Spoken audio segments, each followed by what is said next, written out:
Afternoon, everybody. How are we all doing? It looks like I've got sound, but I can't hear sound for some. Ah, it's because I got that plugged in. Fool. Okay, no worries. I know what it is now. How are we all doing then? I think it was David in first. I've lost a bit of the chat from the top, but yeah. David's off to bed. Aaron's in.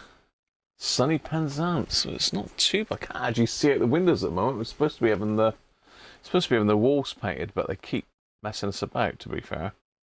They've come and taped up all the windows ready to spray the paint on the walls, but we still haven't seen them, so I don't know. They'll get here eventually. Afternoon, Tim. You've got an R707 as your everyday radio. Very nice.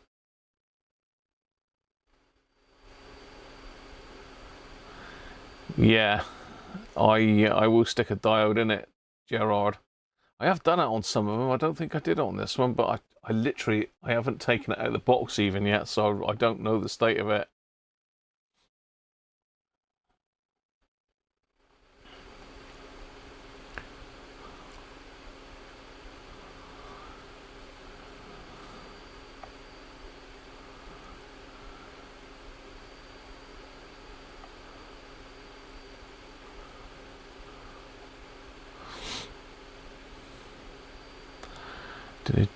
Just catching up.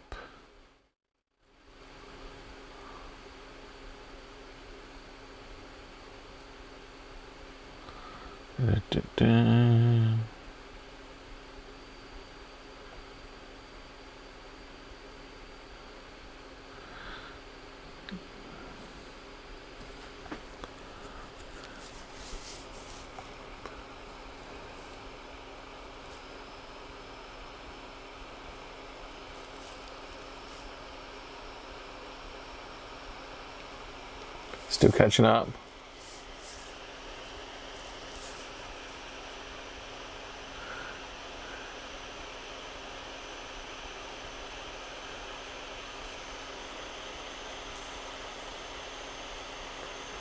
Still catching up. There's lots of talk about magic highs going in radios. Daniel's in. Hi, Daniel. Joe's in. Hi, Joe. Snow in Colorado. Dids.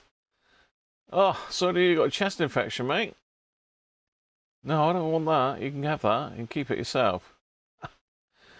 But no, there's no finger about today. Unfortunately, we've got alternatives, but no finger.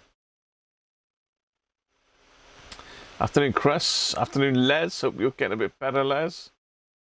Looks like you're up with the grandchildren again, trying to get more diseases. You love it. I'm sure he does it on purpose. Afternoon, Derek Cooper. And Derek Taffman. How did the birthday go? Yeah, very good. Very good. Mrs. Cruncher spoiled me rotten, as always. And, yeah, she bought me a day out to the classic car show up at the NEC. Now my chair keeps going down again. Yeah, she brought me a day out to the classic car show up the NEC. So I went out with a couple of friends. And, cool, that was a hell of a day out, that was.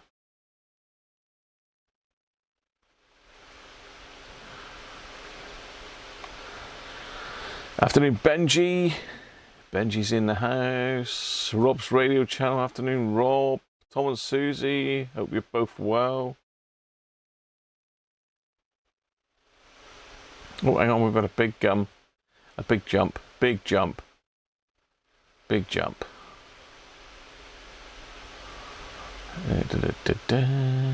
Afternoon, Gavin. Afternoon, Brett. Strange new icon, Brett. I thought there was something wrong with your name then, with this, like, no, well, I don't know what that sign is. Well, I can't remember what it means now. I'm sure you'll tell us.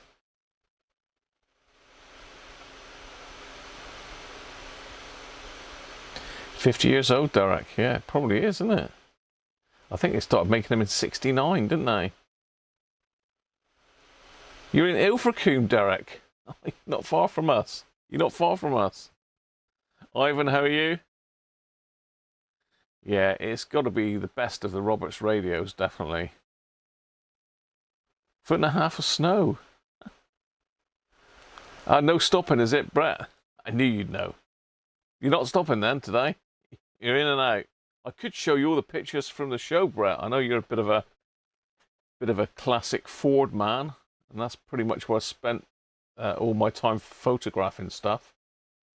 On the Capri stand mainly, Escorts, Dolomite Sprints, some Lamborghinis, Ferraris. Very nice, great day out.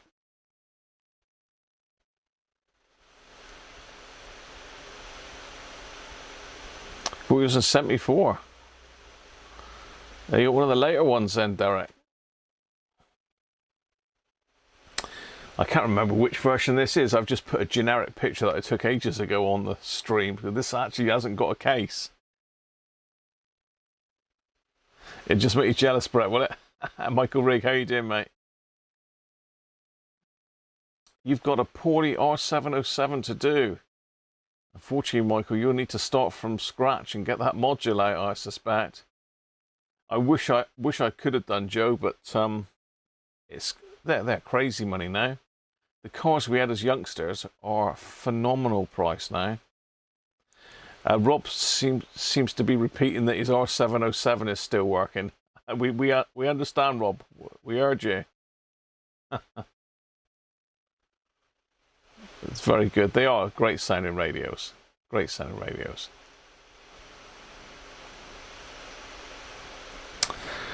So I suppose we ought to get it out on the bench, didn't we?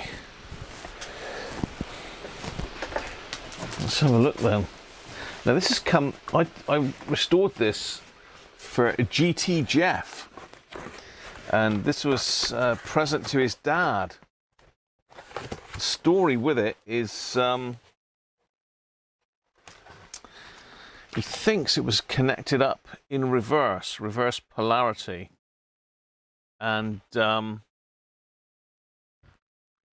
they've sent it off to someone to repair, unfortunately, instead of sending it back, and he hasn't been able to repair it, so who knows. I will be able to repair it because I've got lots of these radios, but it's got all my handiwork in it still. It's got that I refurbed this in April 2021, look. April 2021. So, as I say, it looks like the thing has been reverse polarityed. You know, this is the power plug, as you can see. Someone's put a flying lead on that same battery. I mean, it's wired center pin positive bollocks, or is it center pin negative? No, center pin is the green. I don't know, I'll have to ohm it out, but yeah, he thinks it's been powered up the wrong way round. Now, I can't really, I'm glad that it doesn't look to have been messed with. If someone's had a go at it, it doesn't look like they've taken anything out.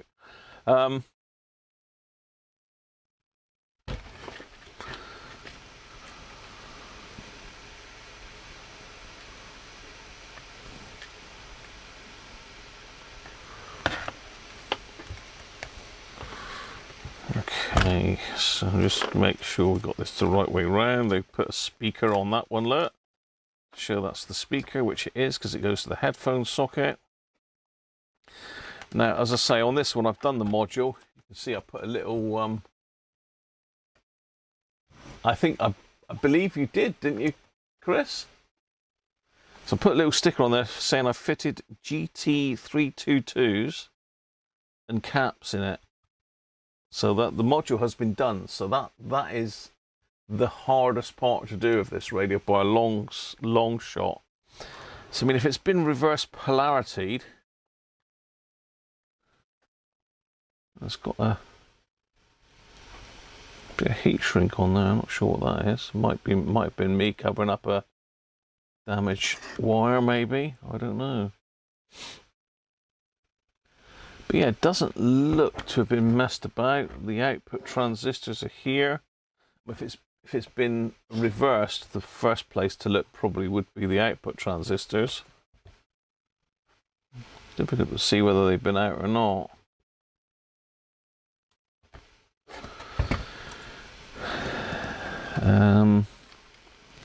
So let's get a speaker and try it, shall we?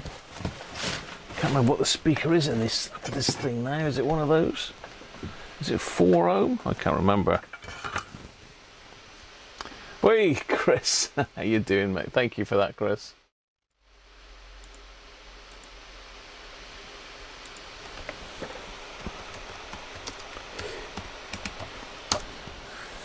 There's Jeff. This is it, Jeff. We're going in. Hi, Bazaar. Paul Green. Hi, Paul, from London.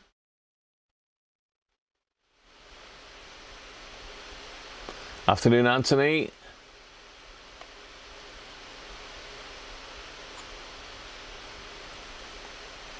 FM, how you doing?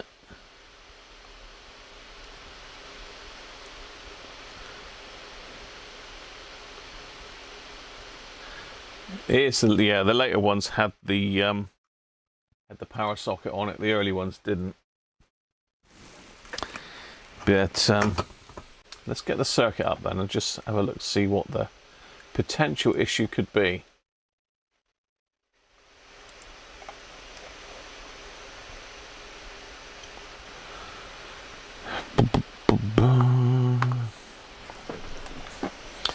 So here's our schematic. Let's just blow it up a bit bigger and we'll go over to the power side. Okay, so if it's been reversed, I mean, C42 goes straight across the positive and negative, so that's going to have to come out. Yeah, this has got some voltages on it. And this is just voltages that someone's drawn on there. I can't quite well. That says 11.3, 12, 5.8. So we've got some voltages we can look at on this. So let's have a look.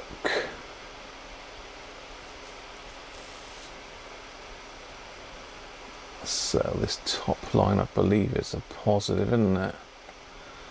So if the positive's reversed, it's going to go up. It could have killed the speaker. Could have shoved power through the speaker. Certainly C41 is going to have positive on the negative, so C41 potentially. Does this line...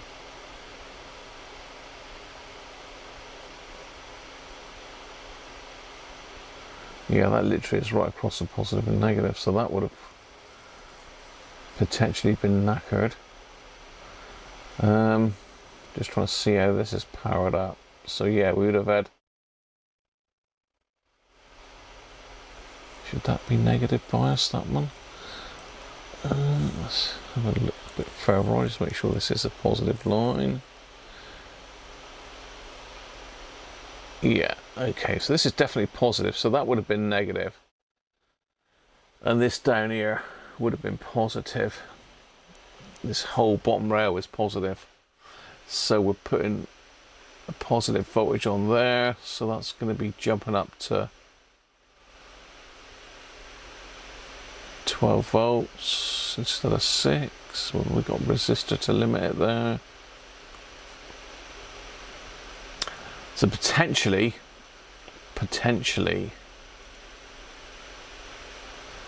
we're going to be in these transistors here, I think. There's a couple caps that won't have liked being reversed. That one and this one down here, C41, C42, won't have liked to up them. C39 as well. Would that have blocked it? Would that block it? I don't know. TR7 is fed directly from the negative. It's actually fed, it's been fed directly with positive, so TR7 is almost certainly an issue. I don't know if there is any voltages on this paperwork anywhere. Voltage table, yeah, here we go. So someone's just written those on the diagram, haven't they?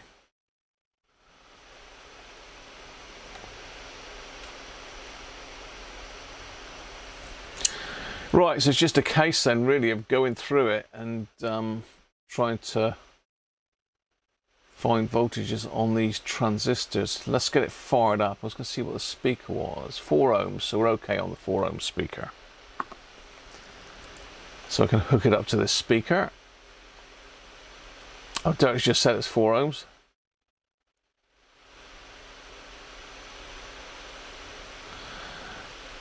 Maybe see, but why don't we put protection diodes? A fuses and a fuse.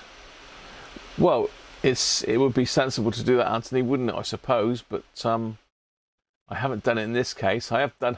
Well, you assume people aren't going to plug stuff into it, but they do, don't they? There's no markings on the case. I don't know if you've seen a R707. I got one here. Yeah. So all you've got on the case is a hole like that. There's no markings on it, which is center pin negative or center pin positive. There's nothing like that on it at all. And this doesn't appear on the circuit diagram either, I don't believe. The circuit diagrams for the early version. In fact, all the service information is for the early version. But yes, something we'll have to do, isn't it? I mean, you only need to put one diode in it, either in the positive or the negative line, whichever one you want. So let's get it wired up and hooked up.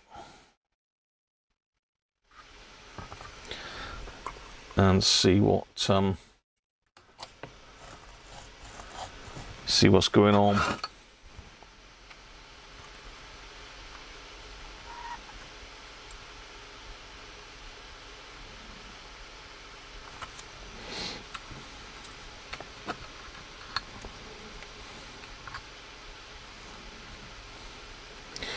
Just connect it up to the spare speaker,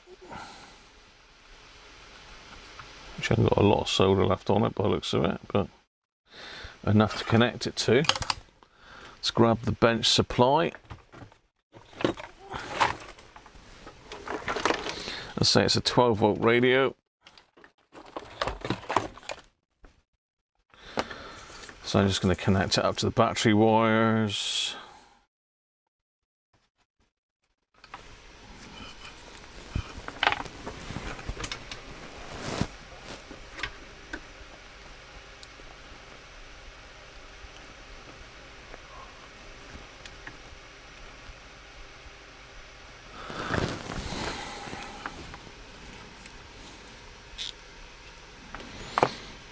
So I'll see if it's switched on or off. It's on.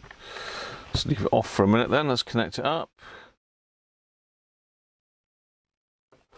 I'll stick it on VHF or FM. Let's find a bit of wire for an aerial.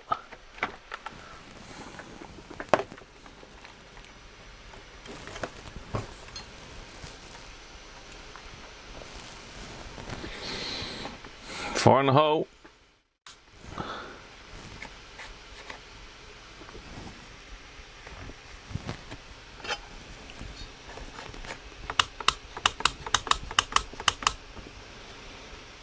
Not a dicky bird from the speaker. It's drawing 20 milliamps, so it's doing something. I wonder if it's a headphone socket.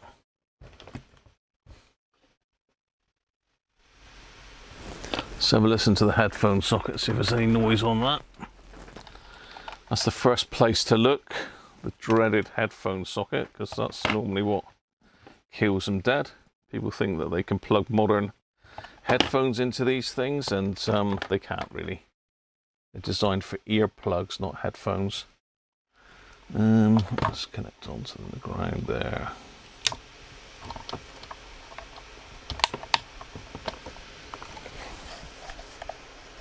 And my battery's gone. I'll have to change a battery on this in a minute.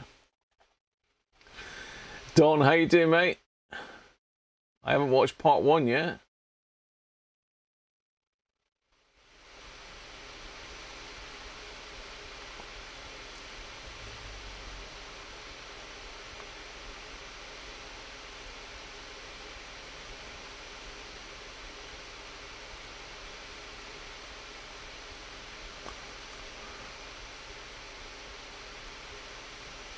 Yeah, top row is positive. A transformer with the wrong polarity was used. Okay.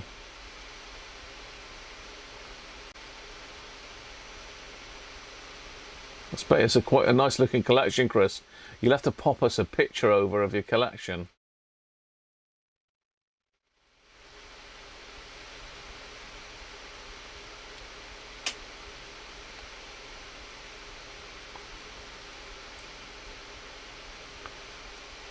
What's that, Derek? So it sounds like I've left my my signal tracer turned on, which is always clever.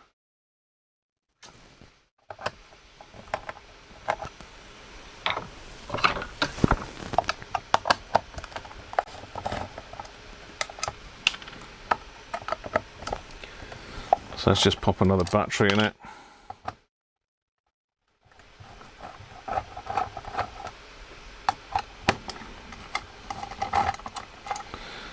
So I made this thing years and years ago.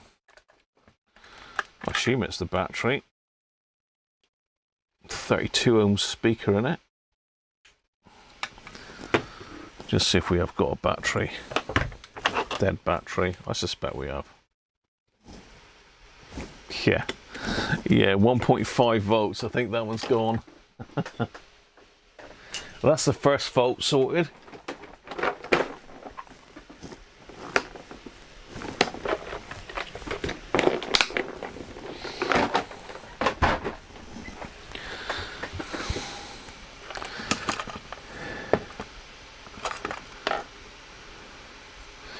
Yeah, I made myself a little circuit board for that. I was clever back then, wasn't I?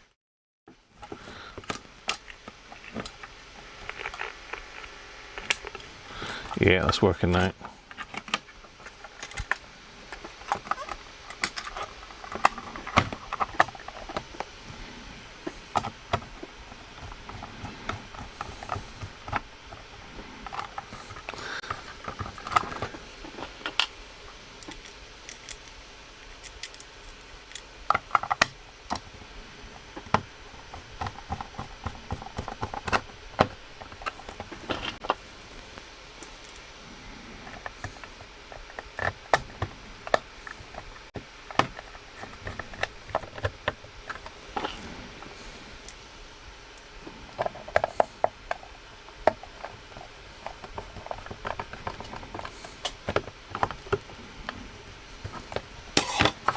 Right, let's try again then.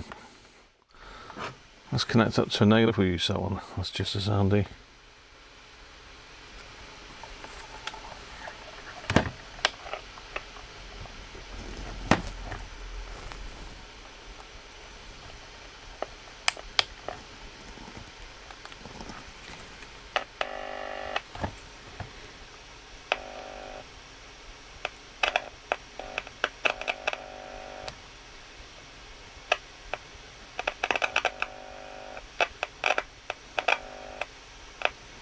No, nothing from the headphone socket. Anything on the volume pot?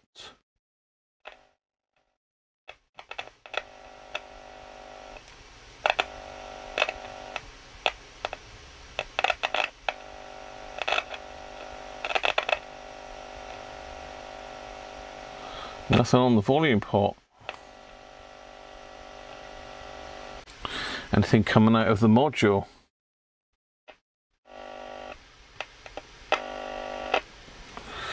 Anything on the other side of the module?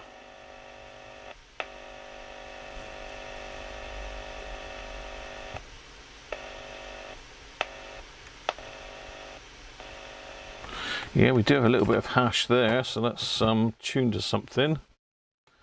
Let's go up to 100, that should be classic FM.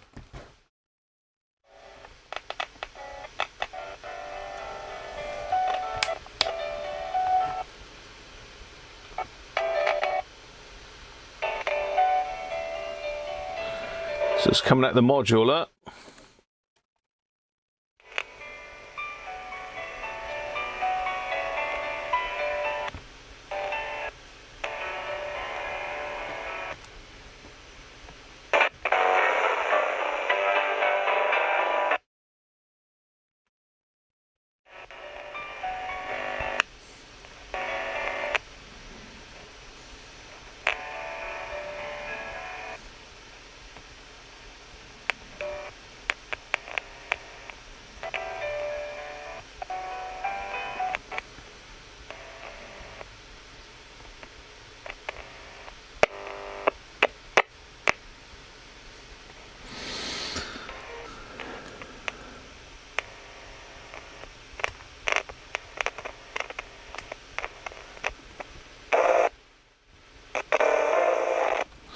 Okay, so we've got it on the module. It's coming out of the module. Now, let's have a look where it goes. Let's have a look on the circuit a minute. Hi, Rolf, how are you, mate?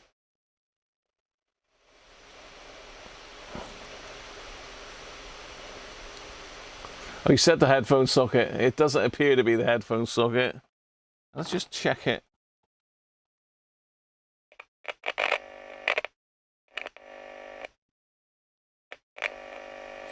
No, we've got no signal on the headphone sockets. It's not got that far, Derek. I don't think there's nothing on the volume pot, I don't think. Oh, there is. There is on the tape socket.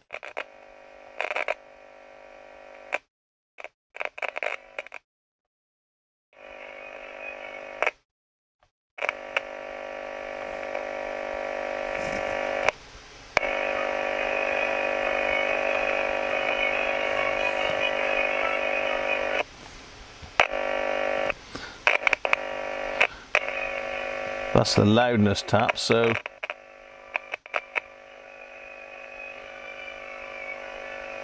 got low level coming out the loudness tap.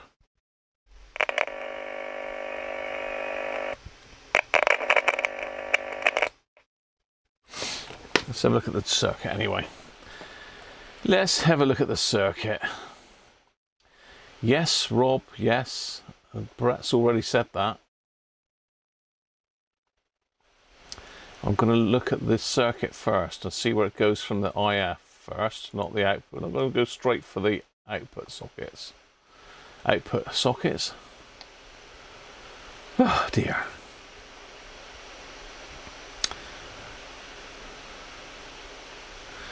Okay. Just getting a bit closer on this then.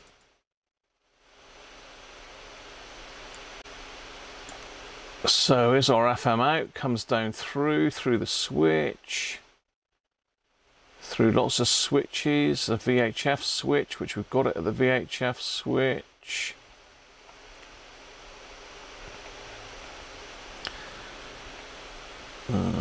So it's going to come down here.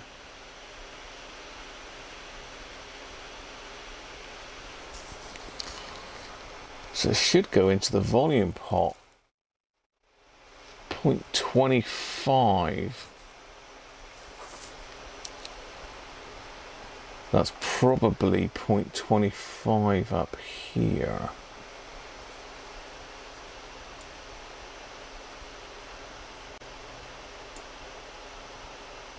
Yeah, it's not marked, is it?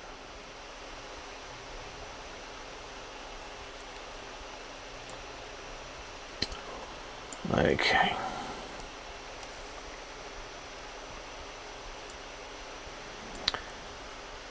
So I mean, according to that, we should have it at R11.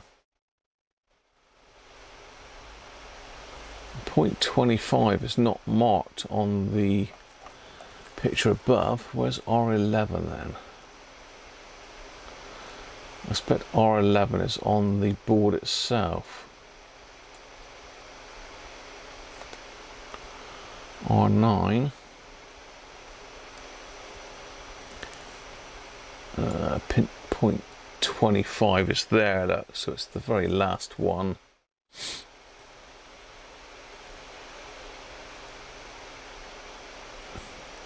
R14's in there. Was it R14 we were looking for?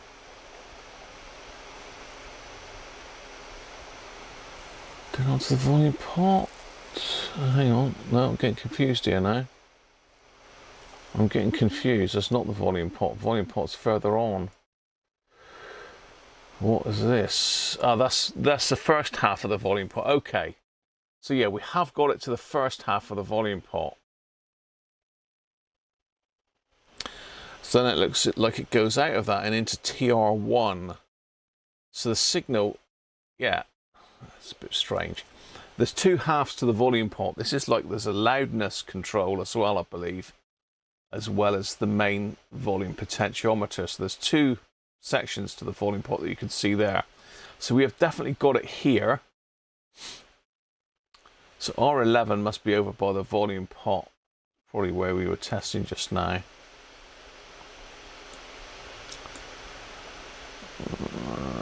Potentially it's just the one hanging off of the volume pot.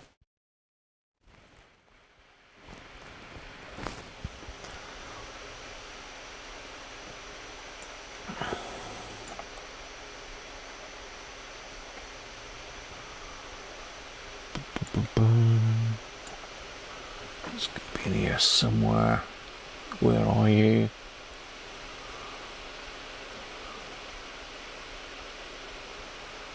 Yeah, not great, is it, the circuit? But I believe it is that one hanging off of there. So we need to be looking for it then, first of all, at TR1, base of TR1, and it should be coming out the collector. And it looks like that comes out, goes into the treble pot. It also comes down and into TR2. So let's have a look at TR1 first, see if we've got a signal there. I mean, I can measure the voltages, but this is just a quick and easy way of checking it. So TR1, let's find that. Where is he? So TR1 is a lock fit up here.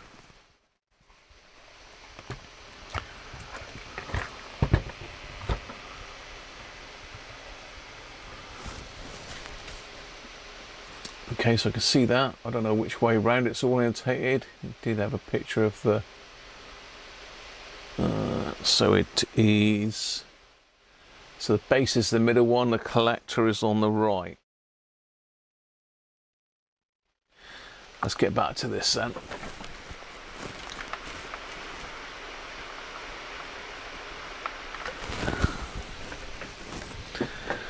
So there he is.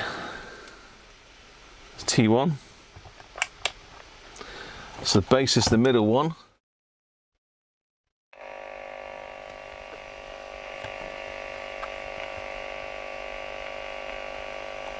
Let's turn the volume up. It doesn't matter. I can hear it. So it should be amplified through the collector.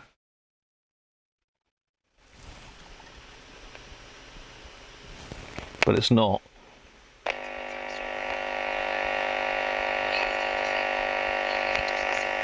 It's very weak. Act fast. Face It's on the emitter. At the first sign, it's time to call 999. Is that right? Your NHS is here for you. So the signal's sat on the emitter.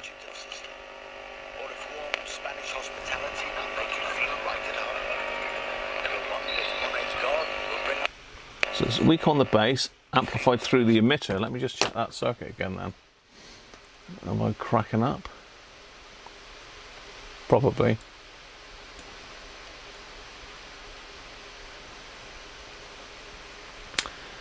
I'm not sure why we've got the signal coming out of the emitter, because that's basically going off to ground. Let them change that one, have they?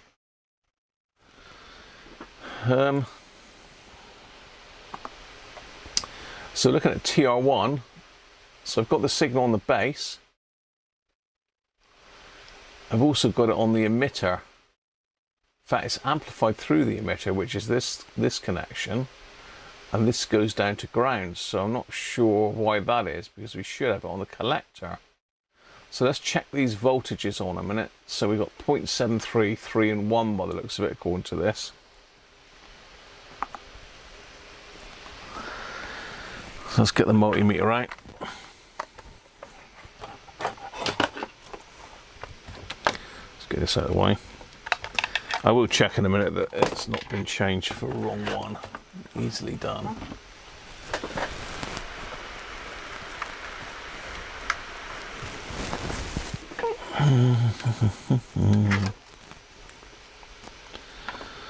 Let's find a decent ground we can hook onto. We can poke a lead into. Probably not.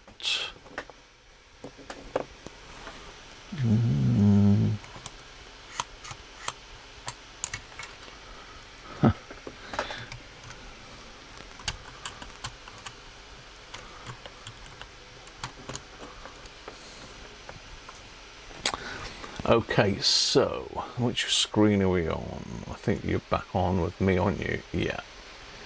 So base, we're looking at 0.73, hopefully.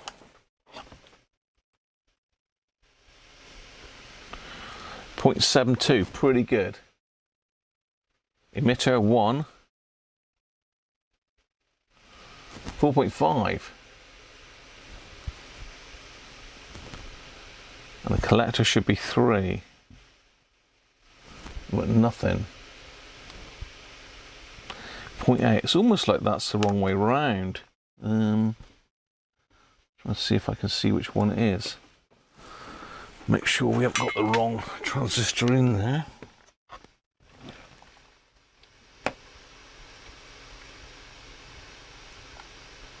I'll tell you, I can't read that. BC148, is it? Yeah, 148. So it's the right transistor.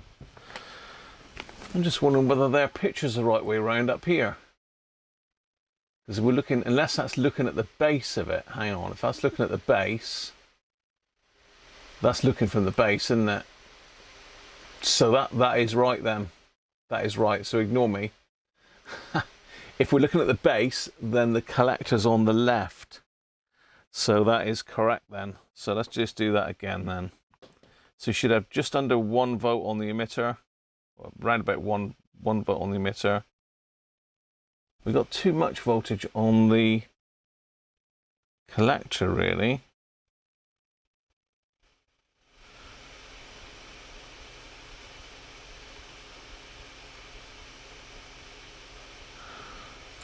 Yeah, not far off. But yeah, we have got a bit too high a voltage on the collector. 4.5, or should it be 3, shouldn't it? But you know, it is working. It's going out the collector. So the next port of call has got to be TR2. That's next in line. Let's have a look. Where's that coming from? Yeah, it's coming through the base control. It's also coming across here and being biased as well. So this is the next one then, TR2, another BC148. So where is that? I don't know. I'm not sure if you're on there with me. So yeah, that is correct then, TR1.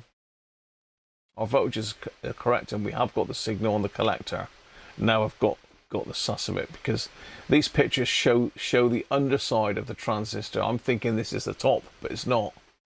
So when you look at it in real life, the collector is on the left-hand side and the emitter is on the right. Just backwards from this. Confusing, I know, but there you are. So TR2 we need next. Where's that one to? TR2 is in the middle here. In behind C31 and the volume pot, which is pretty difficult to get to.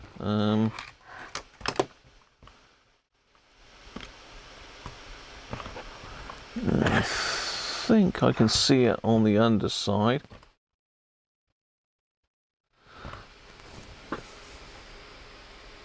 So let's have a look. Let's go back to the camera. Let's take that off for a minute. Let's go back to our signal tracer.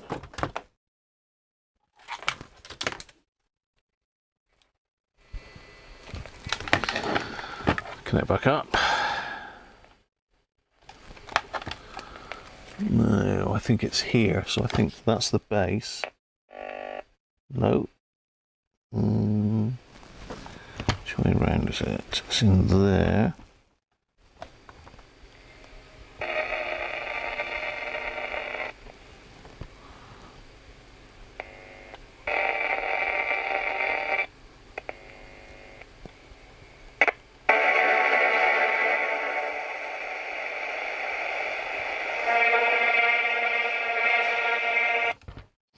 So we've got signal at the emitter, have we?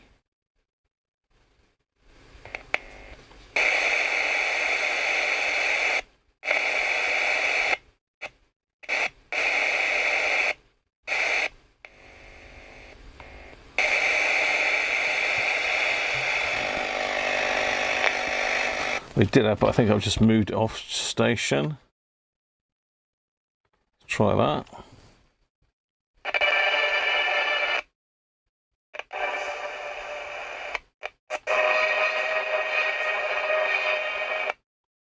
Okay, we're getting somewhere now. So I'm probing about here, but you can't see where I'm probing. So I'm on the back side of TR2 here, which I've sussed out is down here. So that's a base.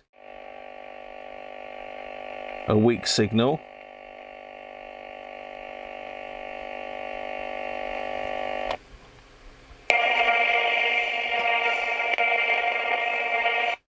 So I've got it to this cap, and I've got it to the volume control.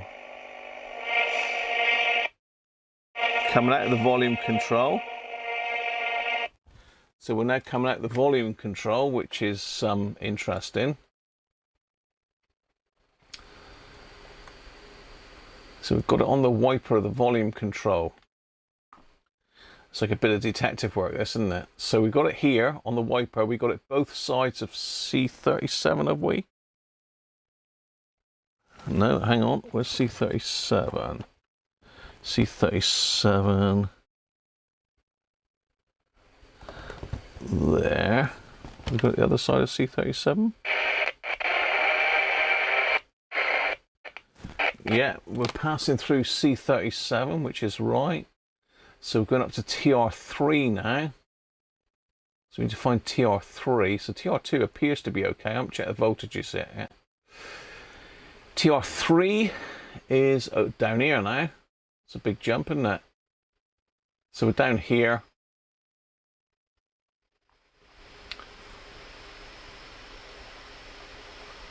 We've got some higher voltage now because we're getting into the amplifier circuit.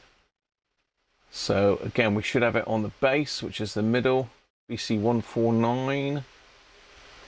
Yeah, same thing.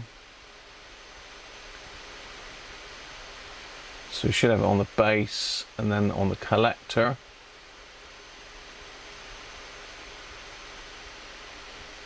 So let's do that with TR3. So TR3, can we get to that one? Well, we can underneath, but difficult on top. So TR3 is here. And is this wire up then?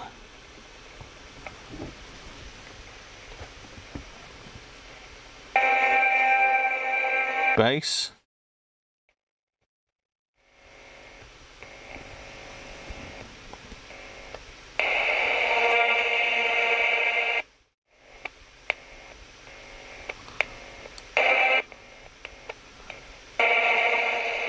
So it seems that our signal is stopping at TR3. It's not going through TR3.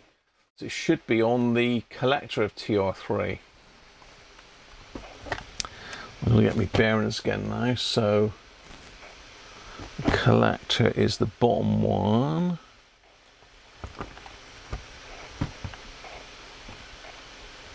Yeah, so it should be there.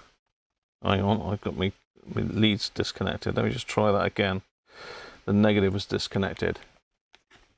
Try that again. Base. No. It should be really loud on the collector, but it's nothing at all. Okay. We're getting there. I'll catch up with the chat in a minute. Apologies for not getting with the chat. So let's stick you back on there. So TR3, we're looking at 6.6, 6, and 11.3.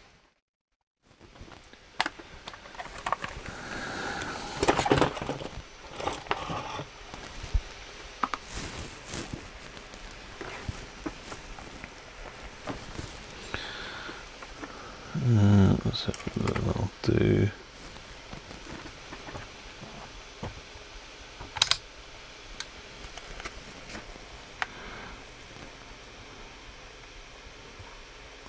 Base is there then, so that should be 6.6, but it's 0.3.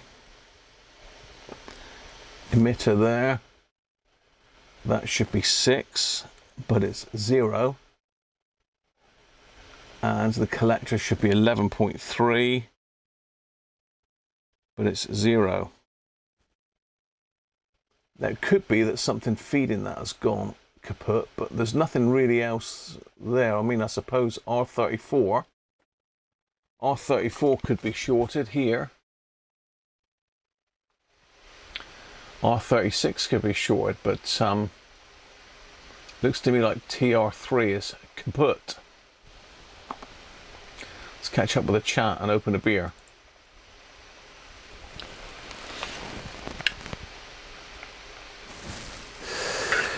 Let's catch up with the chat then. I'm way behind.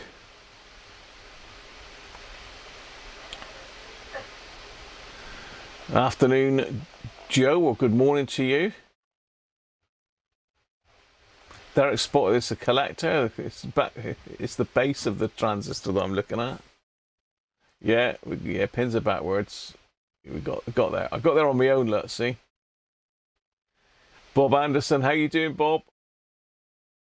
Multi's in. Afternoon, Multi. Derek's telling me the transistor's viewed from the base. Yeah, I could have saved myself a lot of time by just paying attention to you chaps, couldn't I? Ha! Rob's going off again. Mike Cass, hi Mike. 80, how are you doing, mate? Am I doing my normal Christmas run? It looks like I am. It was a bit touch and go, but I managed to get some time off, so it's going to help us out a lot. I've only really got to work 1 week in December. And that's the second week, I believe.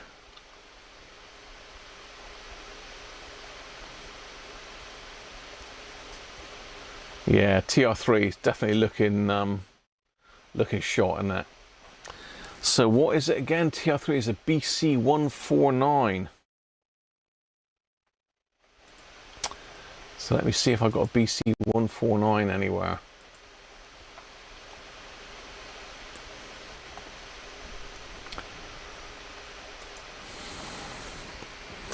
In the meantime, I'm going to open a drop of Exmoor Stag.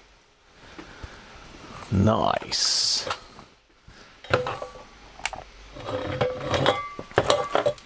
So yeah, Christmas streams. Jeff, I met up with Jeff last week.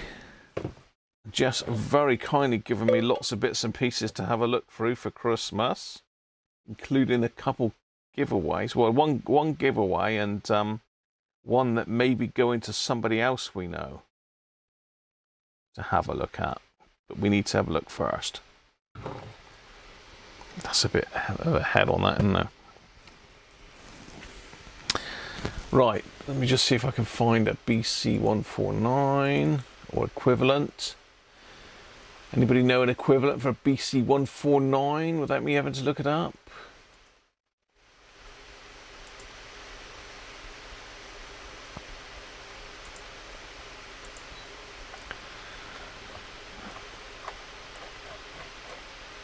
BC149, I've got 3 apparently in box 4.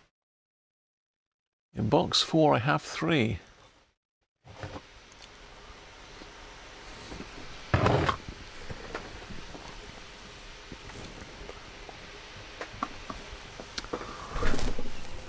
Box 4, where is box 4? 11, 9, 5. Box 4 is an early one. It's going to be tucked out of the way somewhere, I suspect. 15, 12, 3, 6, 14, 15, box 5. Where the hell's box 4? Anybody seen box 4 knocking about? Hang on, what's this back here? No, box 13. 1, 2, 3, 6, 7. Where the hell's number 4 gone?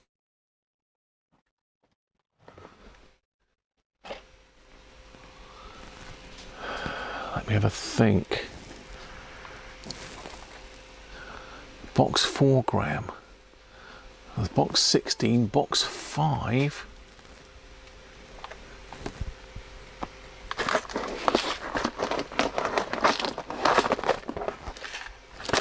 We need box 4. We need it.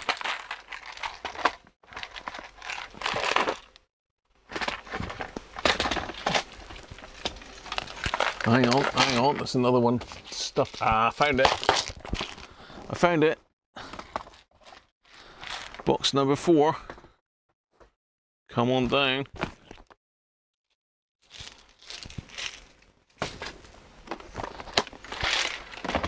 Look how organised I am, eh? Never ceases to wonder.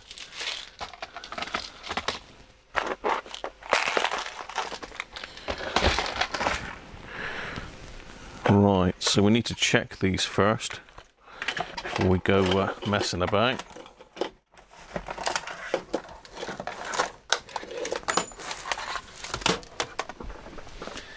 Okay.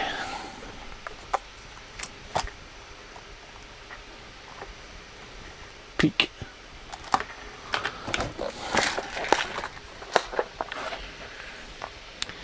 BC149.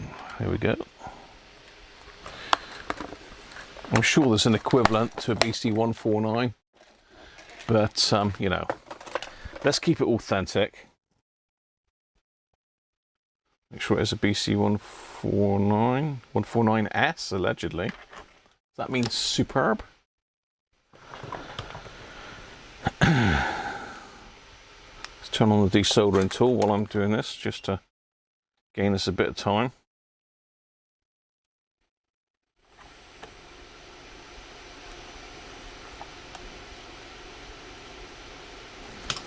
And let's see if that is a transistor. Yes, it is. HFE is 360. Resistor collector, which is correct. Yeah, okay. So we should be looking for somewhere. I mean, there shouldn't be any leakage on a silicon. No, zero leakage. Okay. We have a replacement. We need to get the original one out though. That's the next job. Sucky suck on this one. Just got to wait for the old soldering iron to heat up. Wouldn't it be good if it's just that one? It certainly doesn't seem to have travelled further back than that. So if we have another quick nosy at the circuit, if I can find it. So we know TR2 and TR1 are okay. So really that would, and we know we've got the signal up to TR3.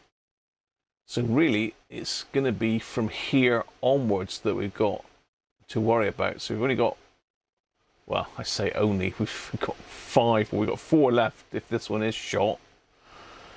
So this is add power up through here. I mean, will a capacitor in reverse polarity still block DC? You know, does it have to be polarized correctly to block DC, or will it let DC through if it's reversed? But normally if they reverse, they go pop, don't they? So we will need to pull probably a couple of these. We're definitely going to have to pull C42. That's not going to have been very happy at all. So C42 will have to be changed regardless.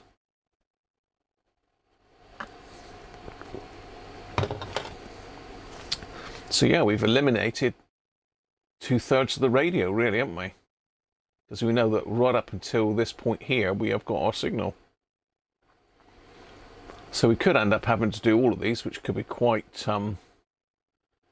pricey. Although this is a free of charge repair for Jeff. When you see all the bits he's given me, you'll know why. So we're doing this FOC.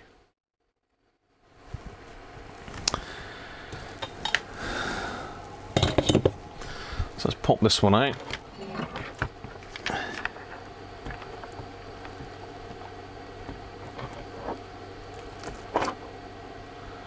So there's one there.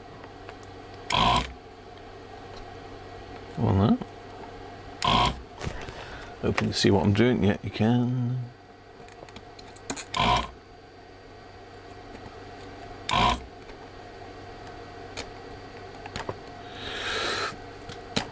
Sometimes these things do throw you a bit of a curveball, because it could still be that we've got something else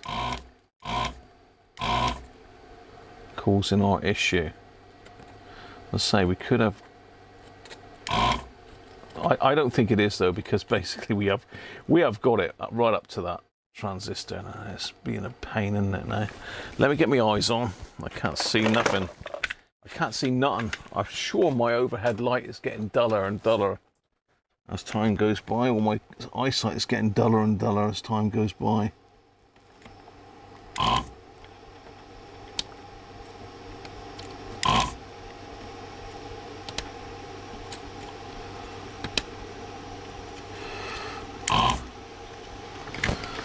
There we go. Right, it should come out now. He should come out. Come on out. Right, he's out. Let's have a look. Will he or won't he work?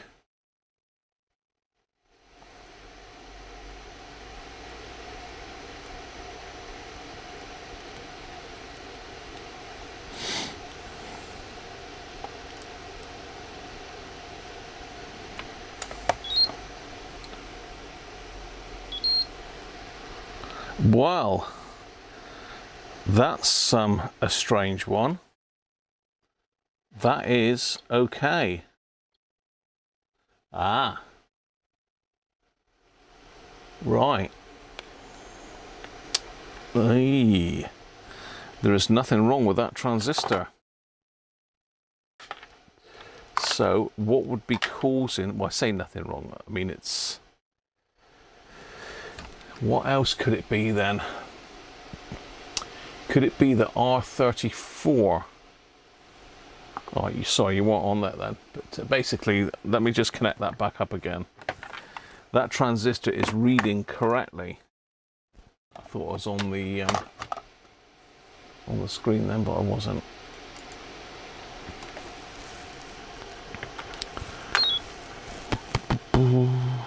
Let's connect that back up again to my component tester. You can test these with a multimeter. to see if you've got junctions there on diode mode.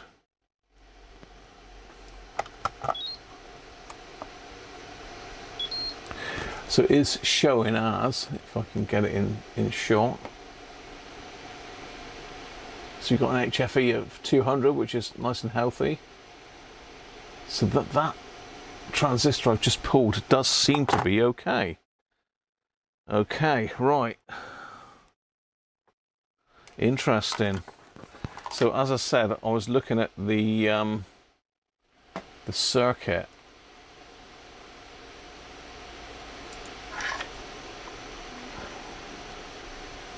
There's lots of other things it could be, or it could be throwing that voltage out.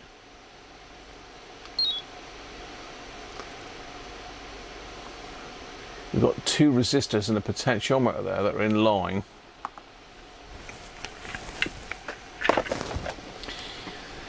We've got this one, and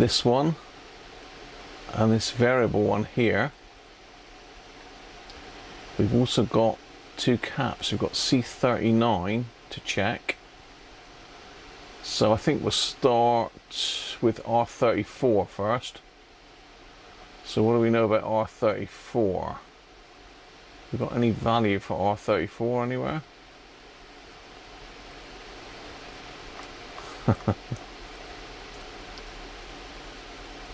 Ah, 180k. Right, let's have a look. Let's find R34. Let's go to the picture, the layout. Gotta be around here somewhere. R34 is the very bottom one there. So if that one's shorted, that would be getting rid of all of our... Well, that would be getting rid of the signal, wouldn't it? It's more likely then probably later on, because that would just be dumping our signal to ground, and we have got a signal at the base. So it could be one of these two, R35 or R36, but we'll check R34, being that we're out of circuit, it should measure it, and that should be 180k.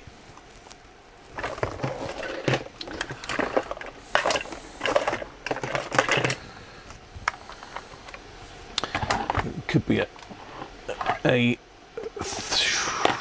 transistor further down the line that's causing issues.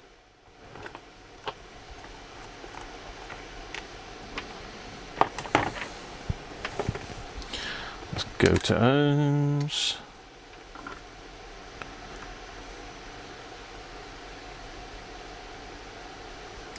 Let's wiggle the leads about a bit. Father Christmas needs to bring me some new fluke leads.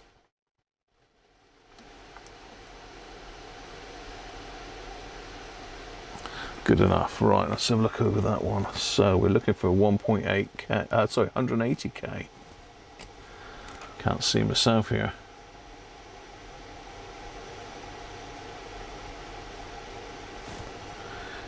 Well, that says 80k.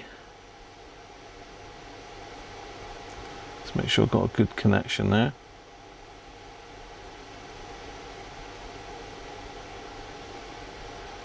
Okay, I mean there could be a capacitor acting on that.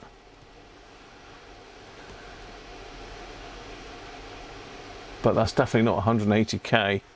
So let's pop that one out of circuit and check it a minute.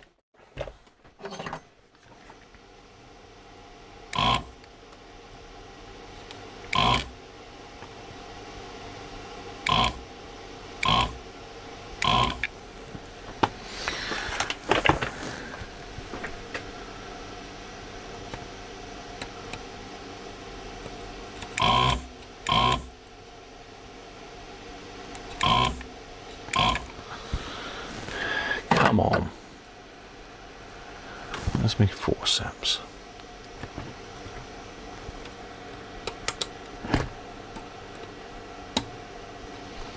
Right, it's out. Try that again.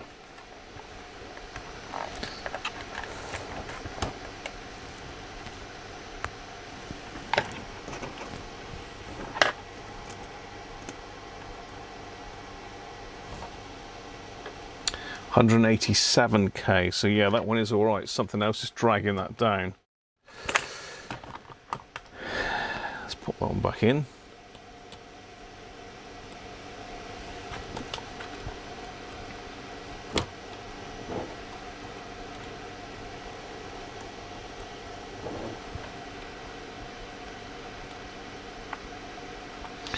Put this one back in and then I'll check the chat, catch up.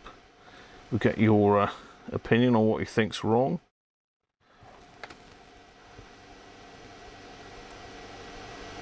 I was convinced that that would cure it, but it's not to be, is it? Never is. Incidentally, I have got my poppy on today. It's Remembrance Sunday. We did the minute silence at 11 today.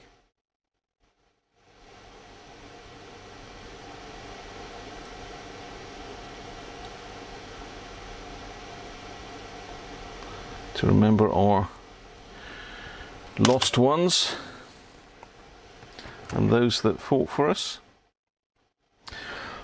Right, okay, so we know that's okay and that's okay. So R34 good, TR3's good. Where else could we be? I know our voltages are all over the shop here, weren't they? Because we had 0 volts pretty much on the collector and the emitter. Did that mean that this isn't switching on maybe? So we need to probably have a look up here at R33 next. Also potentially C38 and R32. Let's catch up with the chat quickly. Thank you, Rob. How did you make that go green, Rob? You bought the last ones, Rob. Right, let's have a look. BC148 and BC557, thanks, Anthony.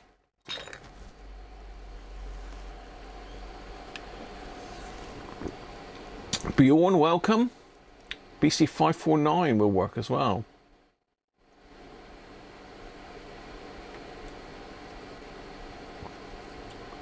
Bishop's rejected.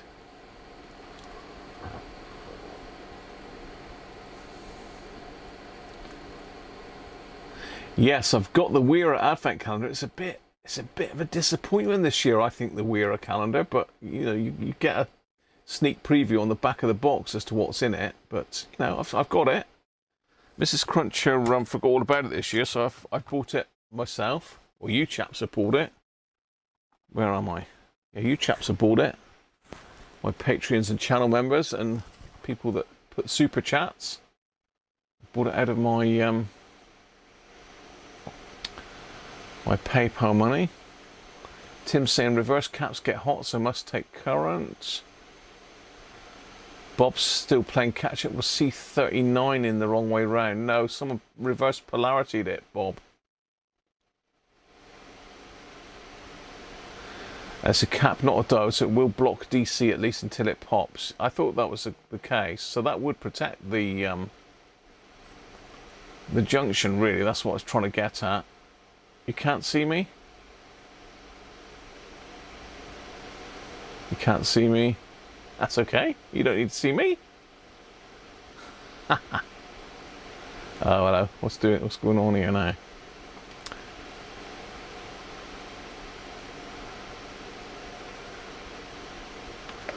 Up lake effect. What's an up lake effect? I think we've got issues with the I've got to shut my extra windows, haven't I? Got to shut my components and the Google Drive window. In fact, I can shut probably the live streaming window as well, just to keep the memory down. Too many things connected. Right, where am I? Back there. And we need a chat there. Right, okay.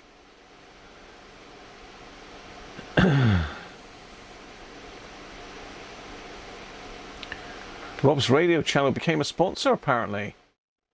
I thought you were a sponsor, Rob. It expired, did it? Ah, my chat's frozen again. Ah, we're back. Okay.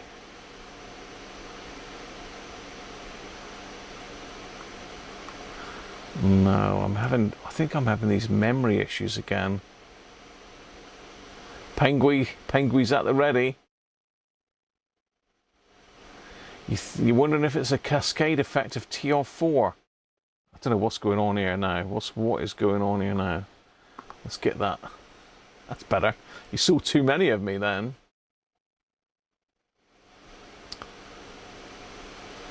No, the glue didn't hold, Chris, unfortunately.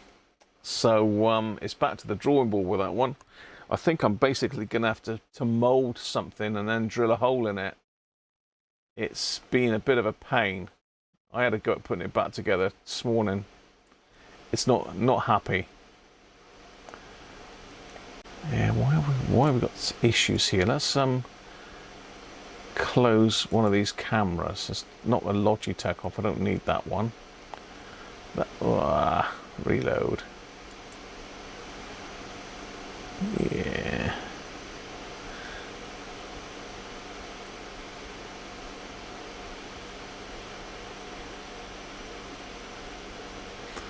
H. Neil, good afternoon to you. Okay, we're back now. I've just closed one of the cameras down.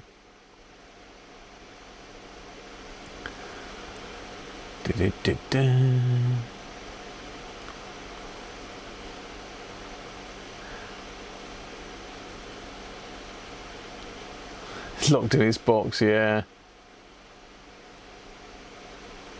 Free Penguin, I know.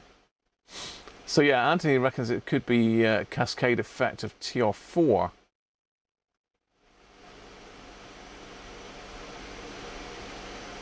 Yeah, we'll do that after, Aaron. We've got to find out what's wrong with it first.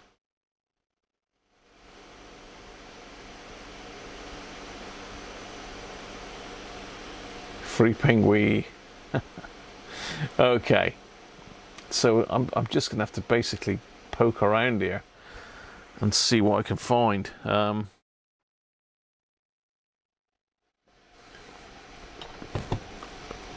if TR4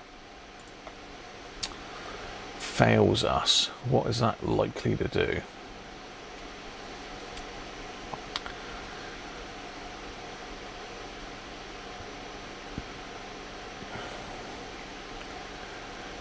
I've got to check out these resistors around TR3 first, so just to make sure. We've also got R32, which is 100k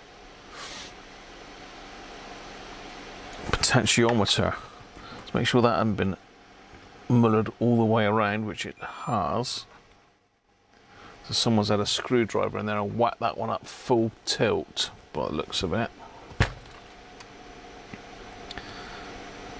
Well, no, not quite full tilt, actually. No, okay.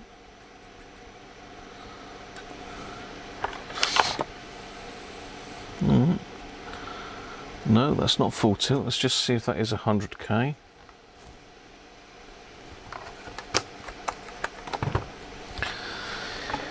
Let's just check that one. Should be 100k across the front too. Thereabouts. 35k, so again something's dragging that down.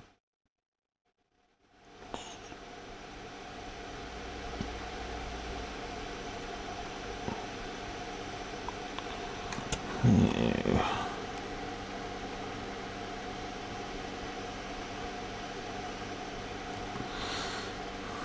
Let's go across that. Capacitor there. Just trying to see if I can find anything shorted. So where's the next resistor in line? The next resistor we need to look at is R33. R33 is one of these. TR3 straight up from that is R33, is that one there. R33, so let's measure that. I believe it's there to there.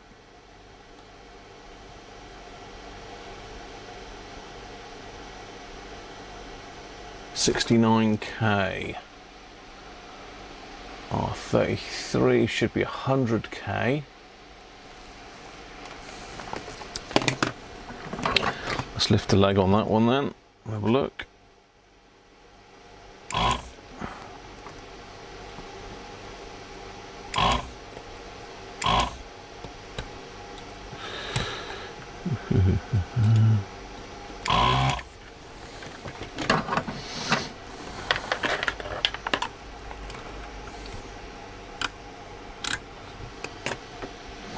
Try again.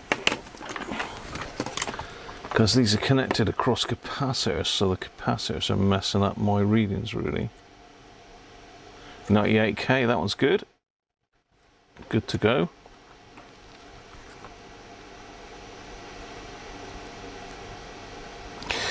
I really thought we'd sussed it then with TR3, but not to be.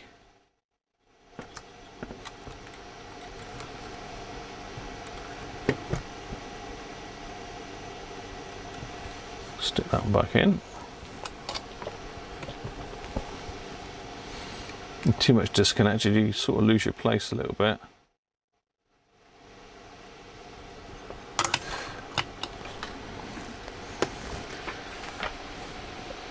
So that eliminates R33 and R34. It could be that this one's dragging it down. Let's try C38, which is 10 microfarads, sorry. C38. Now I have just put the meter across that. It doesn't appear to be shorted. So I'm going to leave that for a minute.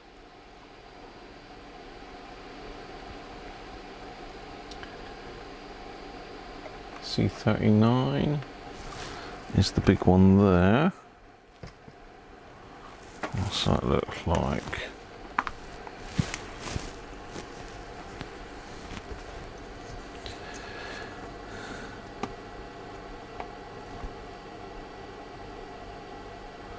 Yeah, that's not short, it's showing 1.2k. C39. What else are we going to check? We want to go to R36, which should be 22 ohms. R36 is just down from TR4. That one there. So it's there to there. 82 ohms. 83, 82 ohms. What did I say? It was supposed to be 20, 22. Okay, let's lift the leg on that one. Let's double check I was in the right place. Yeah, it's showing 83, so it's gone high.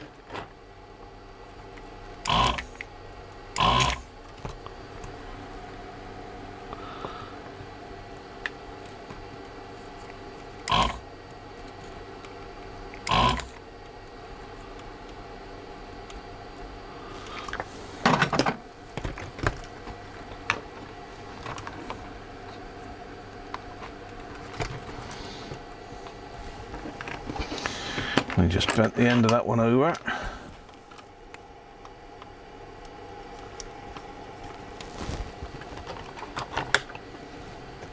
So I'm just checking this one down here now at R36. Should be 22 ohms. There's all sorts of different resistors and that linking the bits together.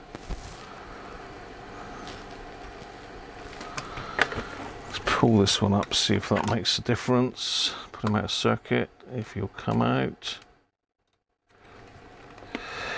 That one's gone high, we'll change it, which it probably is because it's one of these old carbon resistors.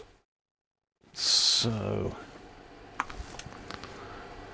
22 ohms. Oh, hello.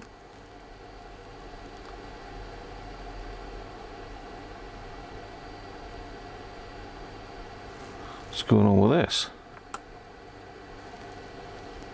2.2k. Ah. 2.2k should be 22 ohms. The next question is, have I got a 22 ohm resistor?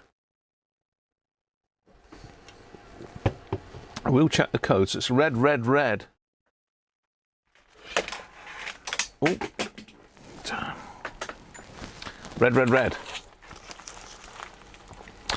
Red, red, red. Is that 22?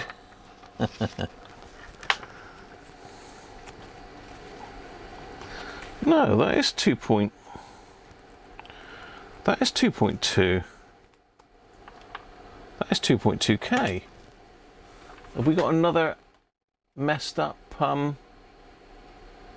circuit diagram?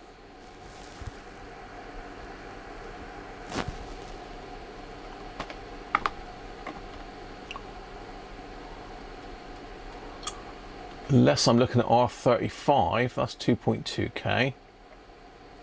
Let me just check. R35, where's that?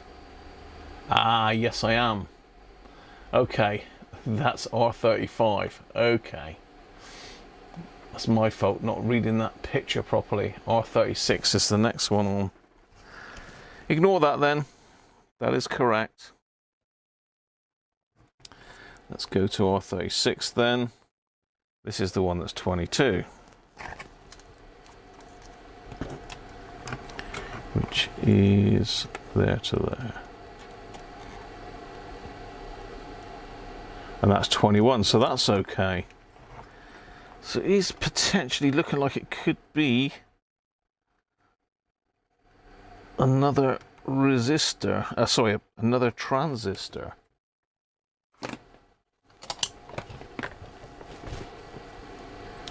Solder that one back in.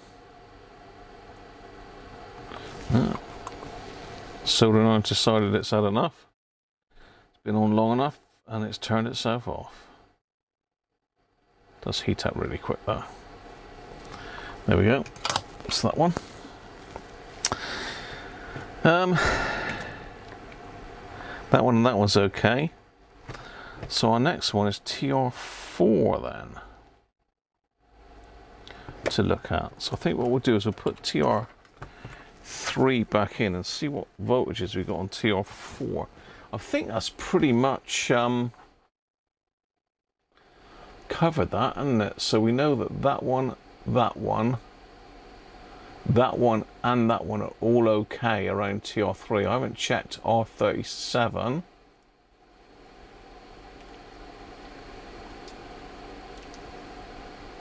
Let's check R37, and then apart from TR4, we've pretty much isolated that. It could be that TR4 is pulling down TR3, so I think that's what Anthony meant by cascade effect. Was it Gerald? I can't remember now. Apologies. So let's find, what am I looking for? R37. Where's R37 then?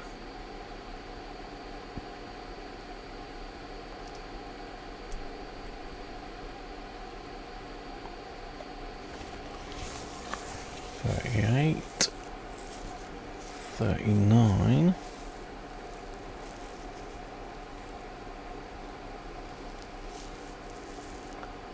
Also bet it's this one down here that's had the bit chopped out of it, look. I bet it is. Actually, you know, this...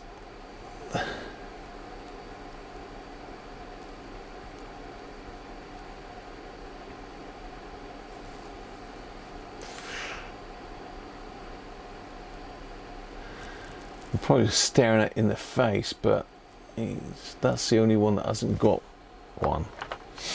Let me find another diagram a second. We'll have a swig of the stag, which is rather nice. I did have a load of these up just now, and I just decided to leave this one. But the problem is the sheet is chopped in half where it was a fold, and I have got an original one somewhere.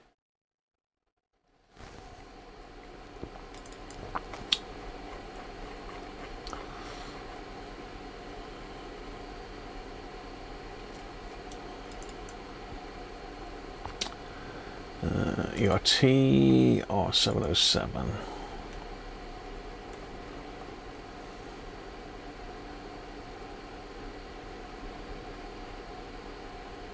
Yes, it is.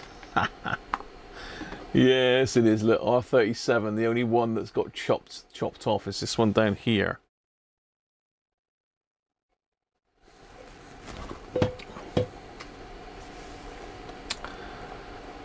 So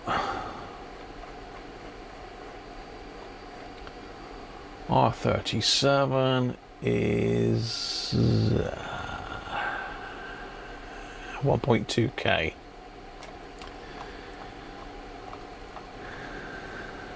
All right, 1.2K.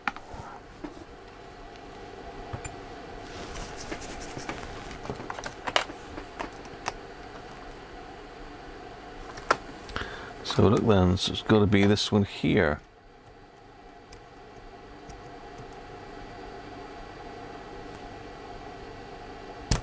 Oh, come on. Yeah, he's rising a little bit. There's obviously a capacitor somewhere. 1.3, that's no problem with that. So it's got to be, have a look at TR4 next then.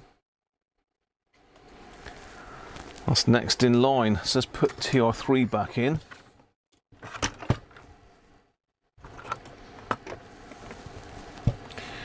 What's the opinion on transistors that have added up them the wrong way then? Should we be changing them all anyway?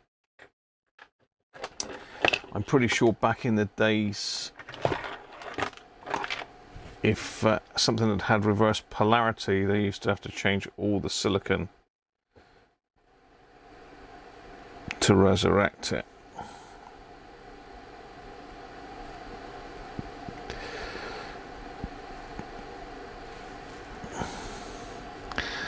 But we do know that TR3 is hunky-dory. A strange word as well, hunky-dory. What on earth does that mean?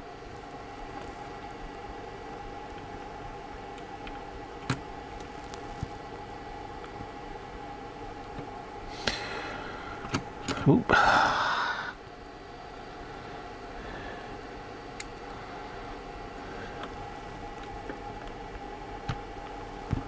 Come on, Mr. Lockfit, fit in.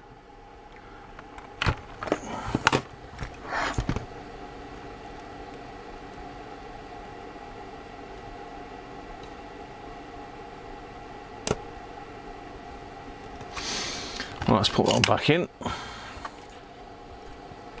See, it's lost a little bit of gain, maybe, I don't know, although my other one is an S, not a normal one, so it might be that the S has got a higher gain.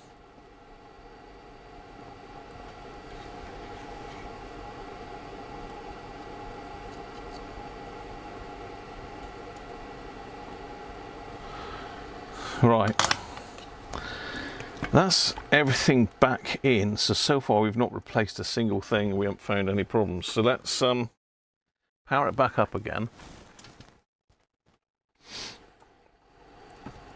And let's have a look at the voltages on TR4. Let's make sure we're working still, I suppose. A sense check.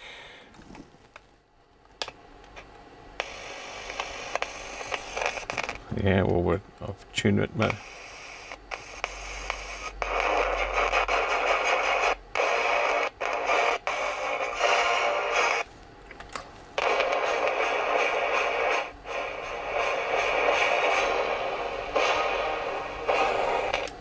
So we never got it up here. Nothing on the collector.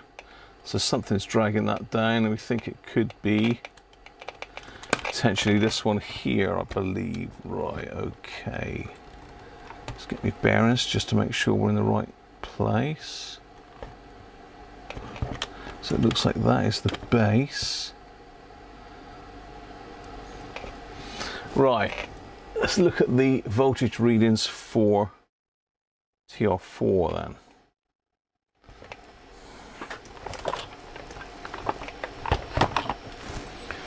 Let's go back to my first diagram. TR4, we have 11 volts on the base. Let's get this jammed in somewhere.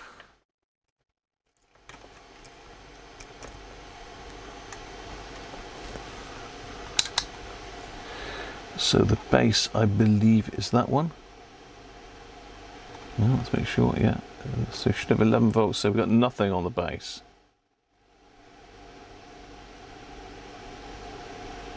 Hang on, no, wrong, that's the base. Nothing on the base. Nothing there. We've got 12 volts on that one. No, which one is that? That is we've got 12 volts on the emitter. We should have 6 volts on the emitter. Hang on. No, that's right, 12 volts on the emitter, but we've got nothing on the base and collector. So our emitter is the correct voltage, 12. But nothing, no volts on the base whatsoever. And no volts on the emitter. Okay. That's the next one to come out then.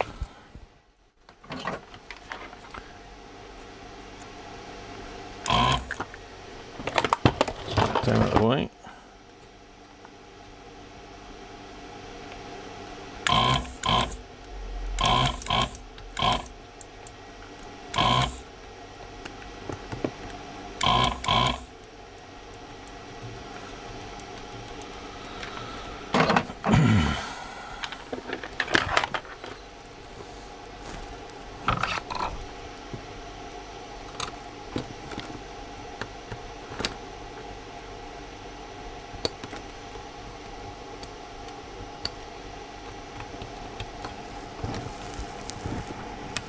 Come on out.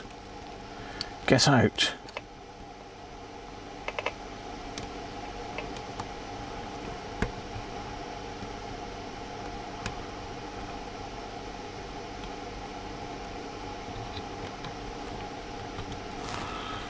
Come on. Right, there he is.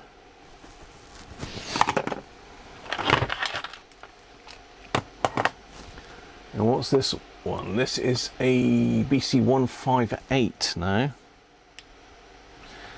Can you replace a 158 with a 108? I think you can, can't you?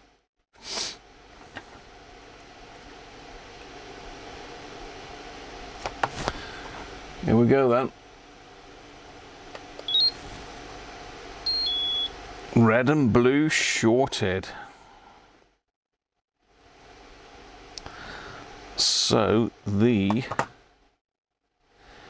base and the collector are shorted, allegedly. Let's check that with a multimeter then.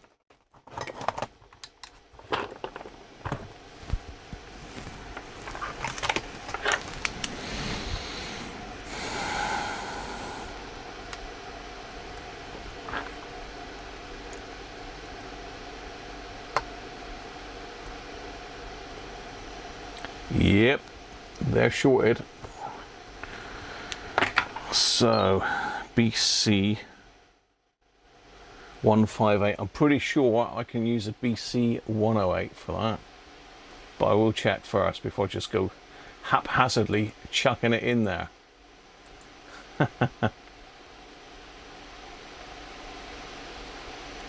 Hey Christoph, how you doing, mate?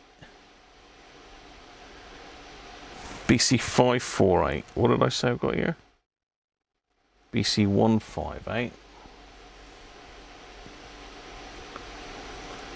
So this could be the first part of the puzzle coming together. So that's good.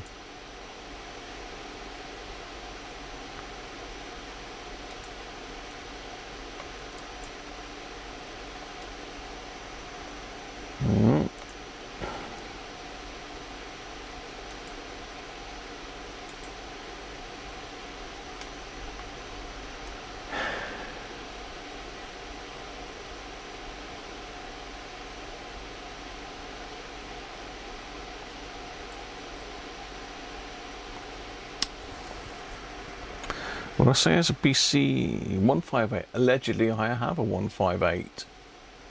I have 3 of them in box 4. What's Christoph saying? BC 558. I haven't got it. Oh, yes, I have. I've only got 2 of those. So they're all getting pretty scarce. So box 4 allegedly has A, B, C.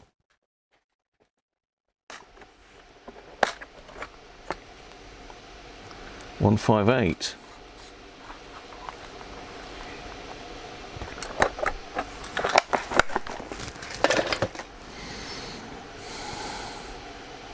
Oh, damn. I dropped that. We're dropping rare transistors.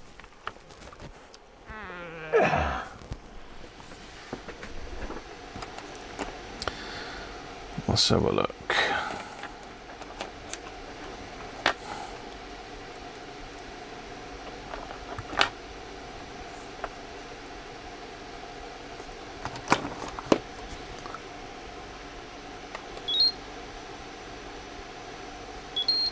Good.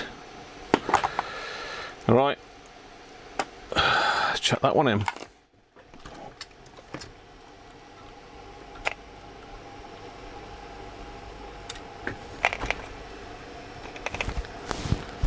He says, I'm getting a bit too much junk on the bench here again. Pardon?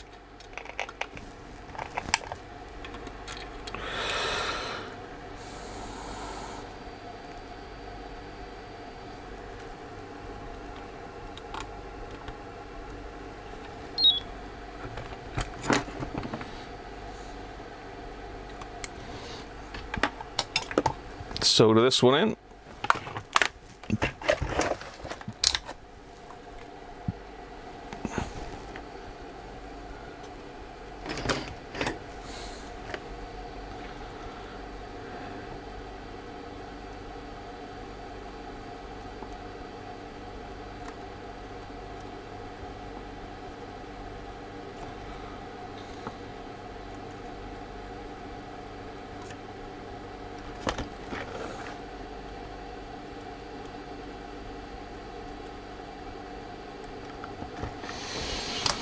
Right.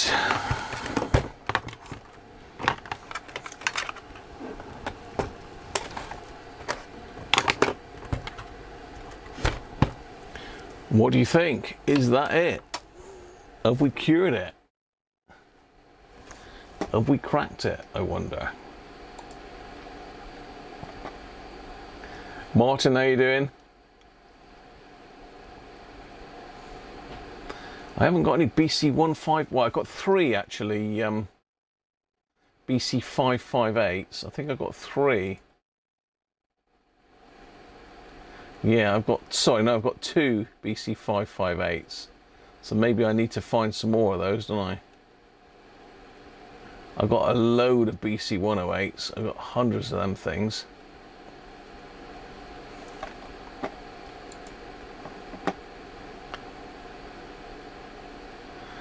Yeah, it could well be, Anthony. We just work our way through it and see where we get. Don's off. Cheers, Don. Catch you soon, mate.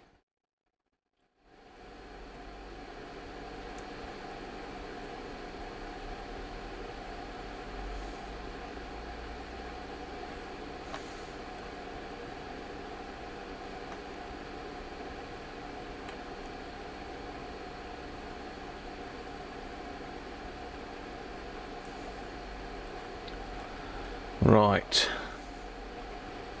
I think I'm sort of up with it.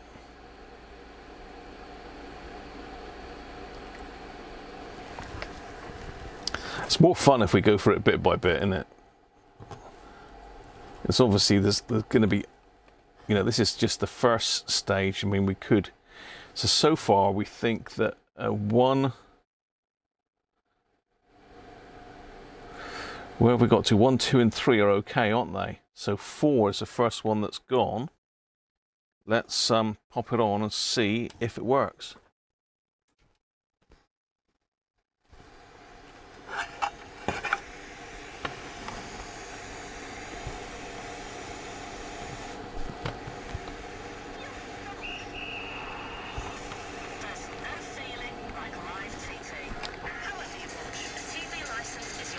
Okay, so we have, it's drawing too much current now, but it is working. Ooh.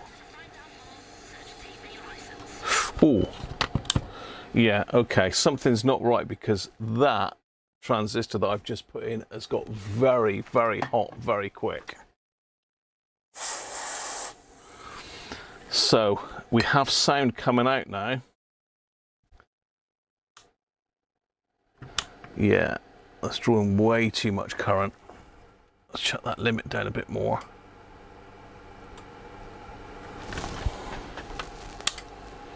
Yeah, so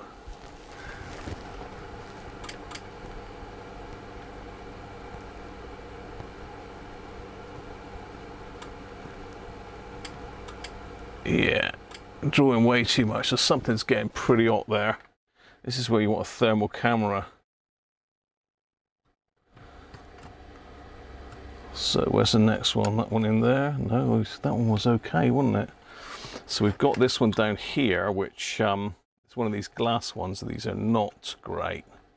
So although we've now got sound, hopefully that hasn't just killed that one.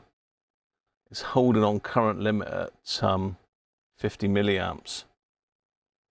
So I think something's start getting a little bit warm, but 50 milliamps shouldn't kill that.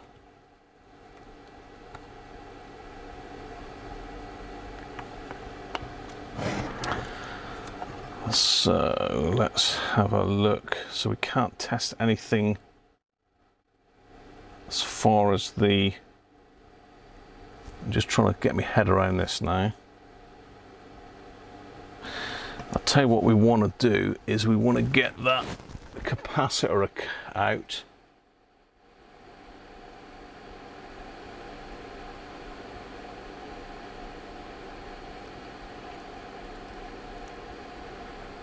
I can't check any voltages now because we have got a short here somewhere. So the next thing to check, I think, is that capacitor C42 across the supply, which is this last one. So let's get that out.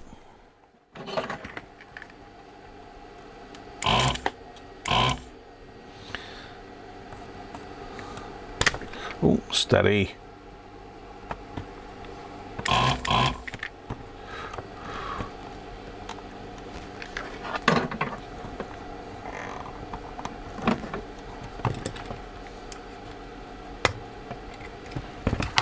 So put the power back on again. No, it's not that, because we've still got a short there. It ain't that one. But we'll check it when it's out. Let's get the ESR meter. C42.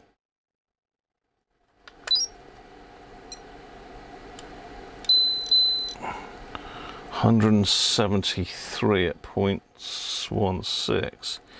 ESR is okay, but I think it's gone low. 220, yeah, that's gone low, so it's obviously been stressed. Yeah, okay. So I think we're going to end up changing all of these.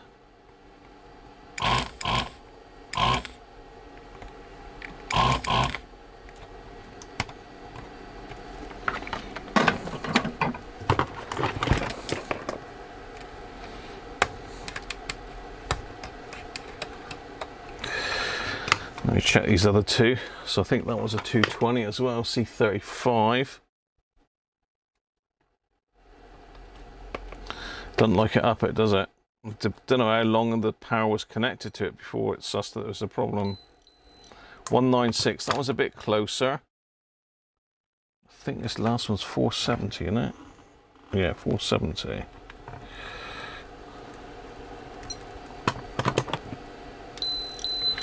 $456. See, that last one across the supply has gone low, so we're going to need to put another one in there. In fact, it seems to be moving around a little bit. It looks like that one. It's got a dry joint on it by the looks of it. Well, I've just broken it, poking it around. Let's change that one.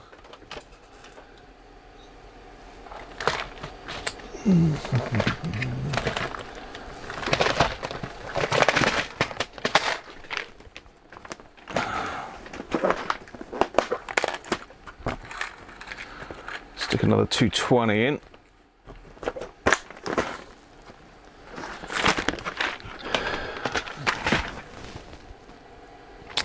The plot thickens. It's interesting trying to find your way through stuff like this though. So we prefer broken radios to ones that work, because it's no fun if they just work, is it?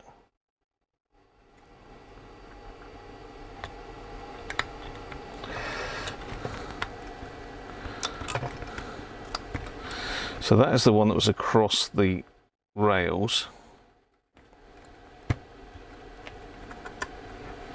I think the other two can stay in there close enough.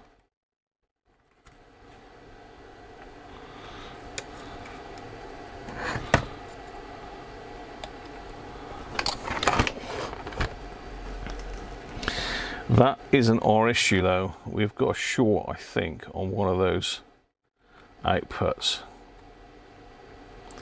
And being we can't test it, what do we do? Do we pull the base on one of them?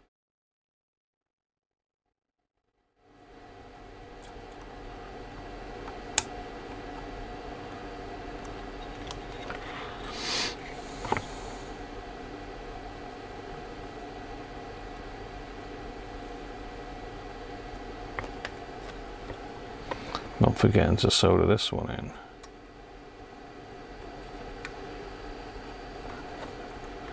And the associated wire. Let's snip that off.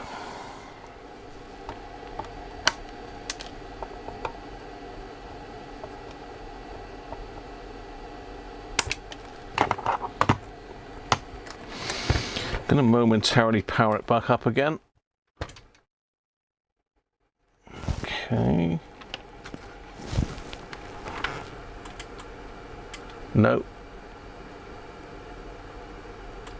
Still there. That certainly hasn't fixed the problem, but it's another problem solved. So that's big one here, C41. Where's that in the circuit? That's in the speaker, so we need to pull that one and have a look as well.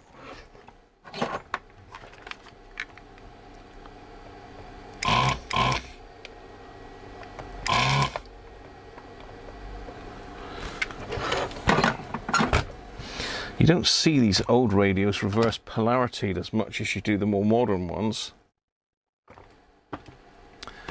Let's see what this one is then. So the negative to the right on that one.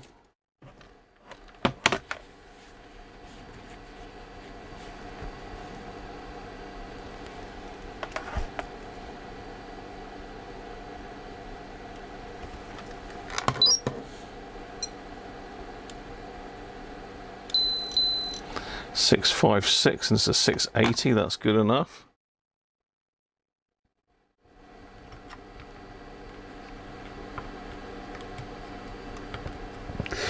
We're getting ever so close to the output transistors now. So what I think I'm going to do is I'm going to pull the driver now, which is that glass encapsulated mega rare, probably OC71, something like that, up here. In fact, we can actually test to see if that one is shorted. Actually, there was a little short there. Let me just try that again. There was a little short there.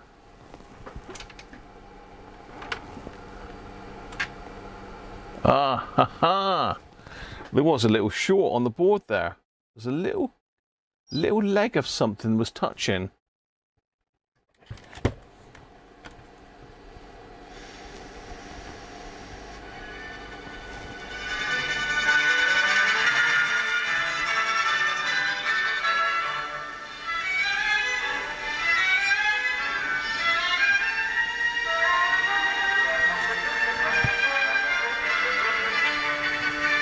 Wow.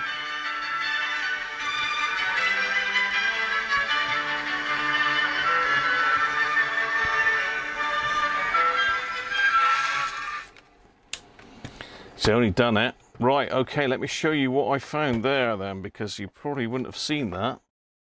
Don't even know if I can find the little bit of whatever it was. I think it's one of these little bits here.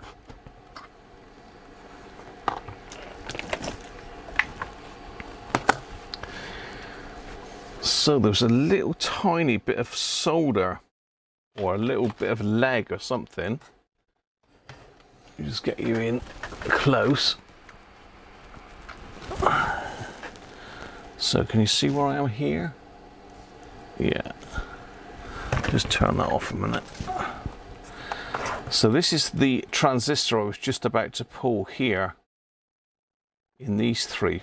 And I noticed there was a little tiny bridge just there. It almost looked like someone had flattened over a solder leg. It might be that when I've been soldering there just now that a little tiny flake of solder has come off and just lied across there. But I don't know if that's it. That might be it there. Yeah, that could well be it there. Yeah, a little tiny bit of solder like that on my finger. That. I don't know if you can see that or not. That was just lied just there, touching that to ground. That's what it was. Well, that's... I mean, obviously the transistor was the issue that had gone pop, but there was a short on it. Whether that was caused by the chap that had to go repairing it or me when I was just soldering it a little while ago, but we will never know.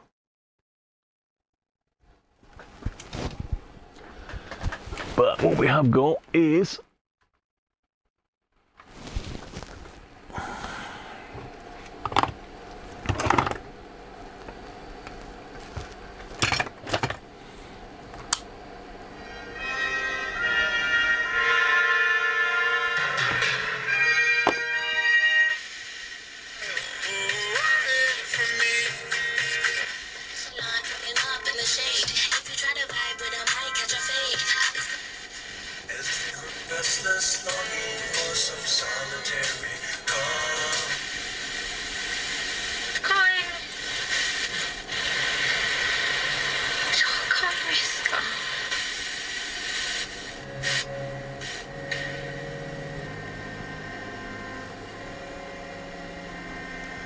consider I've only got a bit of wire hanging off of it.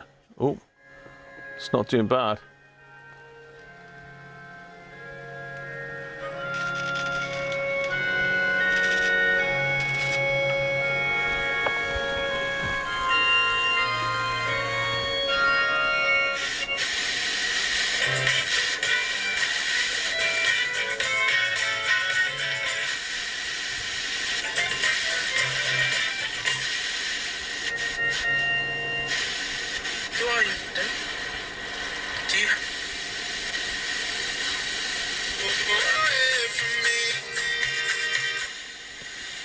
Lovely afternoon sharing our Sunday together. Isabel from just outside cake in the oven, and we'll feed it with brandy every week until it is ready for ice. It's doing a constant 60 milliamps. Enjoying the music, watching the sun go down over Burford Golf Course. Wherever you are, whatever you're up to, hope the rest of your day is good. Lloyd Griffith is next, with you until 7. He's handpicked some very special choral music that he loves to mark Remembrance Sunday. Classic FM. My mum has dementia. Job done. Job done. That's it. Finished. End of the stream. Oh, I see what you're saying, Anthony. Yeah. So you think we would still had a pop from the speaker? So let's just get the circuit back up again. So then we're looking, that was TR5. And let me have a look. So we had the ground, TR5. I believe they mark the collector with a spot. So I think that was the emitter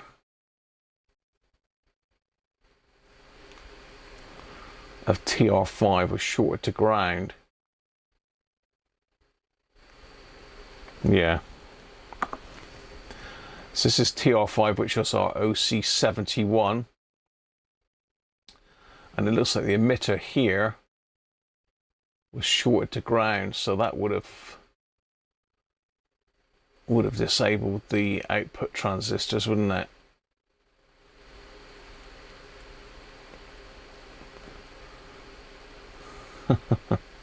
Yeah, so yeah, this leg here was shorted to ground.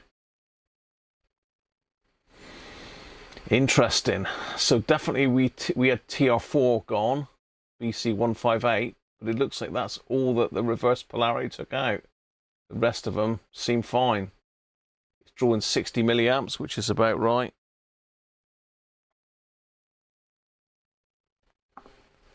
What do you think? Job done? Can we go home? Put it back together and get the records out. It's not in time for the records yet. Adrian Hobby, how you doing, mate? Let's catch up with the chat then a minute, because I've missed quite a few. I said hello to Martin, I believe. Christoph, I think I said hello to you, Christoph. I certainly acknowledged you. I've got to get the rest of my stag in the glass, actually. Stag is a nice point. 5.2, so it's pretty potent. It's a nice point, though. Oop.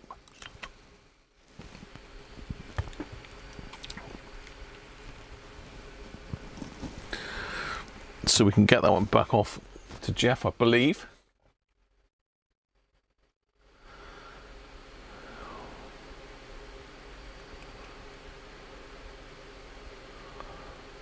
Andy Beck, how you doing, Andy? And Wenlock, morning to you, Wenlock. How are you, mate? Not seen you for ages.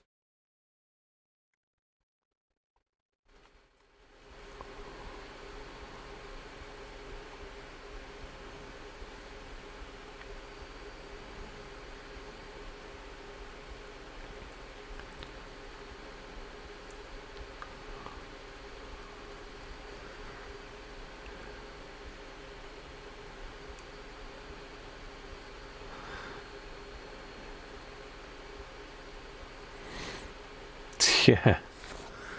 Fanfare for the common man. Cheers, everybody. Success. I have got me poppy on, look. I got me poppy on, and this is Mrs. Cruncher's humour for my birthday, look. Old banger. Can't see what the rest of it says in the thing now, but it's pretty good. It's got no truck on, it's got 60 years, look. Where is it? Over here. Good condition, but bodywork needs attention, apparently. So, thank you, Mrs. Cruncher. My birthday t-shirt.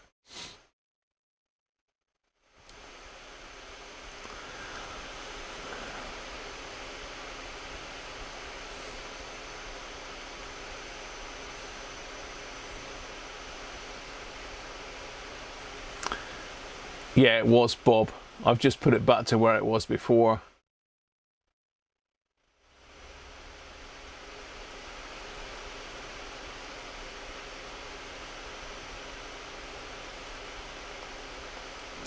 Yeah, so Anthony thinks the short must have been there before, so it could well have been.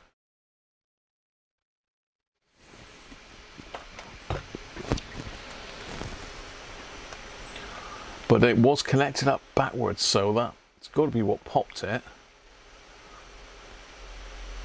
Very nice, Martin. OC71s are pretty rare. OC72s, I think they fit those to the... I just spotted my flux container upside down and empty. Rick 1, I think. Not Rick 1. RT1, I think, had the OC7. It might have been OC76, actually.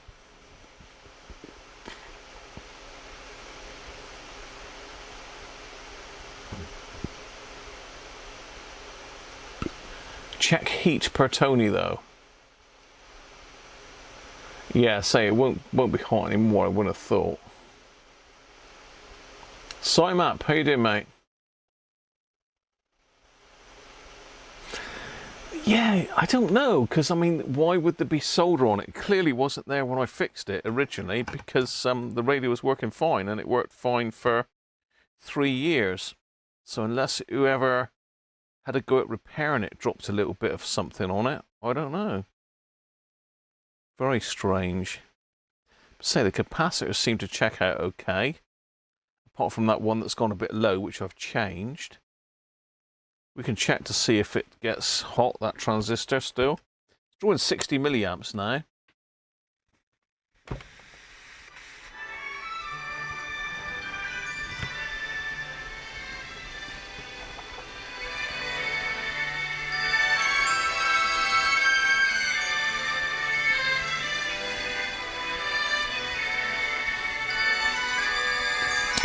We ought to probably check the midpoint voltage and the quiescent current. That's going to be a copyright hit, isn't it?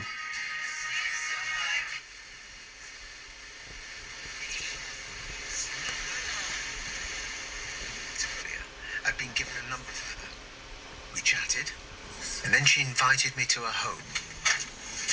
It's an old stone cottage perched on a hillside, small and neat. That's his typewriter. Jill's originally from Yorkshire. No, She's nothing's lived in getting the hot south of now. France for over 40 years. The other one that I have, the stand-up one, I gave to the great niece. Right.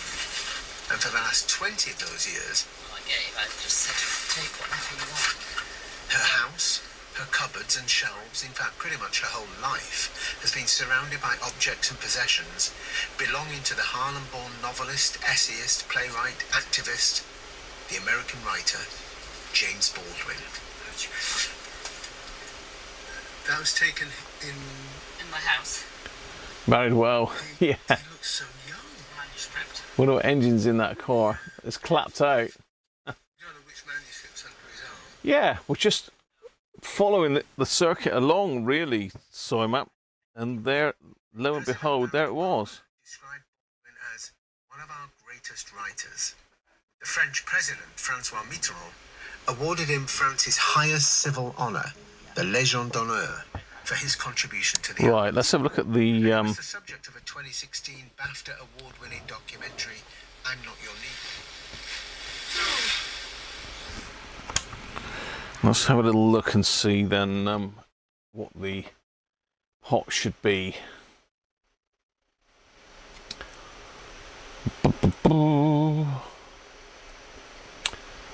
So the one I tweaked was R32.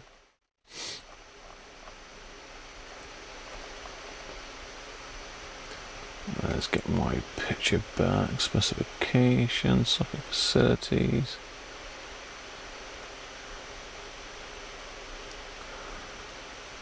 DC.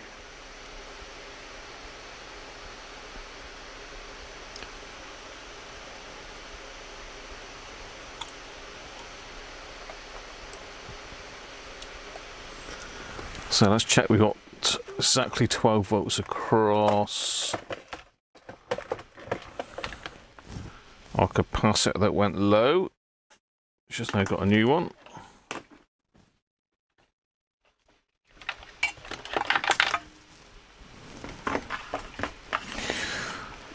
I know you do like a good old bit of fault finding on here.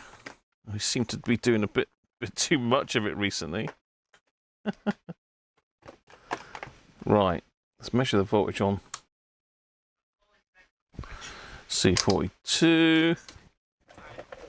James Baldwin was always much more than a writer for me. A treasured gift. Well, 12.097, so let's just tweak that a bit back a little bit, I suppose. my modules in American studies, and there were many, whether it's the slave economies of the American South, the Depression years of the 1930s, McCarthyism and the Cold War. Students today might turn first to Google. I turned to Baldwin. Is that Stevie Wonder? 12.01, that'll do. He would always offer a clarifying line of understanding American history and American culture. So let's check the I held on to that connection even tighter after his death.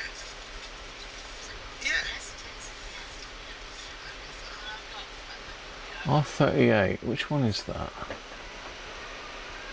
R32 is the one that I've tweaked. James Baldwin arrived in Sample once in 1970. Ah, okay. It's the village next to Joel's, just a few miles down the road. He wasn't in the best of health. Connect a voltmeter between junction of R42, R43 and the negative.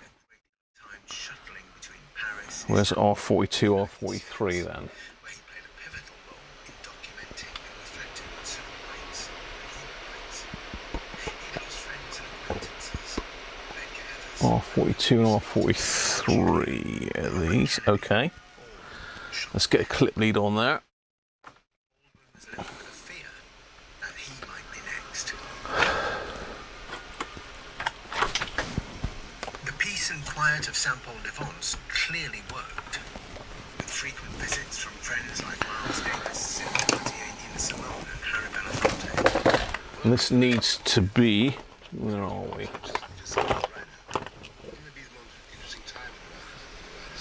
Yeah, you can just about see that. Let's get a bit closer in.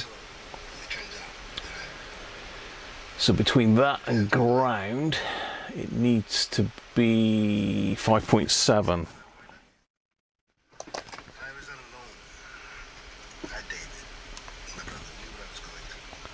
5.1, so it's lower rather than higher. So let's tweak that back up to 5.7 then. I was introduced to this guy called David Baldwin, and I said, Baldwin? Oh, wow. Are you a relative of James Baldwin? And he said, yeah. 5.7. And I said, oh my God, how wonderful to meet you, because he's my favourite author. And he said, really? And I said, yeah. Oh, with volume at minimum, hang on. Yeah, 5.7. Still stable.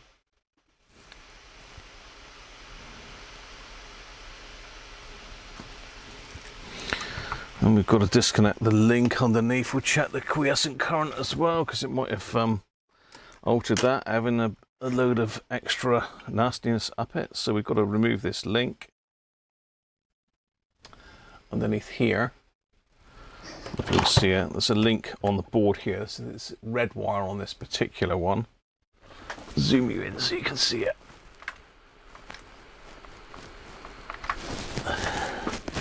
This red wire here. You've got to disconnect one end of that, so I won't mess with the end that's right there on top of everything.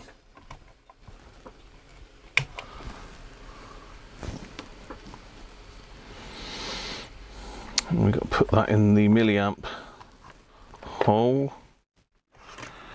We need our meter across that.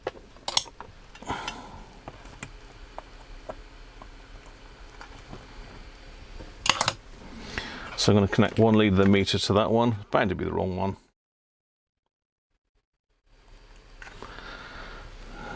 So we need to be in milliamps. Zoom you back out. And we want a reading of 4 milliamps. Let's turn it back on again.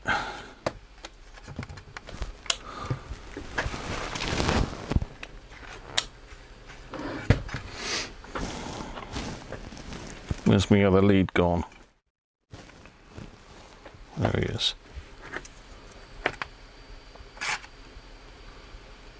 Okay, according to that, we've got no milliamps.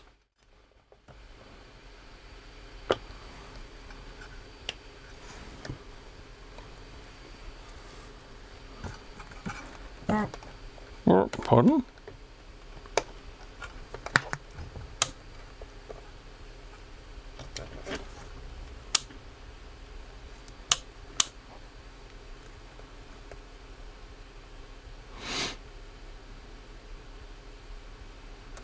Interesting. Let's give this pot a twiddle then.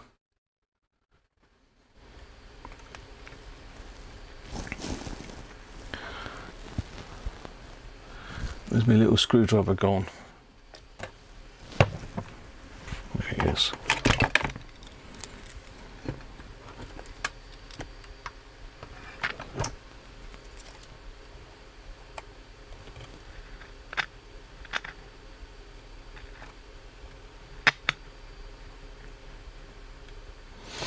Okay, something's not right there.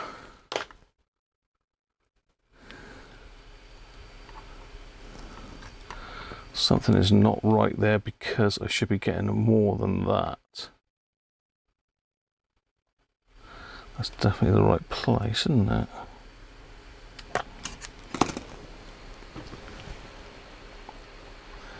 In the black flex link under this board and adjust R38 to give a quiescent current of 4 milliamps. Definitely R38. Why can't we get 4 milliamps? Let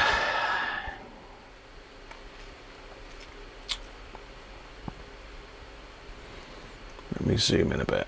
Am I connected to the right part? Link. Yes, I am.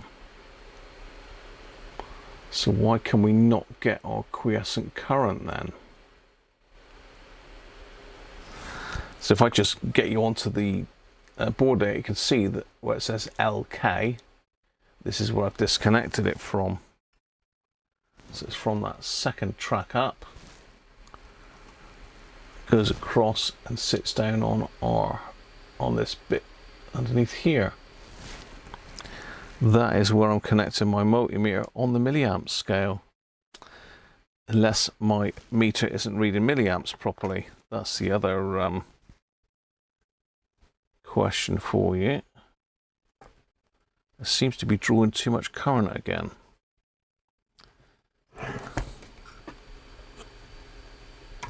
Oh yeah, that's getting hot again. Ooh.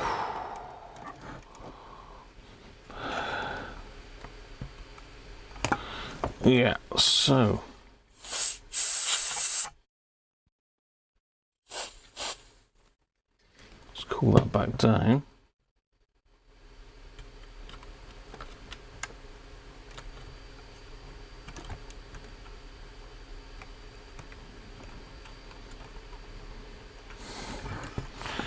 Why is that then? Unless my meter's loading it up. Let's turn it off. Just connect that back on a minute. See if we have an issue with runaway. Unless I've just caused that issue by twiddling that pot, maybe.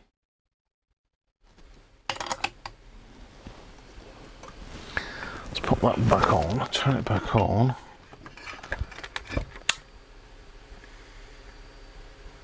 Yeah, I think I've done it by twiddling that pot. No.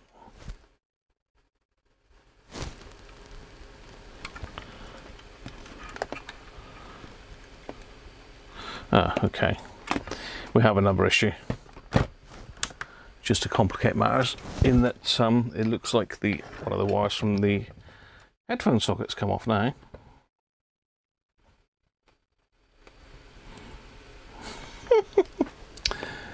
Oh dear, it's never ending.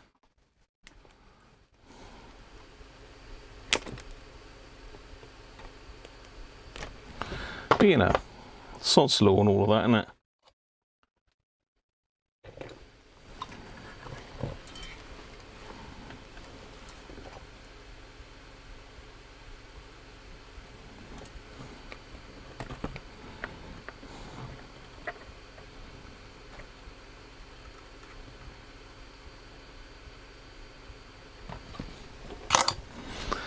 Right.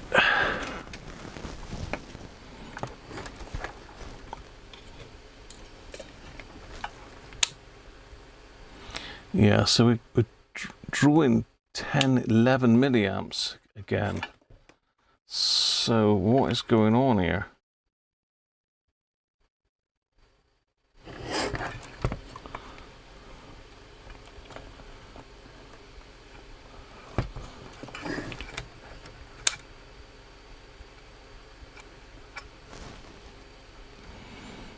I wonder if that voltage there has popped up again. Let me just check that midpoint voltage, whether that's moved.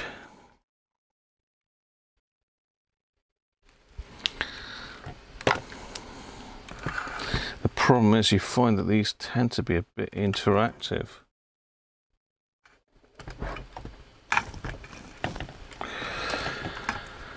So let's pop that back in there, pop it back onto volts.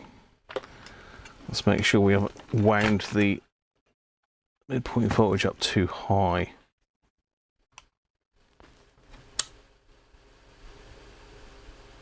No, that's actually lower.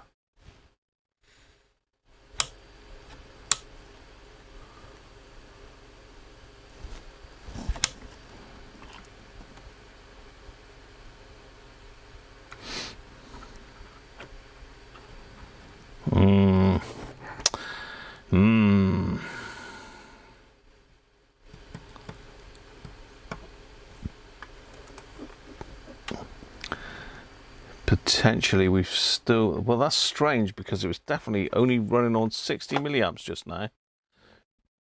Gonna have to get my head around that a minute. Just when we thought it was safe to go back in the water, isn't it? Derek's off. Cheers, Derek. Catch you soon, mate.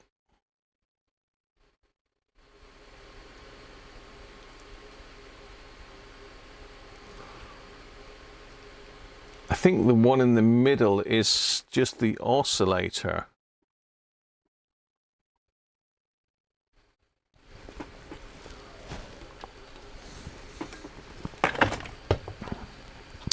But this does have shortwave, but shortwave uses the telescopic, not the ferrite.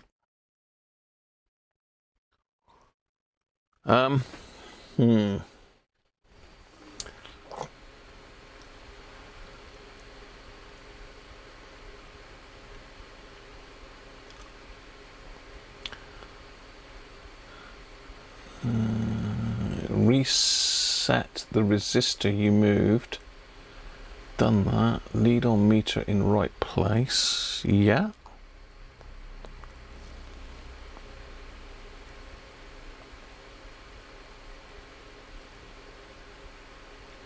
Is there a bridge on TR6?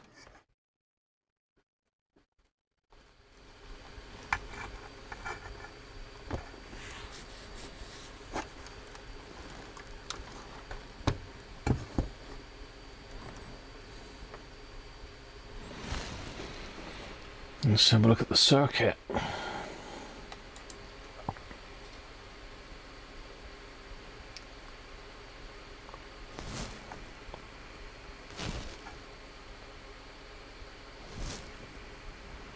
Yes, there is a bridge on TR6. Well spotted, Bizarre.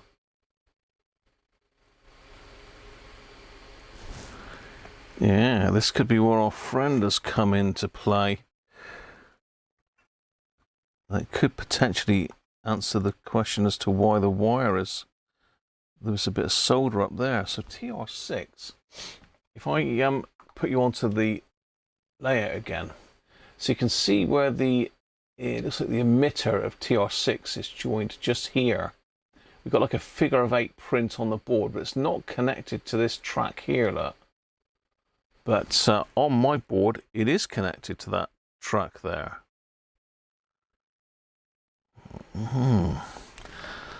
Let's pull that out a minute.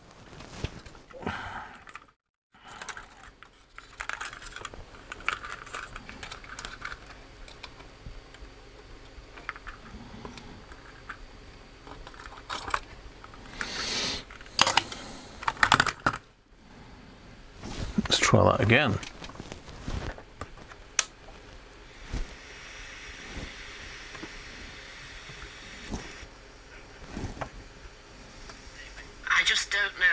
really what? Because it's all going Okay, we're back. sooner or later deteriorate. We're back. And, There was a bridge. unless I can get it What is out going of on with this radio? the correct place for the letters and everything. So why would somebody short It's going to be lost. that? So that, I mean, basically, I've just desoldered that. I should have showed you what I was doing before I did that, really, shouldn't I? But Bizarre was saying about a bridge on this. So I've been in touch with the And this is that figure of 8 track here that you see. And this is the track next to it.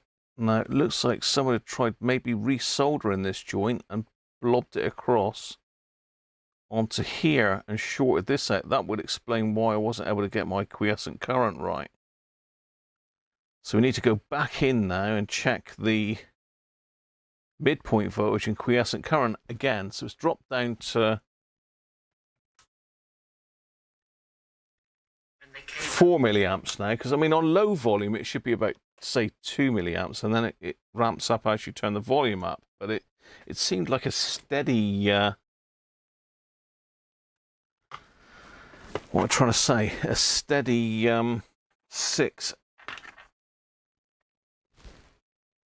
60 milliamps. Right, okay, let's zoom back out again then.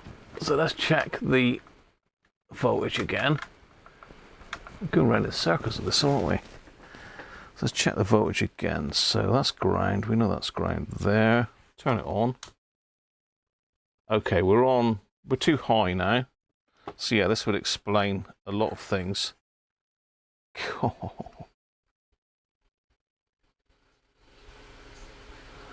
I'm pretty sure that had to be 5.7, didn't it? Let's give that a little wiggle round.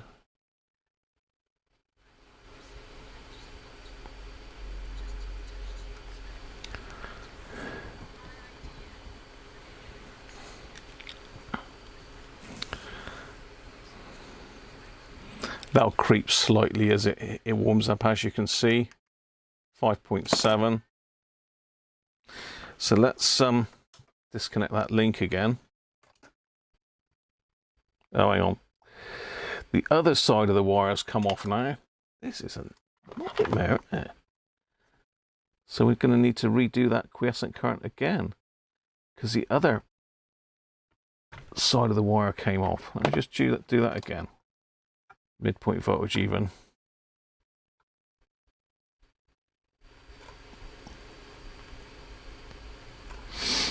Just check that again. It's very, very emotionally draining, and I do get very emotional. And Okay. I'd like a closure somehow, because it's been going on a long time. And yeah, it takes it out of me, and I'm getting older. 5.7. And I don't want Okay. Back to 5.7. Right, let's swap our leads over to milliamp mode. That's my favourite way to pop the fuses, that is. Disconnect that from that test point. Let's unsolder this. I need to put some fresh solder on that because it looks like someone's had a go at that as well. Let's clip one lead on there and the other lead on that trace.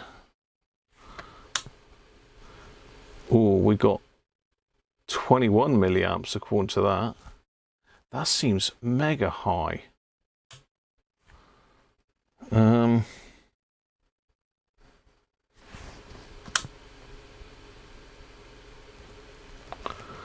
Should be 4, but I did have a good old twiddle, didn't I, to try and get it right just now. So let's put that screwdriver back in there, put that back on there, turn it back on again.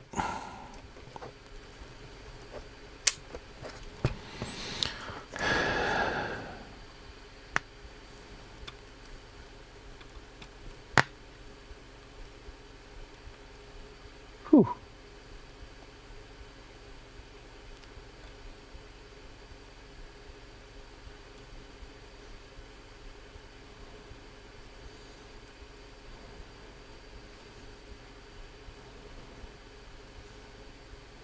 Come on.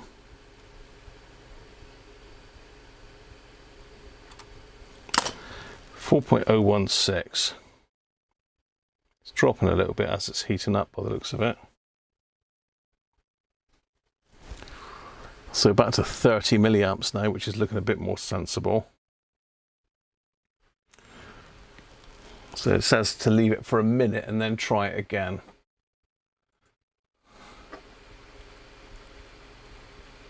So well spotted, Bazaar. Very well spotted. Legend. I might have done it when I removed the link wire. I could have done, Bazaar. I could have done.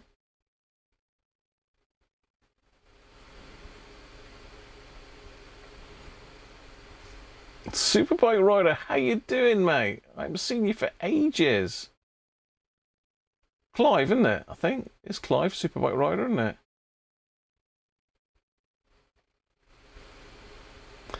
He did briefly one up to 250. It's very scratchy, these pots. You could probably do with a squirt, but it's dropping now, so we need to pop it back up to 4. Now it's warming up. Oh, hello, stop that. Christ.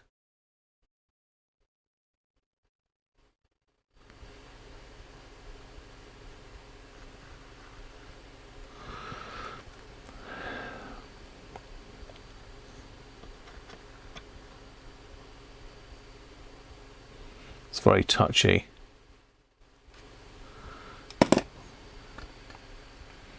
.02. Brill. Right, that'll do. Let's reconnect that wire and we'll check the midpoint voltage again. Because potentially that will now have changed. I will re-look at my footage and just see if I did bridge that, but I don't think I did. That's a nasty solder in there. That's been undone a few times.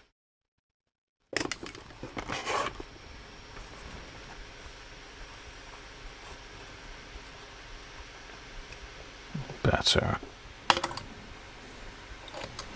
Put a bit of flux on that other joint there that got, it's all crusty. Better. So it nearly came back, Jeff, like still poorly. Right, back into voltage mode on the meter. Connect back onto the junction of those two resistors. Switching back on, and we're looking for hopefully 5.7. Yeah, there we go. We're there. At last. At long last. Just as well we checked that, wasn't it? Because without checking that, I wouldn't have known that there was an issue there. And it sounded fine.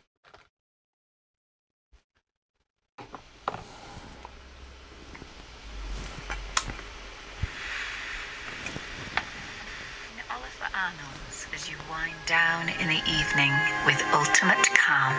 Music that can bring. So now on minimum volume it's 30 milliamps. On BBC Sounds.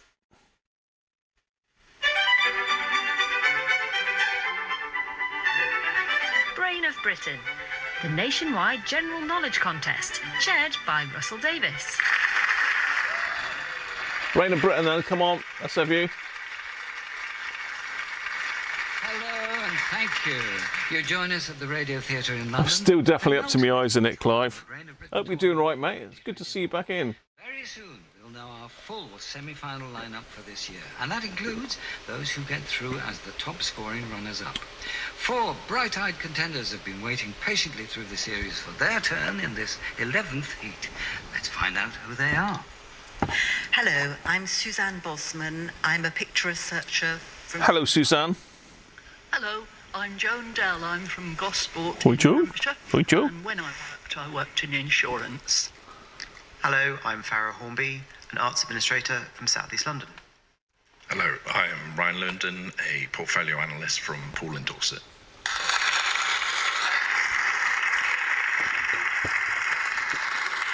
There are one or two repeat offenders among you who've sat on this stage before, but whether you're a returning contestant or taking part for the first time, you're all very welcome. As always, we go around in alphabetical surname order, meaning the quiz begins. Come on then, Gavin. Suzanne Bosman. In May 2024, the National Gallery in London began its bicentenary celebrations. One of the most famous pictures on display in the permanent collection is the 16th century work Virgin on the Rocks. By which artist? Which artist, Gavin? Leonardo da Vinci is right. Oh. The name of the international medical aid charity MSF, also known as Doctors Without Borders, stands for which phrase? Médecins Sans Frontières. Yes, Doctors Without Borders in French. How do you know this stuff? In 1964, which two East African countries merged to form what is now the Republic of Tanzania? Tanganyika and Tanzania?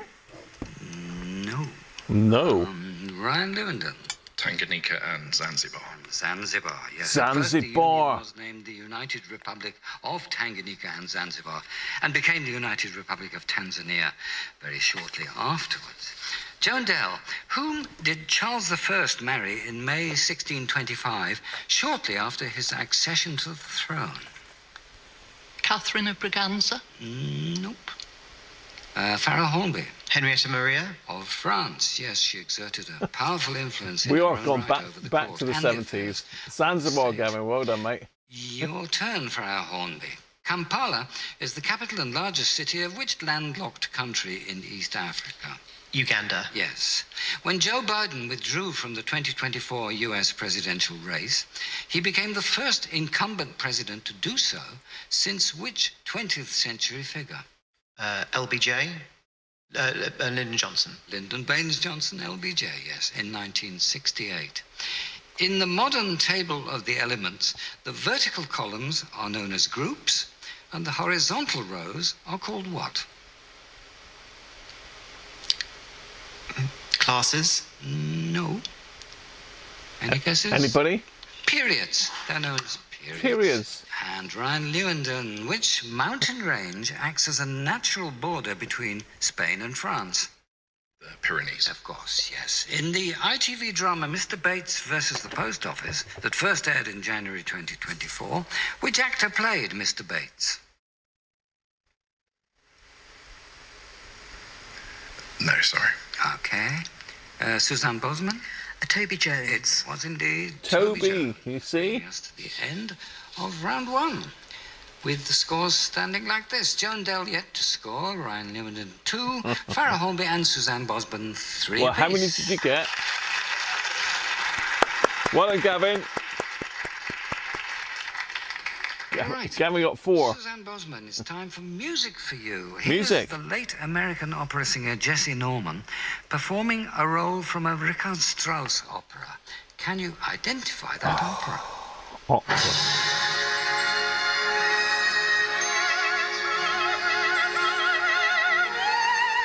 Oh, what a racket. No.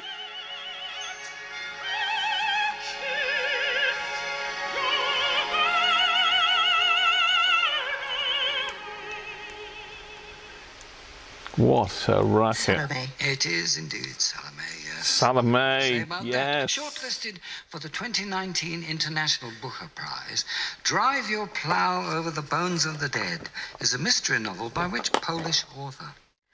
Now, I might not be able to pronounce this properly. It's Olga Tokarczuk. It's, yes, or Tokarczuk, but you're obviously onto the right person. Olga Tokarczuk, I would suggest. Originally published in Poland in 2009, the book came out in English in 2018. See, our Polish viewers would know that. Origins, the English words abstemious, frugal, lonely, excellent, horrid, leapfrog, hereditary, and indistinguishable all have what in common? No. No. Farrah Hornby? They don't have a direct translation into other languages. Not that. Oh, anybody? Going to try Anybody? now? Well, their first recorded use is in the works of Shakespeare. Oh, well, there you In are. every case. which surprises me, but there it is. Joan Dell. In the work of Thomas Hardy, Michael Henchard is better known as which title character? The Mayor of Casterbridge. Is the right answer. Very yes. good. Surrounded on three sides by Senegal, with a coast on the Atlantic Ocean, which country geographically is the smallest in continental Africa? The Gambia. Yes, the Republic of the Gambia. Seychelles is the smallest country in Africa overall. In post for 42 years, which of the UK's poets laureate since the role was created in 1668 has been the longest serving? John Betjeman. No. Farrell Hornby?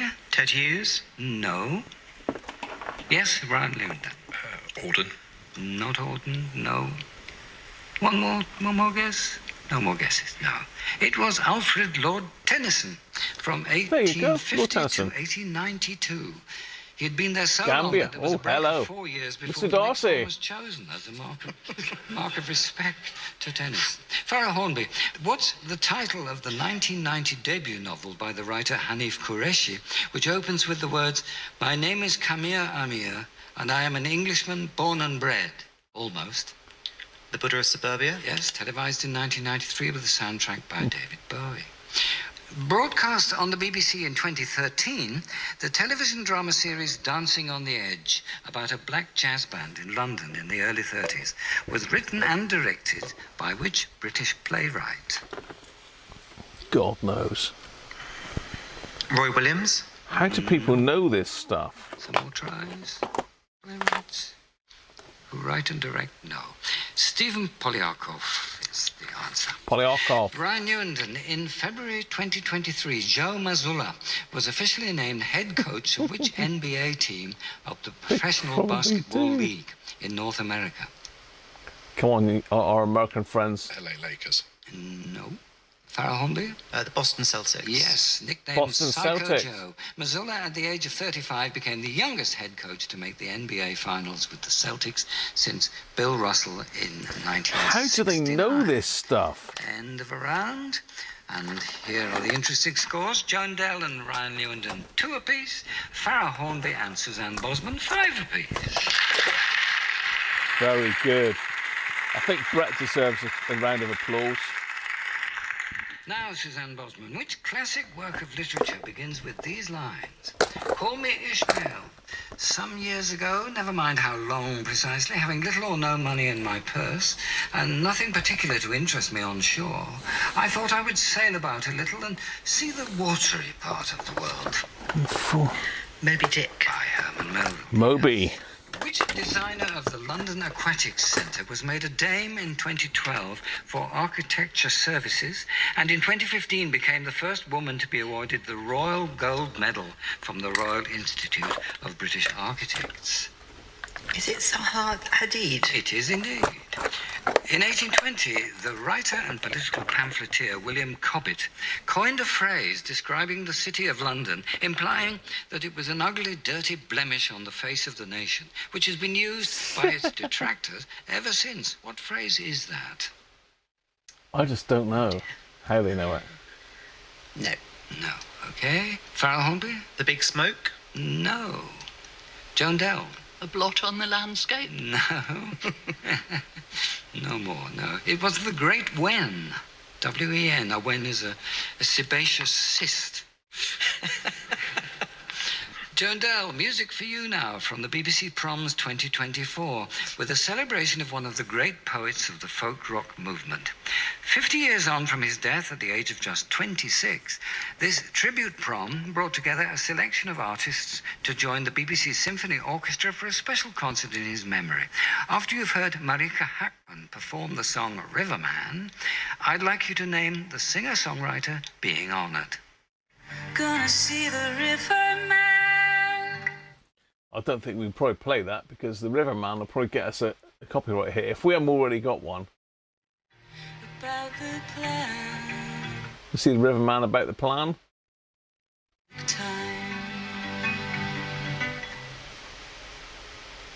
I don't know. Right. Farrah Hornby? Nick Drake? It was Nick Drake. Yes. Whoa, Gavin, Can we how come did to you your know question? that? The name Fred Quimby, American film producer, is chiefly associated with which animated double act? Oh, it's not Laurel and Hardy, is it? No, not animated. Oh, Fred Quimby. Is it Tom and Tintin? Jerry. Yes. Oh, Tom and just in Jerry. time. Tom and Jerry is right. David Essex. Which artist painted the red portrait of King Charles III, unveiled by the monarch himself in May 2024, and inevitably, immediately controversial? Is it Jonathan Yeo? Yes, the son. I think that's enough of that. I just haven't got a clue on any of those. Tom and Jerry, Tim. Yeah. Tom and Jerry, Brett's got that. Everybody knew Tom and Jerry. But Nick Drake, how did you get that, Gavin? What is the matter? Yeah, of course, Tom and Jerry. What was I going to say? I can't remember now. I've totally forgotten my train of thought now. Oh, diode. We need to put a diode in this. So let's get a diode. Anybody got any suggestions? I'm probably going to stick a Schottky diode in it. So let me find one.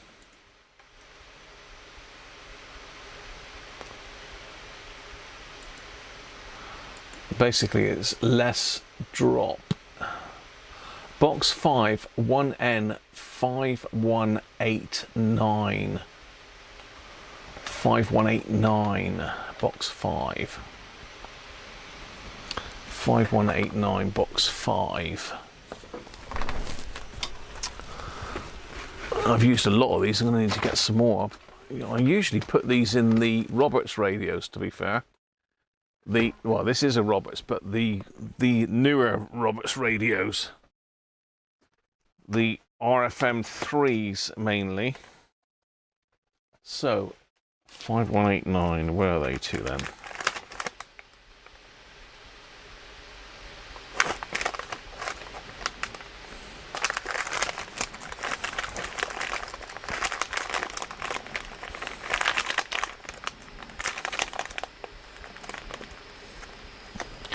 Five 189.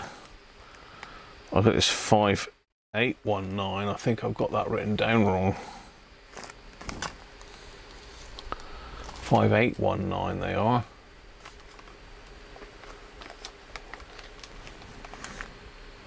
Yeah, I got that written down wrong in my book.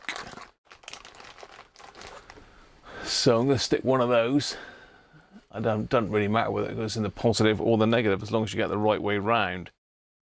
So the little stripe's got to go in the direction of current flow. Let me change that then. 58.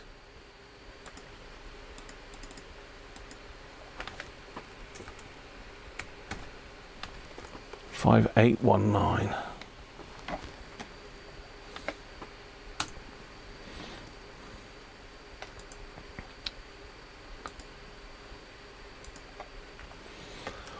Right, let's close that up now.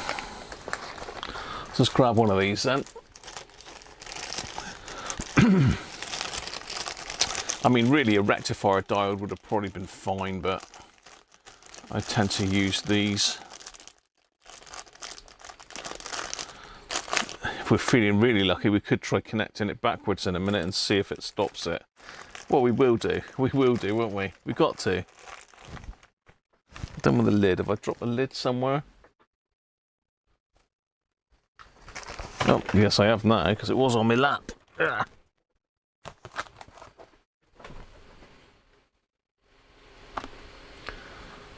Hello. For some reason, the Nikon is going a bit bonkers. Is it a dodgy USB connection? I don't know. Oh, okay. Okay. It's because I've got rid of a camera to speed the computer up a little bit, and it's I pushed the wrong button. So I'm back. Thanks, FM. Thanks for dropping in, mate.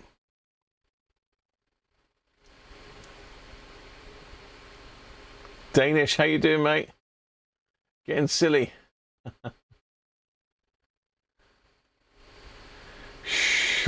Shocky. Yeah, so basically it's less voltage drop if you put one of these in. So I'm going to stick that in here. So this is the plug-in socket that goes in the side. So I'm going to stick it with the stripe going towards the switch. Oh, I forgot I've still got it turned on. Don't do it live power. So you need to disconnect that, wrap this around it, because there's no hole in this, which is a real pain in the backside. You think they'd put a hole in that, wouldn't you? So let's get this desoldered a minute. Let's get my multimeter out of the way. Pop the speaker back there.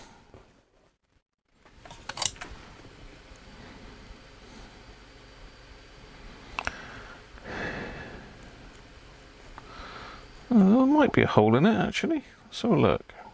It'd be nice if there was, because I can tidy it up a lot better. Let's get you down on the bench here a bit. You can see what's going on. So as I say, the beauty of a Schottky diode, if that's how you pronounce it, I don't know, is that it's a very low voltage drop. It's something like 0.3, 0.2, 0.3, whereas a normal diode would be about 0.6, 0.7. So you're not losing any voltage through it. Well, you are, but not a lot. Not enough to cause a problem with the circuit. No, it hasn't got a hole in it. Yes, it has. Okay, it has. Right. That's great. So let's put our diode through that hole. I'll get it fairly close because I want to connect the other one up.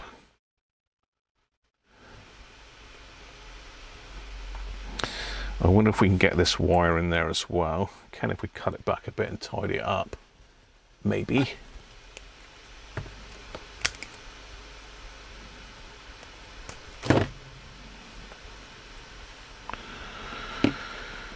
Can we get that in the hole?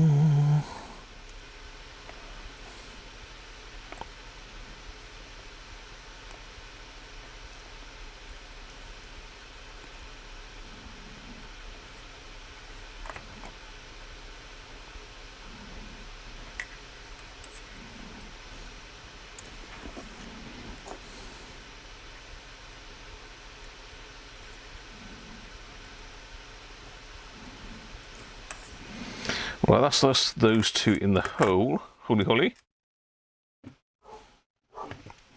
Actually, I got a little device that was given to me by Ben and Sandra for my birthday. Let me go and get it. Oh, exciting stuff. This was very needed. I think Ben and Sandra spotted the need for this.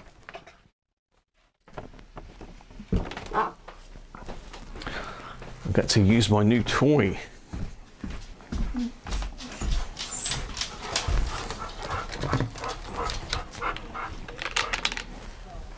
Hey, puppies. Dogs are barking at their own shadow again, I think.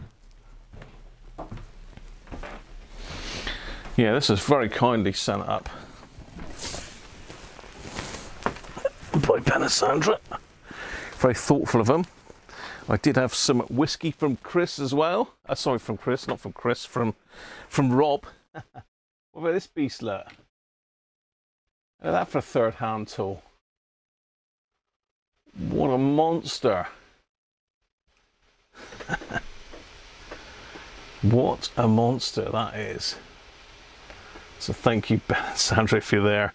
We're going to put it to use.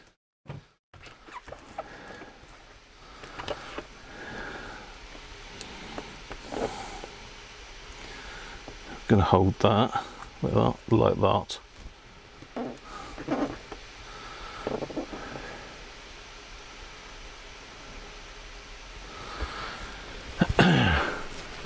get that up. So you can see what I'm doing. Where am I? I'm over there. Let's turn it around this way a bit. So as it's... Where am I? I'm over here. Over here. There we are. There we are. So yeah, brilliant.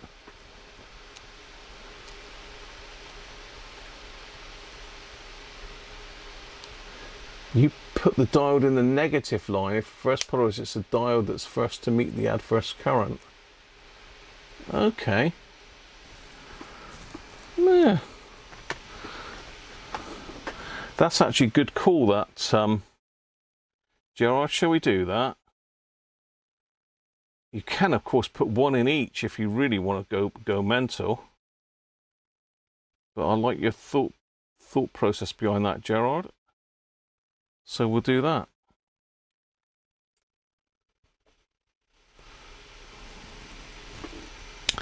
Let's tidy up the other wire as well. Let's stick it in the negative then. So it needs to go the other way around in the negative. So it's pointing towards the power supply.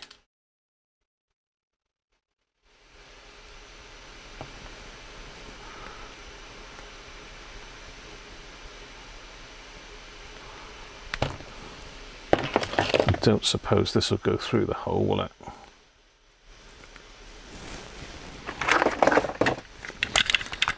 I mean, it'll work either way, but I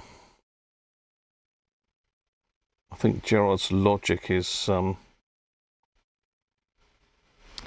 ruling the day there. Can I get them both through? It'd be nice if I could.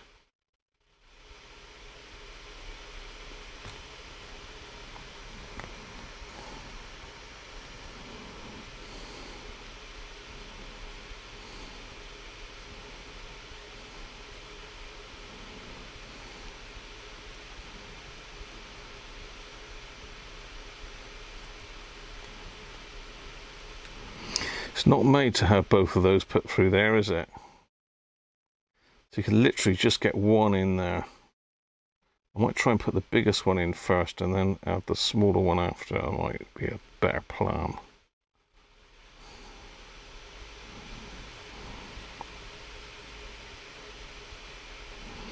I don't think the bigger wire will go in there at all, actually.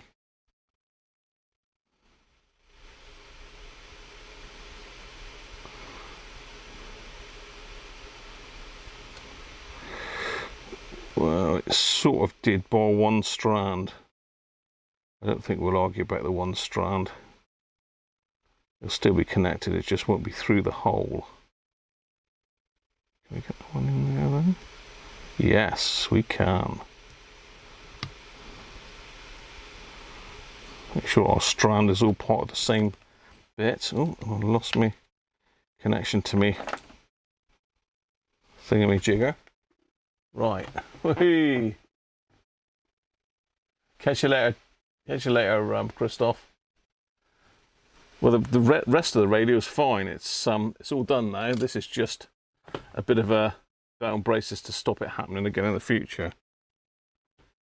I've got the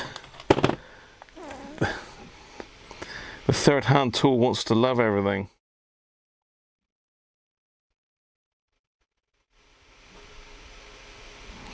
So that's a much better connection. So we sort of quids in there really, because that's a better connection to that than it was before.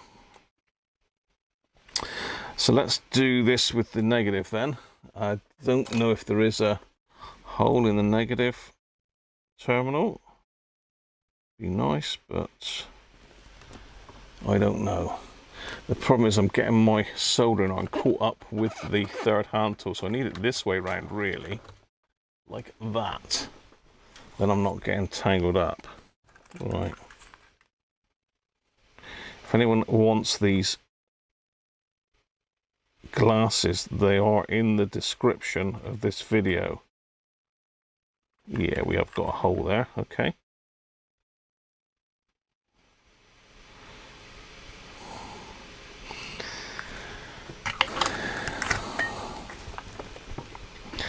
So we need it the other way around this time because the current is flowing back that way. Correct me if I'm wrong, because I very often am wrong.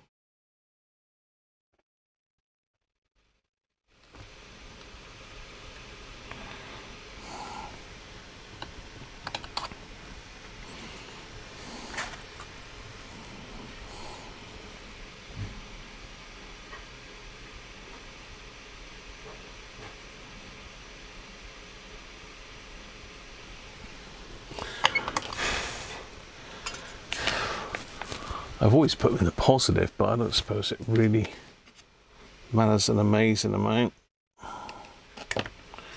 Right, then we need to do a little bit of a loopy loop in this one. And get our negative lead. And cut that end off and put a fresh bit on.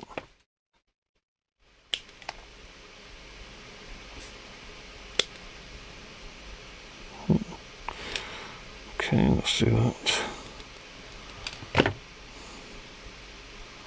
I'll still cut loads off.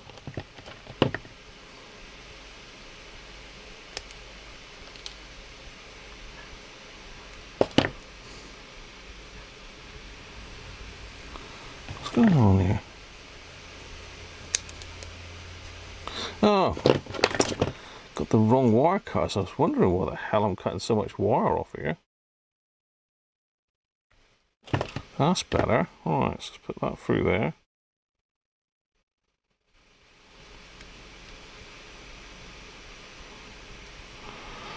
Just do a double loop, loop the loop. Loop that back round there.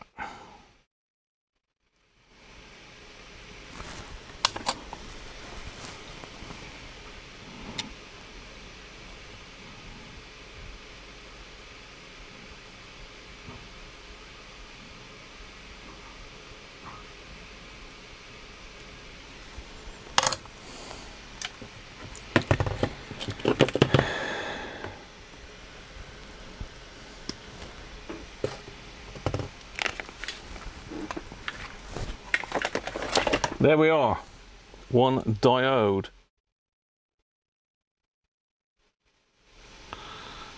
That's quite a good mechanical connection there as well.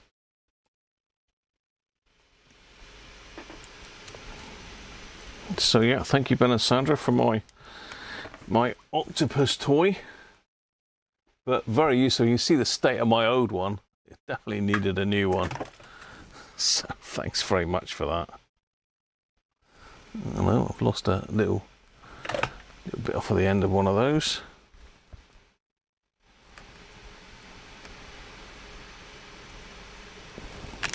Oh.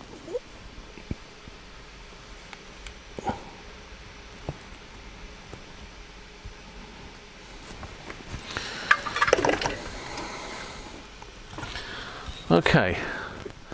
So let's get my power cord. Let's turn that on. So we're going to stick 12 volts. Let's disconnect this. So that's fed from the battery. Now we're going to feed it from the alleged power supply, or wall wart, or whatever you want to call it. So we're going to stick 12 volts up it. I'll take the current limit down a little bit.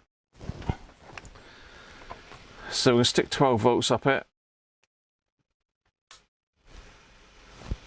And absolutely nothing. Nothing at all. So I've actually at the moment got center pin a negative. And that's not working. The radio's not on. It's not drawing any current. So let's reverse the polarity and put it center pin positive.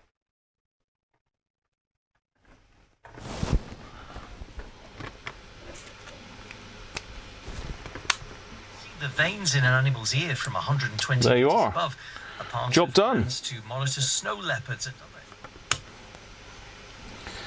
I suppose I ought to really have put a bit of heat shrink over that.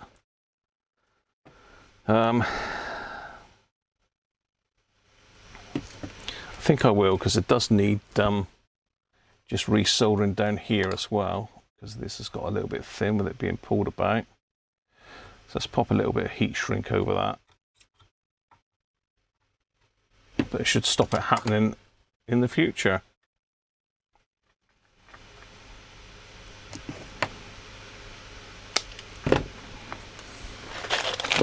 Now a little bit here somewhere. I've always got like little bits of heat shrink knocking about on the bench until you want one, and then you can't find it.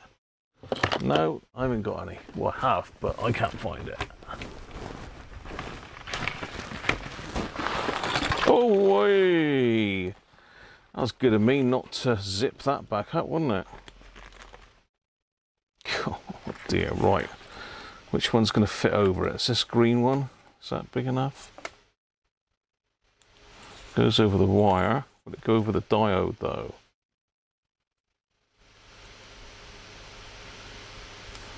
Maybe. Just tidy it up a little bit.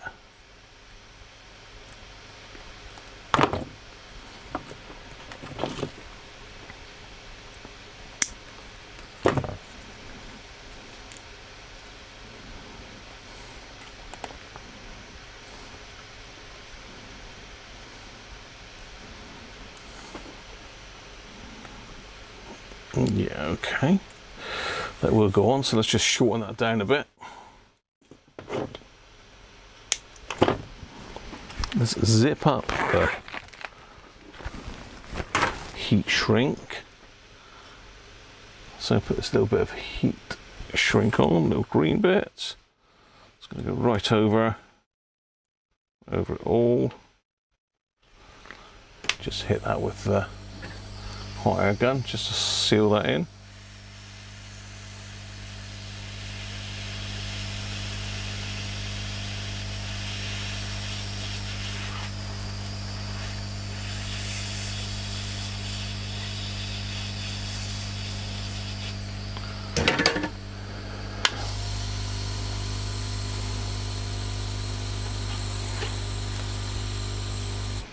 So now if it's connected backwards, it will not work. So you shouldn't have any of those issues anymore.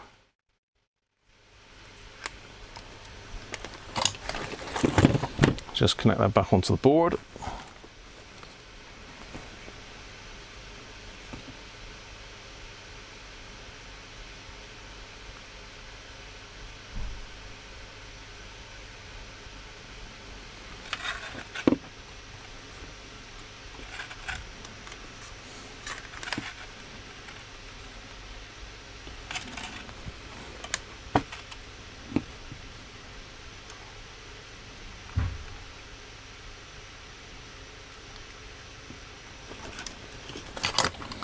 There we are.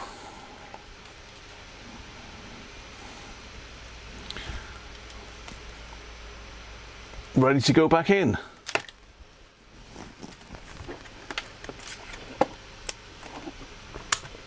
Married and had one child when she was on the picket line, and they were the people who lost more. But they did have one strong supporter.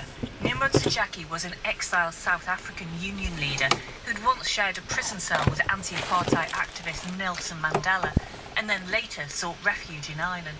He came to the picket line and walked up and down us every day and just tell us about how life. We've got loads of heat shrink all over the bench now, but you know, there's nothing new there. You couldn't marry outside of your race. You couldn't own anything. You weren't educated in the same way as other people were. He said that South Africa is like a pint of Guinness with the whites sitting on top of the black. That's the ruling class are white and they sit on top of the black people.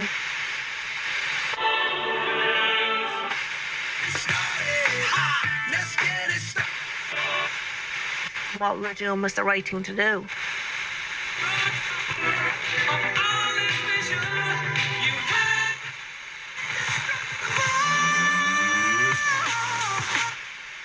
Going through something at the minute which you're just finding like is a bit of a burden if it's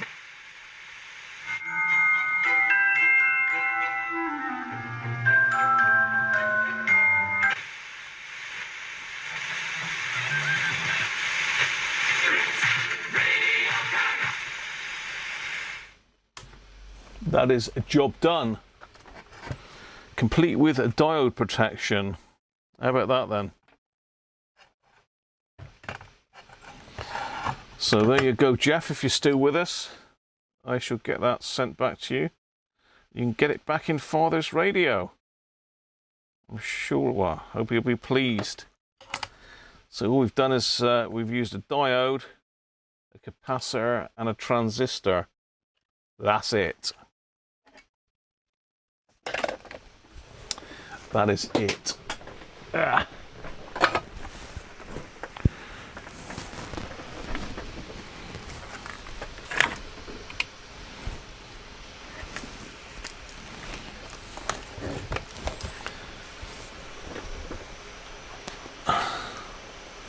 Right, hang on, looks like we're struggling for memory again. Let's close up some of these windows. No, that one there, let's close that. No, we don't want that open, we'll close that.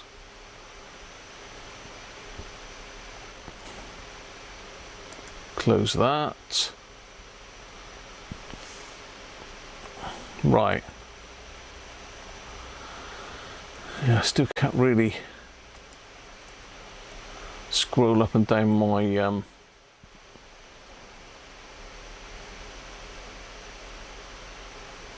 quiz show done.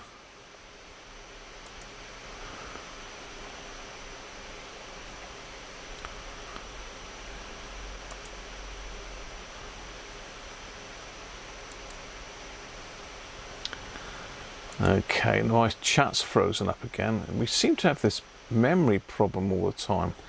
Let me have a look in the task manager. See what's eating all of our memory. Okay, vMix is taking a whack of it. Google Chrome and Microsoft Edge. Why is Microsoft Edge taking it? We don't want Microsoft Edge. It's going to let me shut.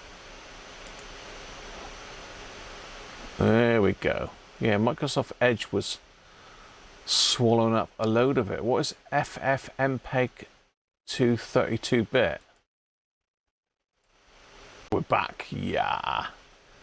Okay. Jeff, no worries. Sorted. Okay, let me catch back up with the chat because my chat froze up then for some reason. Catch you later, FM.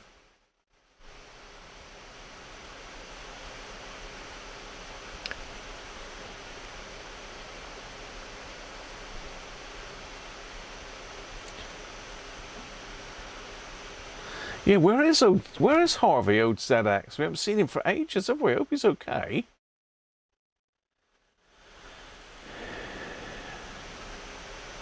Yeah, I did upgrade to Windows 11. I think I did, yeah.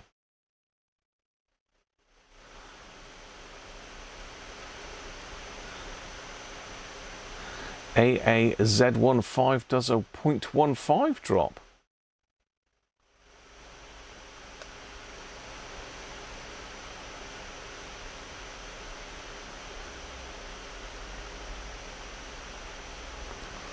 That's a good call though, Gerard, on the diode position. It will work in either, obviously, but I can see your point there for it.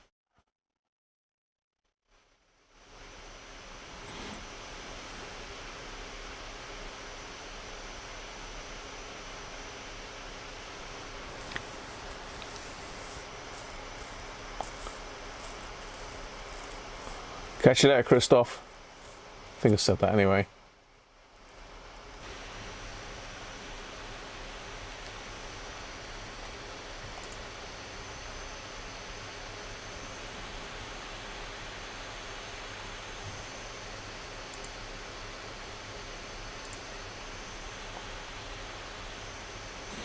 Well, I don't know if I'm back yet,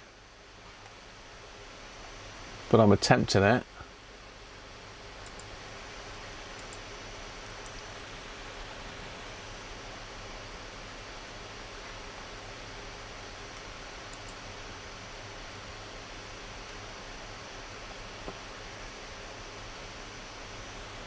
I think I'm coming back. No video yet. Let's have a look then. Because we're on the wrong screen, I expect. Now we're back. Scary. That's because one of my cameras isn't on. Yeah, well, I'm back. I'm back. Right, stop that. Yeah, it sort of ran out of memory, and then I think I closed a few too many things down on Task Manager. Closed down something that said FF something or other, MPEG, which probably was my video stream. That's a silly thing to do. You know, we got to try it, haven't we? Right, let's close some of this stuff down. Oh dear. Let's pop the chat back out.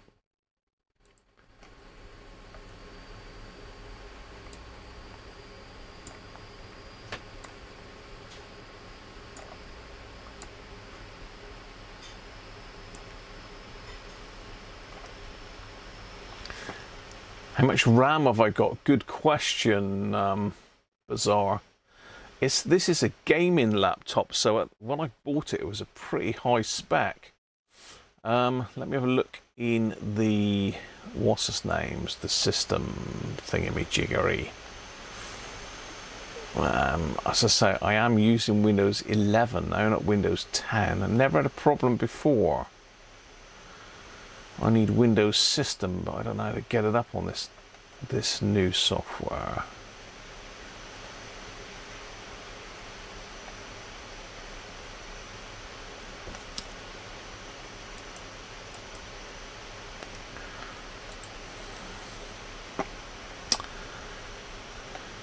Get rid of McAfee. I hear what you're saying.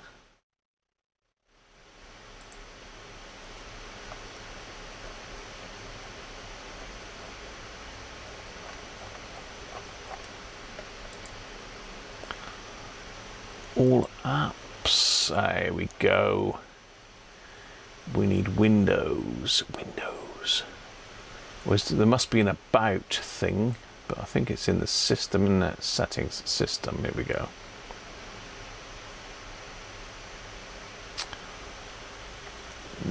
System, Windows system, display, sound, power, sleep, multitasking. Where's memory then? About. Okay, well, if anybody knows anything about this is my about whatever it is. So it's an Intel Core i7-87-500 at 2.2 gigahertz. I got 16 gigs of RAM. 64-bit operating system. I've got Windows 11 Home.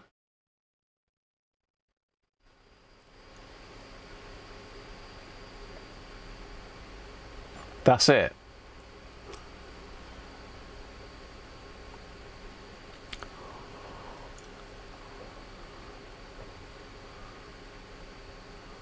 So 16 gigs is quite a lot. Do I need to put more in it?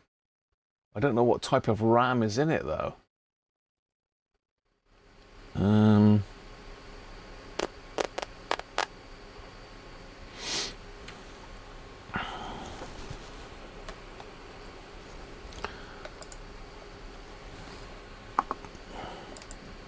I don't know what type of RAM is in it.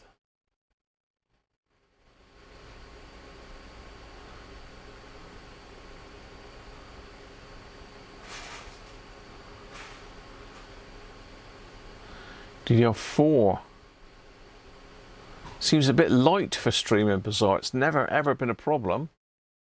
I don't know what the maximum RAM it will take is. Hi John, how are you, mate? I did buy the best one I could afford at the time, and it was pretty much top of the range when I got it. Obviously it's moved on now. I can overclock it. I'm sure I can do lots of nasty things to it, but I don't think it's going to help my memory side of it. It's just what something's obviously really memory hungry. I may not be able to change the RAM chips. Windows 11 needs more. Well, isn't it a greedy little thing? Asus.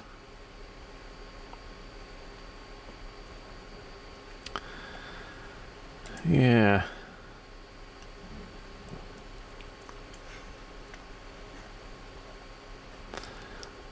I'm gonna have to do something, but then again we've got Christmas coming up, so I shan't be buying any hefty RAM at the moment. You think it's a DDR4? I don't know.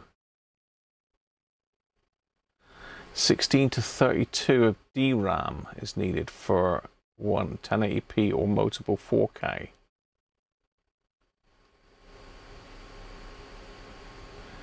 You're a bit wrangler yourself, John, are you? What's a bit wrangler? Yeah, I don't know. I don't know where I would find that out.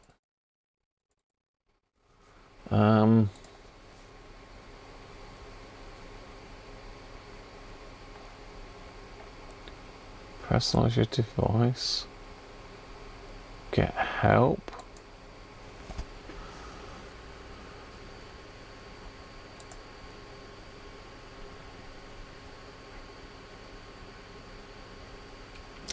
I don't know, Gerald. It's a laptop.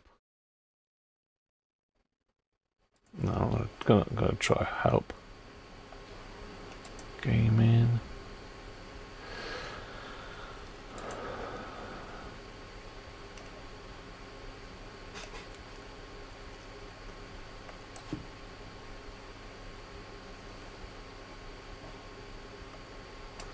Extra functionality.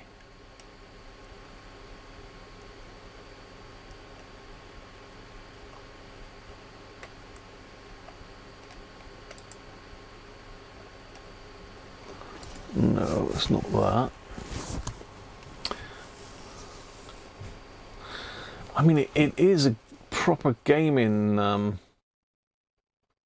spec, but I'm not really sure how I would go about finding out.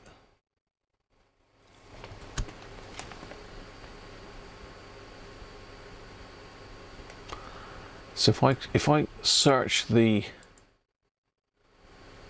model number, Windows spec support.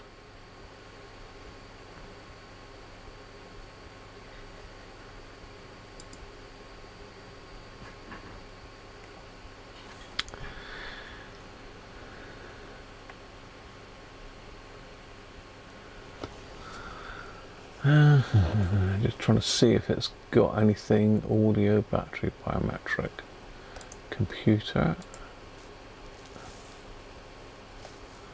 So it's an. Why won't it let me copy that? I want to copy that.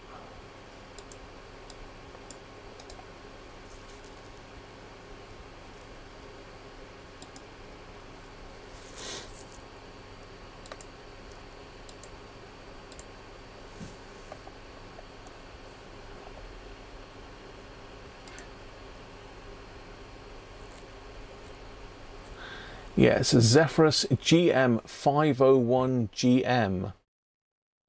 It's a GM501GM. Yeah, MGM501GM. Just there, look.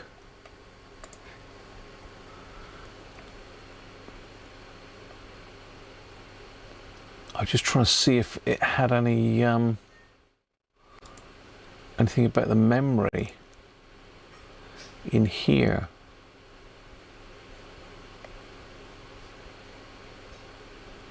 Processors, would it? No. It's a Core i7 2.2 gigs.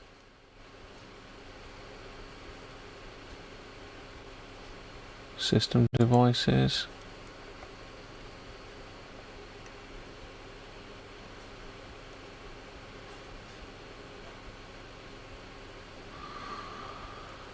Thunderbolt, Thunderbolt.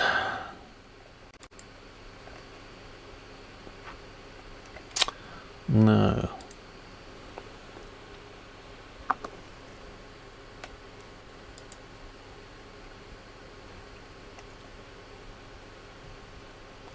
Oh, you can you?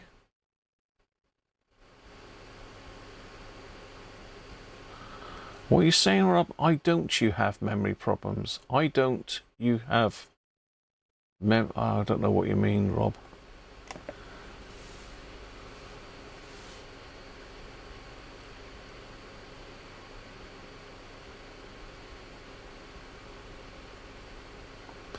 You can upgrade it. What can you upgrade it and what memory does it take then, Mr. Multi?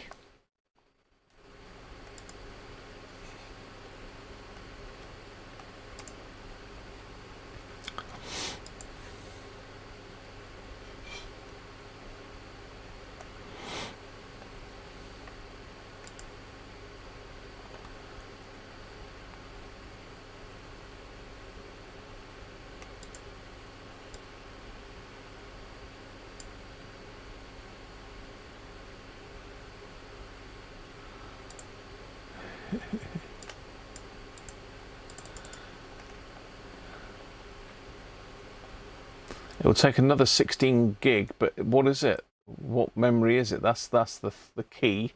And if you could help me. You say that, Rob, but do you know? Because I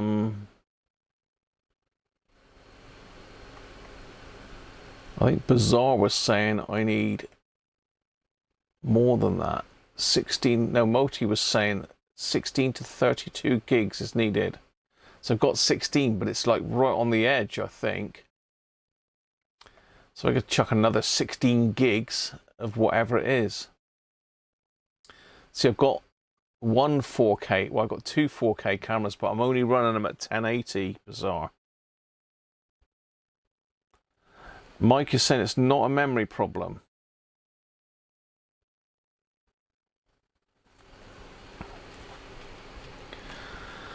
If I go into my task manager,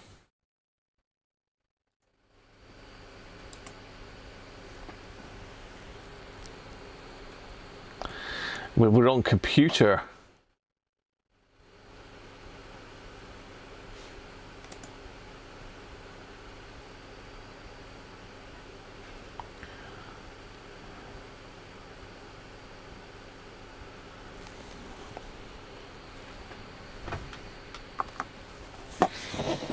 I'm just looking in task manager at the moment on performance. It says it's using 7.3 gigs of 15.8 at the moment on what we're doing. GPU's only running at 20%, but the CPU's running at 40 odd percent. Oh, CPU's running at 3.9 gigs, look.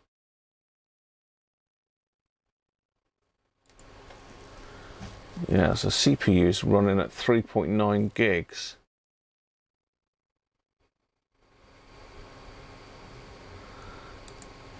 Memory is 7.2 gigs. Ethernet, GPU 1 and 2. UHD graphics and GeoForce GTX 1060. The memory is using half of the memory at the moment, but let's see what happens if I open up another, say, Google Maps. See what that does to it.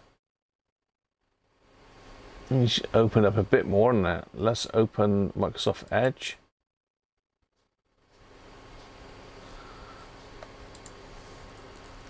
It's gone up to 7.8 gigs. 50% with Microsoft Edge open. If I open up, let's open up a bit of history. No, what did I have in here? New tab. Let's open a couple tabs in that. Let's open another tab in that. If I got Got 2 lots of this running.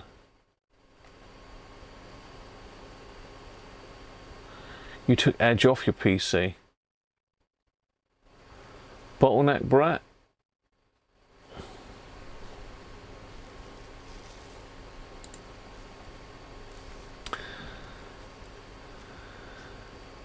For some reason, I mean, this is my task manager. This is what's used in the memory. So at the moment, Google Chrome, because I've got multiple windows open, it's using a hell of a lot. Why have I got so many open?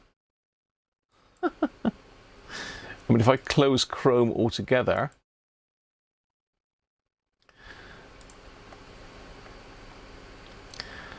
that's dropped me down to 6.1, 39%. If I close Edge, 5.4 gigs of memory. CPU is going a bit bonkers, though, isn't it?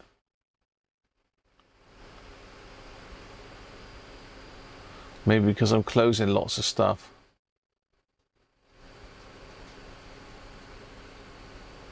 But say it's running at 3.9 gigs.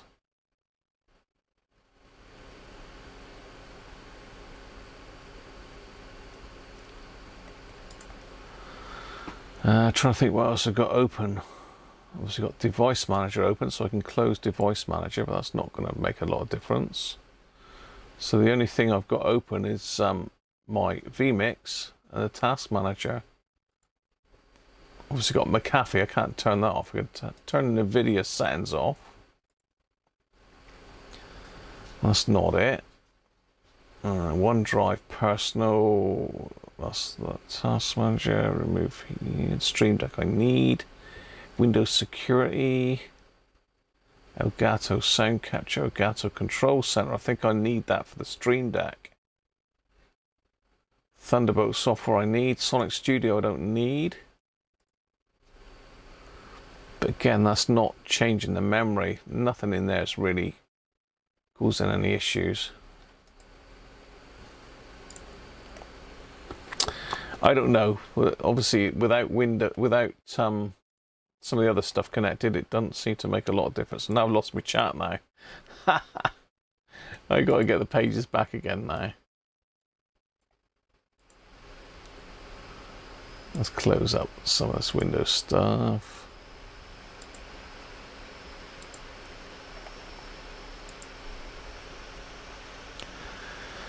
Right.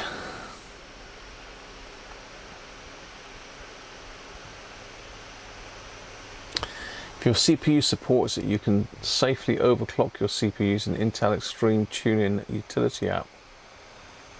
It has got a mental cooling system, Aaron.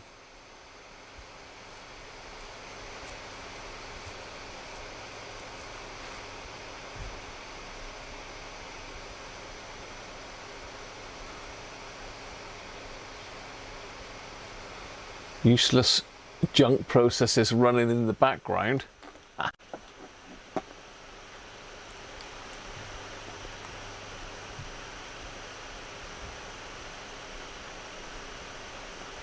It's not the hard drive, I don't think. I've got 2 hard drives in here. Rob, I've got an SSD and I've got something else. All of the things I've got in here. All of them. You have been having problems as well, Gerard, have you?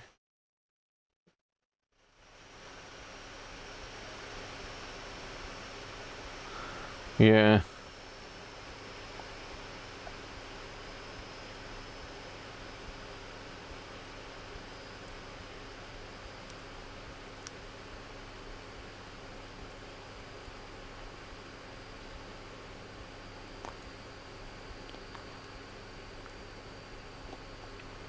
If you want to find brand and model of the RAM, download memtest 86 to a USB.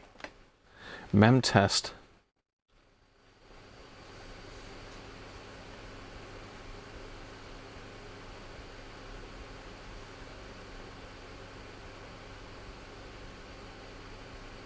Okay.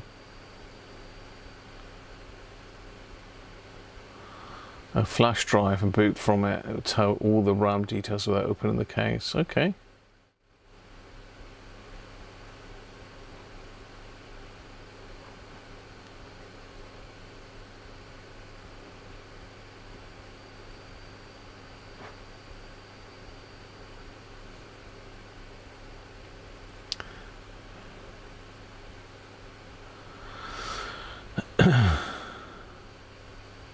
Yeah, well, that's unfortunate. I shut down one just now, Paul, and I can't knock the stream off. Yeah, gotta love it, haven't you? It is interesting mucking about in Task Manager, but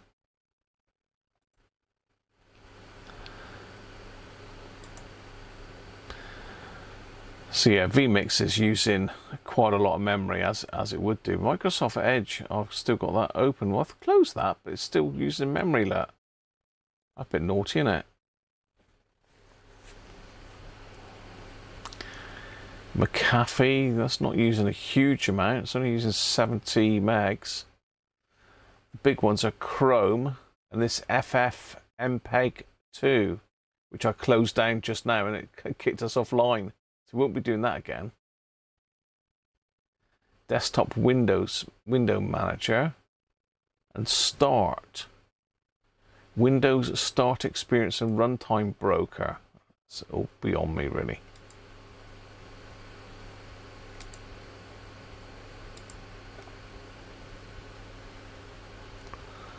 Have you tried 16K RAM pack?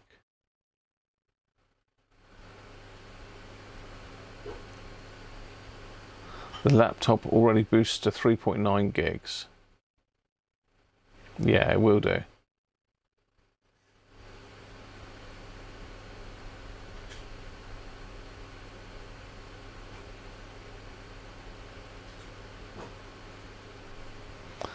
So my memory is single channel.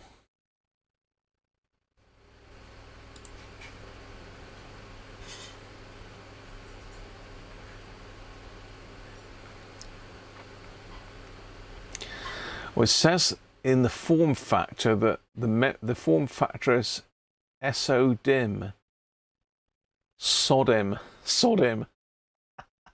That's what the computer said to me, SODIMM. It says slots used 1 of 4. Okay, this is a bit interesting then. So if we go back to my memory bit here, if I hover over this, it says I've got 4 memory slots. So I could potentially have 16 gigs in each of them, couldn't I? Yeah, slot 2, 3, and 4 are empty. So I've got SODIMM, and it is 267 MT per second. 2667.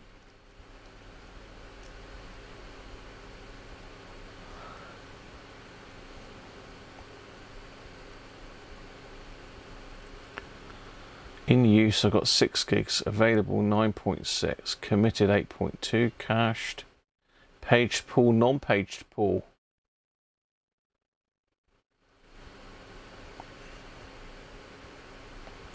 So I could potentially get another, a shed load of memory, couldn't I? I could memory the hell out of it. According to this, I could. As I say, it is a good computer. It's an Acer Republic of Gamers computer. So 266 MTs per second. God knows what that means. Let's get you lot up on here so I can make.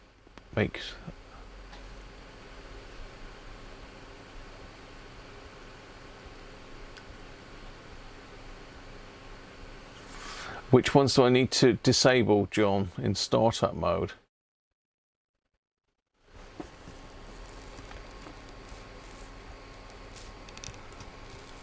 I don't know that. Why would I want to run it higher though, Aaron? I don't know why I'd need to run the processor higher I can do it. I've got a NVIDIA control panel down here that I can get into all those things and mess with them.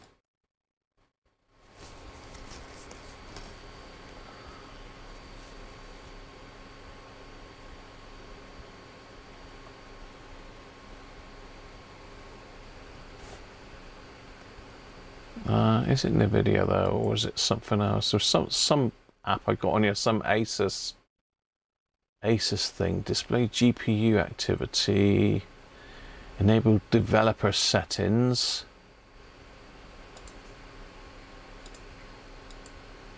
Yeah, I don't want to be messing in there if I don't know what I'm doing.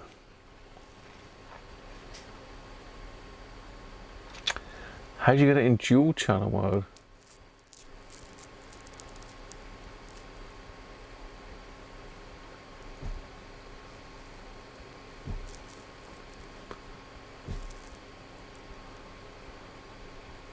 The RAM's clock speed is 2667.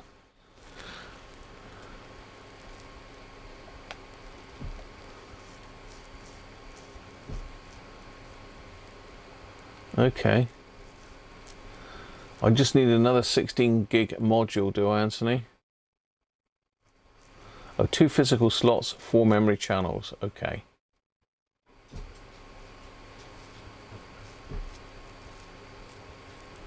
Oh, disable edge.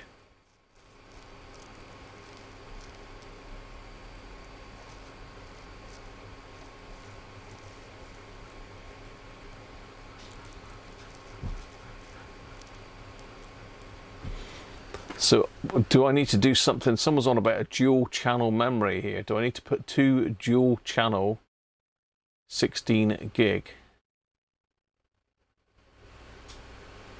Cheers, Derek.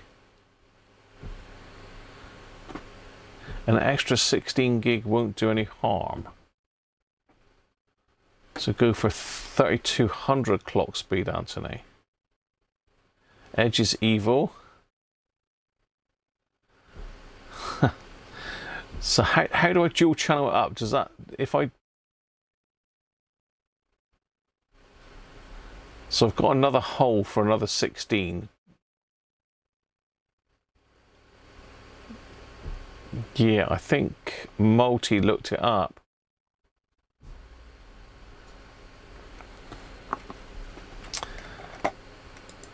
I think Multi looked it up, didn't he, the computer?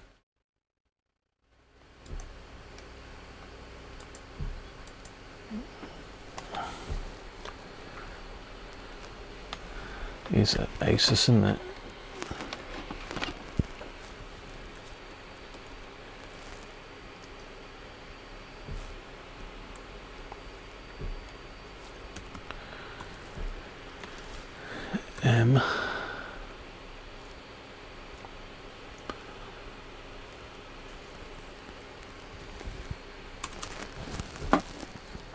I can't remember what the computer was now.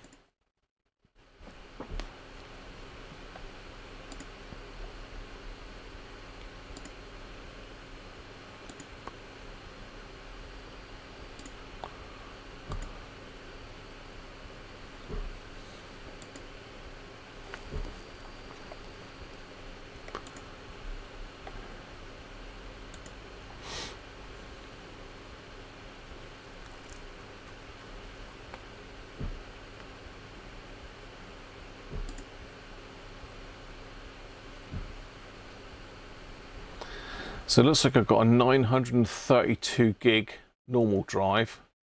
I've got a 239 gig SSD in this. Now you were going on about the disk drives. They're plenty big enough, Rob. Loads of space on them. Loads of space. Could be Hynix memory.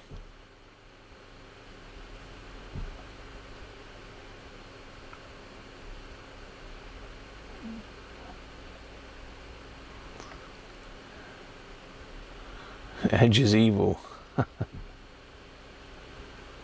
Got all the keys on. Cat on the keyboard. You done well, the cat. The cat trying to communicate with me. Cheers, Derek. Catch you soon, mate.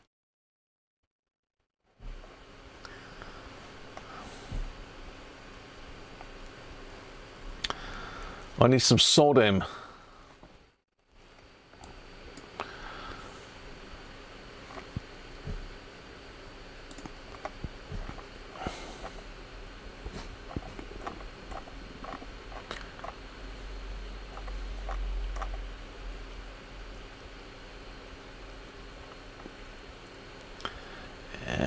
GM501, isn't it?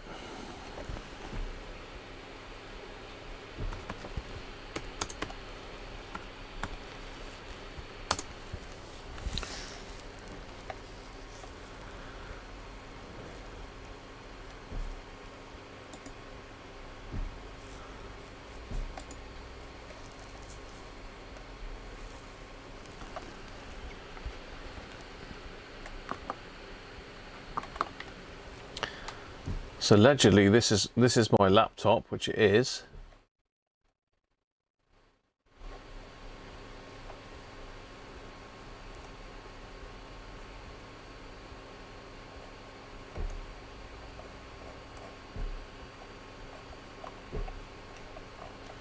Yeah.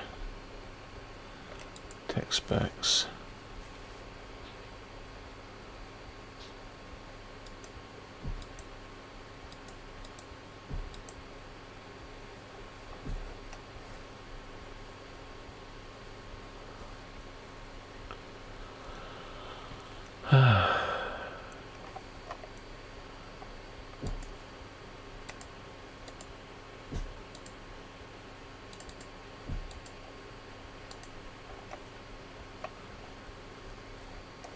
Maybe I'm clicking the wrong one. Spec, I don't seem to see the spec unless this is it. Doesn't seem to be a spec on it. Features is just all that gumph.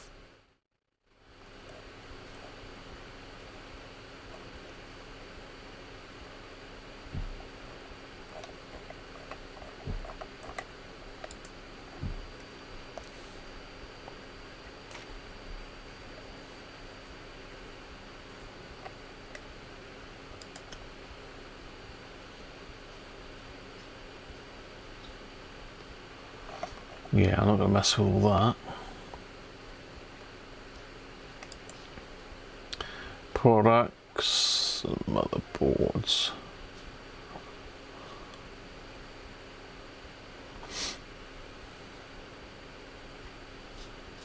It don't really tell me a lot about it unless I'm not looking in the right place.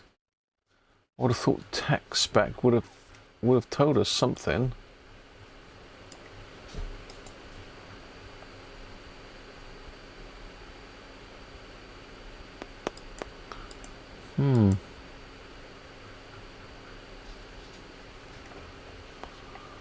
Unless something's not opening here somewhere.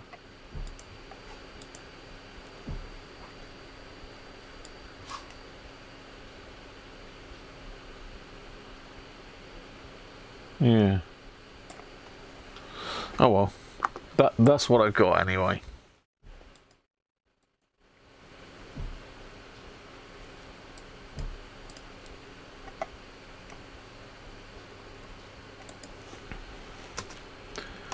Memory.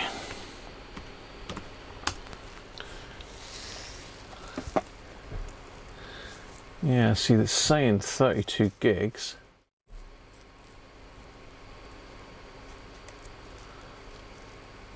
RAM and SSD upgrades. So it says I've got 2 banks of 1. Maximum memory is 32 gigs.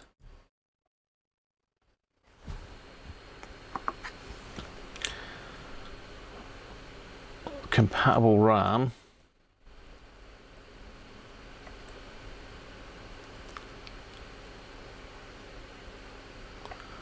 $77.98 then for a crucial 32 gig kit. 2 16 gig modules. 3200 SODIMM.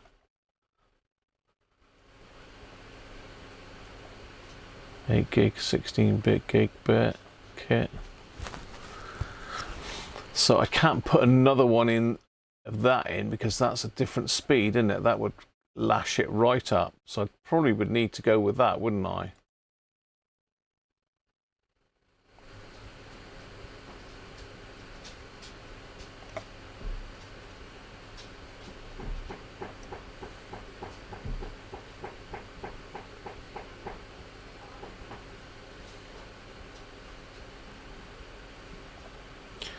Yeah, so that's what I got in there at the moment, isn't it? 2666. Somewhere around there.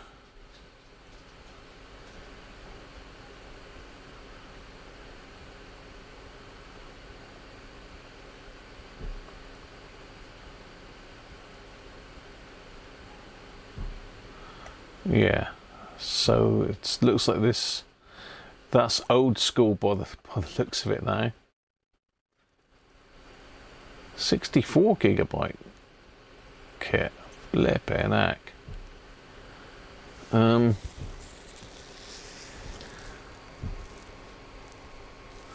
don't do a 16 gig on its own though in that. So it looks like 3200 is the way to go.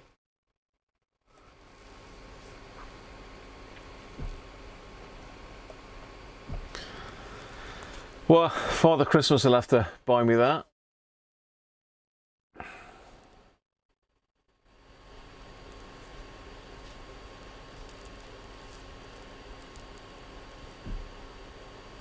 Strange, isn't it?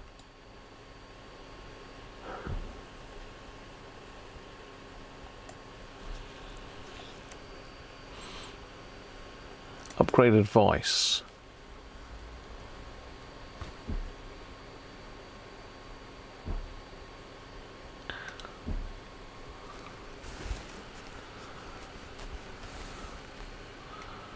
So I think I'm all right for storage, but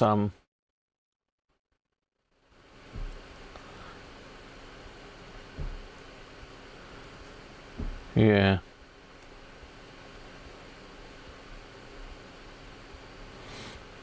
Oh, that looks easy enough, doesn't it? Anyway, there we go. That's a look into my computer.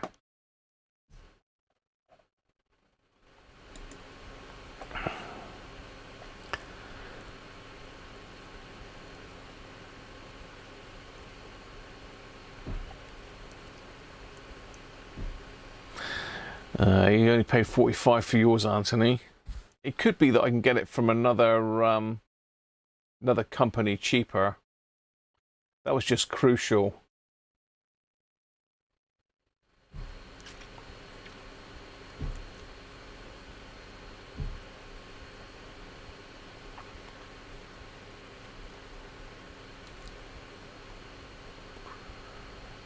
eBuyer. Yeah, eBuyer I've used quite a lot. Rob's going to buy it for me. Rob, you bought me enough. Have you ever updated the BIOS? No, I haven't, Anthony. I haven't updated the BIOS. Would that help? Get a life. Oh, yours is crucial, is it, as well, Anthony? Okay. I did see something about the BIOS somewhere, didn't I? I don't know where the hell that was now. I think that was on that Asus site, wasn't it?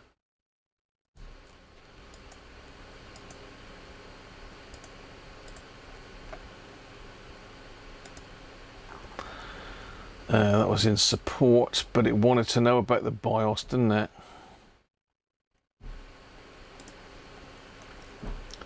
BIOS and firmware.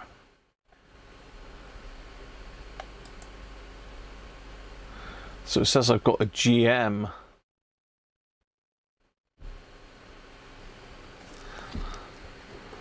So just to answer your question there, Auntie, it's a GM 501 GM, it says in my thingy me jigger.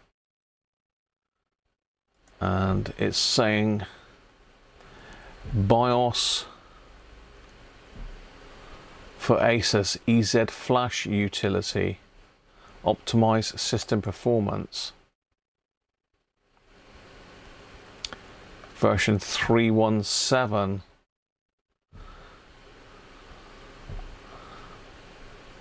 So I can certainly download that, but I know when you start messing with BIOS, you can brick the computer, can't you?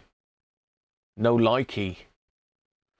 So that may be something that I can do, upgrade the BIOS.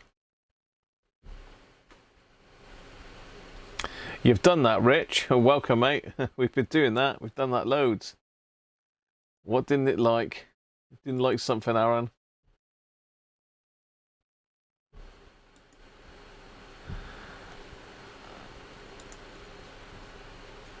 It doesn't like the continuing BIOS. I think that's the thing. Yeah, too many caps, Aaron.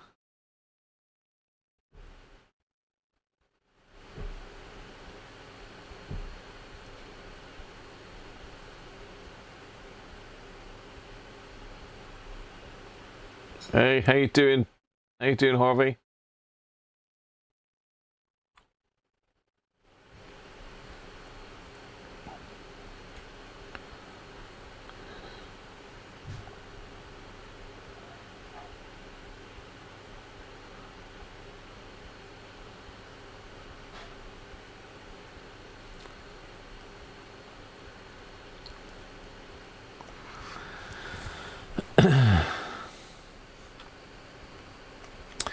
Well, people, we've had a bit of fun today. We've done a few extra bits. I've got 4 minutes left.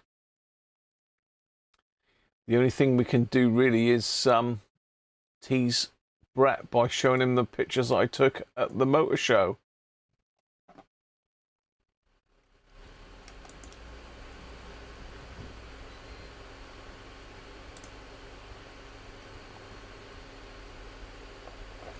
Anybody want to see the pictures I took at the motor show? Didn't take a lot, to be fair. So it's and a lot of them are of the same vehicle, different angles, etc. So hands up those that want to see the pictures from the motor show before I go.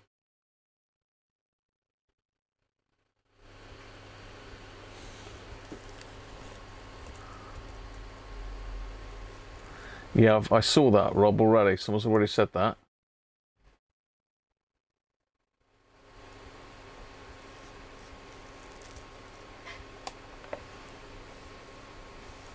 Cheers, Aaron. Hands up, everybody. Pics, please. Okay, let's do it.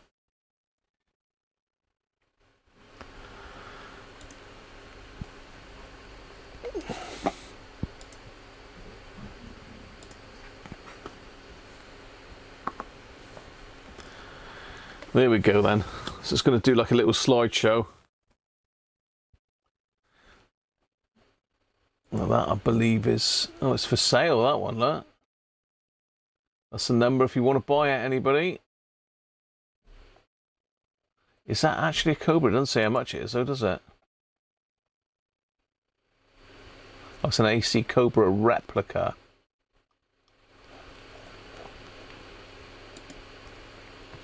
That was very smart, though. How about that for you? Ferrari, anyone? Brett, switch off now. That was a very nice BMW M3 E46 2004. Absolutely immaculate. There's that Ferrari again. Is that Testarossa? I can't. Yeah, it is Testarossa. 1991. Looks brand new, doesn't it? Little old Mini. 1997 by the looks of it, British Mini Club. This was, all of these were in the concourse section, Maguire's showcase. And yeah, very nice. A bit of a hot rod situation going on there. I can't remember what that was now, but Capris. This was my sort of vehicle, because this is the first car I ever had. It was a Mark I Capri. I mean, they were immaculate. I think that one was just a basic 1600L, I think. Or might have even been 1300L, but absolutely immaculate. Oh, 1600L, there you are. Yeah. 1972, look. That is a beauty. Mercedes, I think, is that the Gullwing? I don't know. I didn't quite get all the banners in, but that was phenomenal. I'll go through them and then I'll come back to the chat in a minute. And that's a modern day car, but they put it in there. I think this was the Mercedes owners club. BMW M5, old school. I think I've got a picture of the engine for you, Brett. There you go. How about that? 6-cylinder. Mental machine.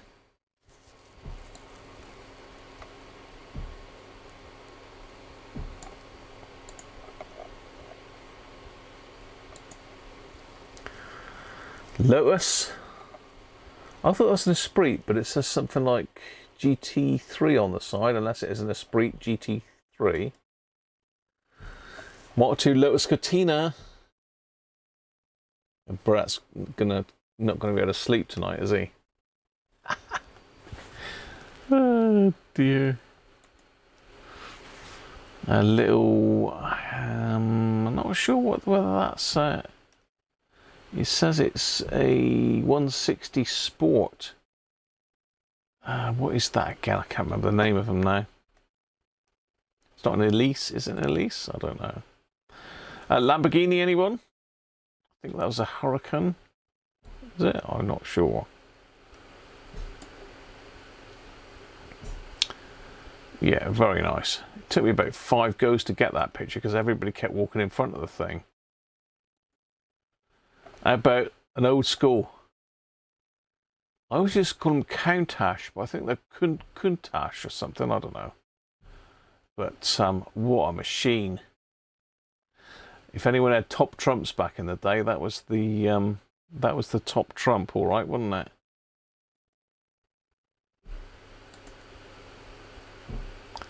Very nice. Another Ferrari. What's that one? This was not very nice actually. Looks like a 512BB. Yeah, 512BB.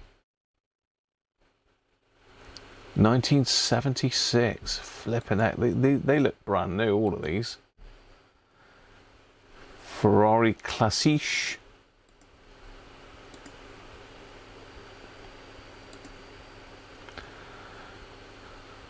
And that's the front of that 512.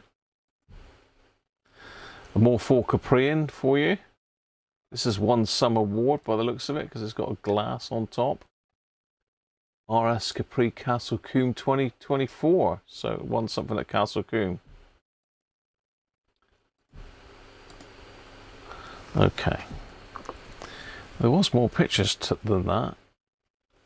So let me just exit out of that. Yeah, there's more pictures than that. Why is it bottomed out of those then? There was more than that.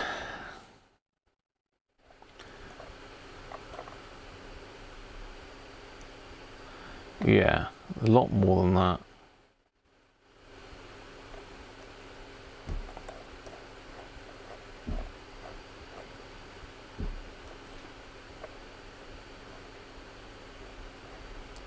Absolutely loads more than that. So I don't know what happened there. Let me copy them all into that folder a minute. 111 pictures.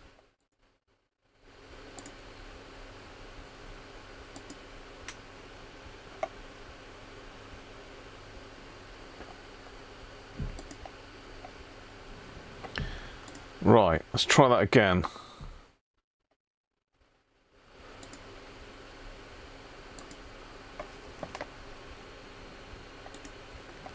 So this is a Ford pickup Roadster. But what I didn't take a picture of was the bed in behind. All done out in black anodized aluminium. DeLorean for you, anyone? Just for authenticity, close up of the inside with all the little clocks in that. That's clever, isn't it? They rebuild the hell out of these things to make them look like the one from Back to the Future and the engine. Very clever. Chevy truck from 1937. That'll please Chris. All the gear, no idea. Don't know what Chris's truck actually is, to be fair, but I know I'm pretty sure it's a Chevy.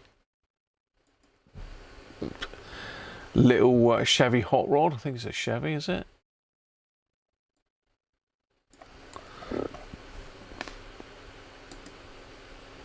Dolomite Sprint. Difficult to get in to see this one because there's so many people around it. The Halfords battery, look. But I used to have a couple of those. Nice old motor. Another Mini. I mean, it was like brand new underneath. This is a mirror on the floor, so you can see up underneath them. Another one. This is for Mrs. Cruncher. She likes Minis, so I took some for her. This was a guy that was doing, they were doing like a dream car thing where you could go out for a drive in these cars for a donation. Donations start from £35 for the more basic cars up to 100 quid for like Lamborghinis. They had all sorts there. Ferraris. And we have Mr. Mike Brewer up on stage. Wheeler Dealers.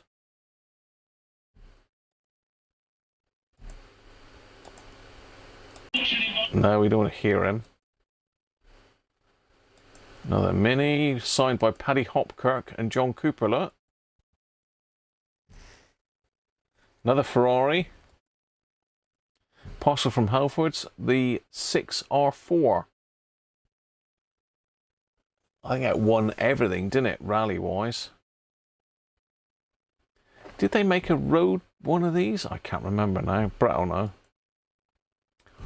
Couple racing Dolomite Sprints from 1973-74. Mark 1 Escort. I think that was the RS2000, that one. Yeah.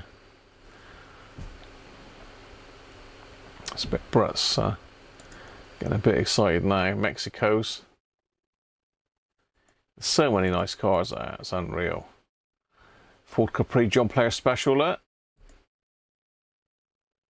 And that was a Piranha. I think it's fitted with an American engine. 4.2 engine, something like that. Yeah. Piranha. Never heard of them before. RS 3.1. That was the one that I showed you just now, but that's a picture of it with the bonnet down. Facelift Mark 1. I would like one of those. They're crazy money now. Capri RS 3100. I think that was a 1600 GT or a 3-litre GT. Mark II.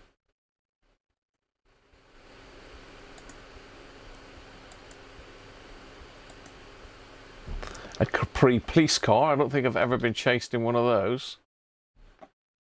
I didn't even know they used it.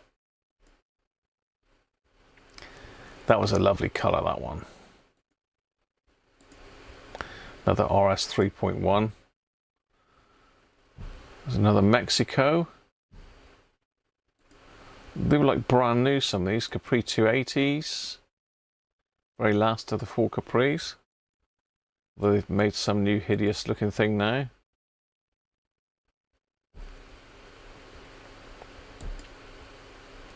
Another Piranha.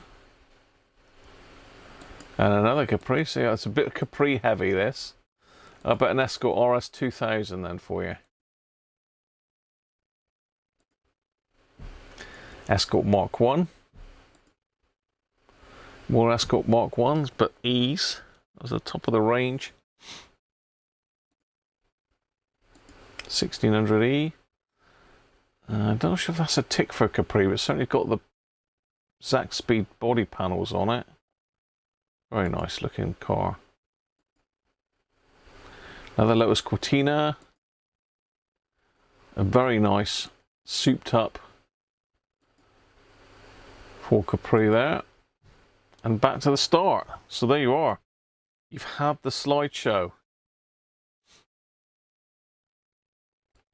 And I'm going to sneeze, I think.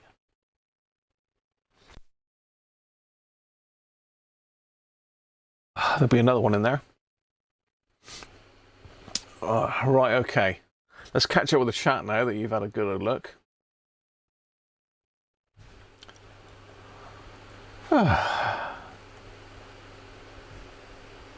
You've got to wash up.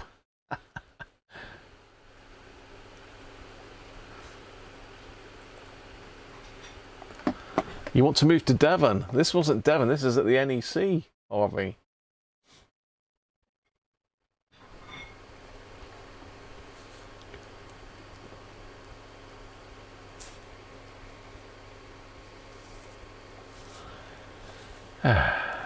Need a garage. Yeah, I need a garage, Harvey.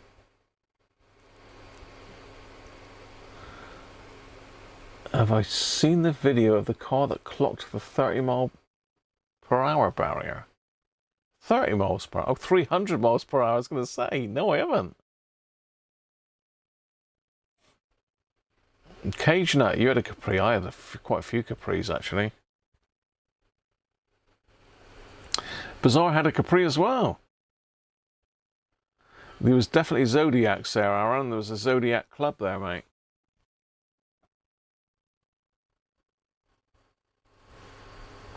You got a 74 V6, very nice. Gavin loves a Capri. I can't have a convertible going, yeah, got you there. There's plenty of Rover P6s there, P6s, P5s.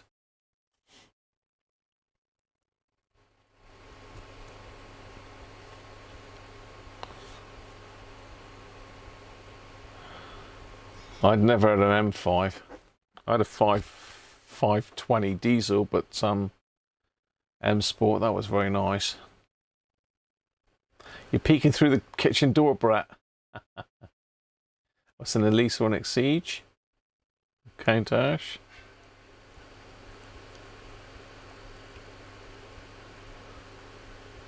I bet they were bizarre. I'd never get a chance to do that. Cheers, Joe. Catch you soon, mate. You got a Renault 4 van. Oh, R4 van. 304 Bugatti Chiron. Chiron.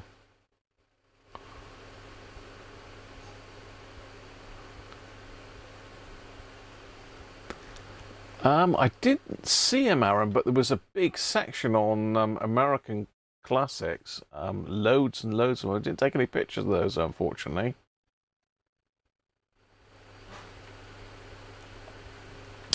No, you could rent them out. You could go drive around. I think it's a half-an-hour drive in them. You didn't get to drive them. I think you were in the passenger seat. Could be 1600 RS, yeah. RS 200. Cheers, Gavin. Well, yellow Ferrari like you used to have, Harvey.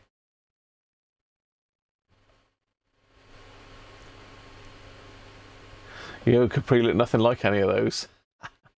I started off with a Mark 1 1600 GT, and then I moved on to a 3-litre E. No, did I have? Yeah, 3-litre E, then a 3-litre Ghia.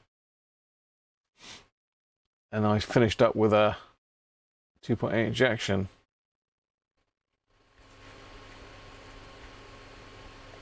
I think that was the RS2000, Brett. I'm not 100% sure, but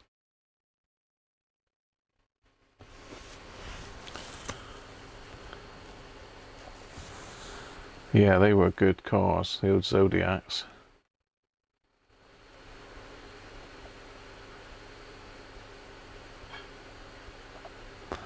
I'm just trying to catch up.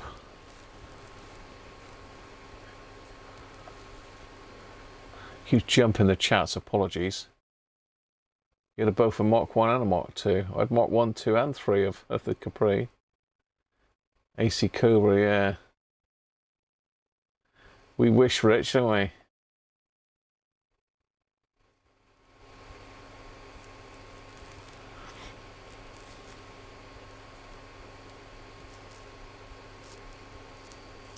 Ended up banger racing.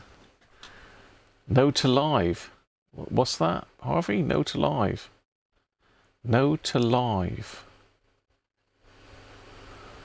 Don't know what you mean there, Harvey.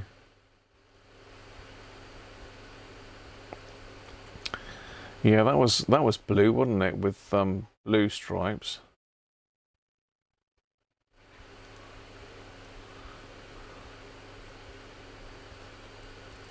I would do if I had somewhere to restore it, Rob, yeah.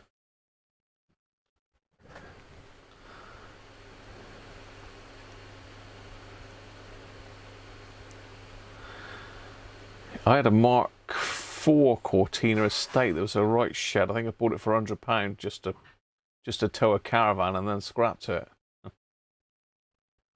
Cortina in drag.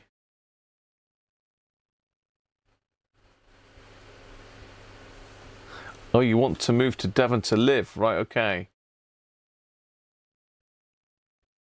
Capri back end was very wayward.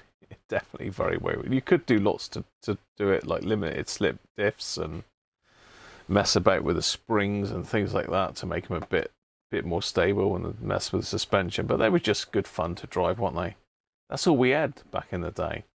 Anyway, people, I can smell my Tila. It's 6:15. And sounds like Mrs. Cruncher could be dishing up now. So, Ford Corsair, yeah. They had like a pointy front on them, didn't they? But there was all of these cars that you're mentioning they had there. So anybody that wants to see that lot, then you want to get up to the NEC next year. Mark IV Cortina 2 Litre S. Yeah, I can't remember what mine was, but it was a bit of a dog. It was in like a mucky beigey colour. I don't know if it's a 1600 estate or a 2 litre estate. It was a dog. Anyway, thanks everybody. I'm going to go and have my lunch. Glad you enjoyed that today. Don't forget to give it the thumbs up. Any comments, pop them in there. And you can let me know your favourite car in the comments if you want. And I will see you next week, if not before. So take care and have fun. Bye for now.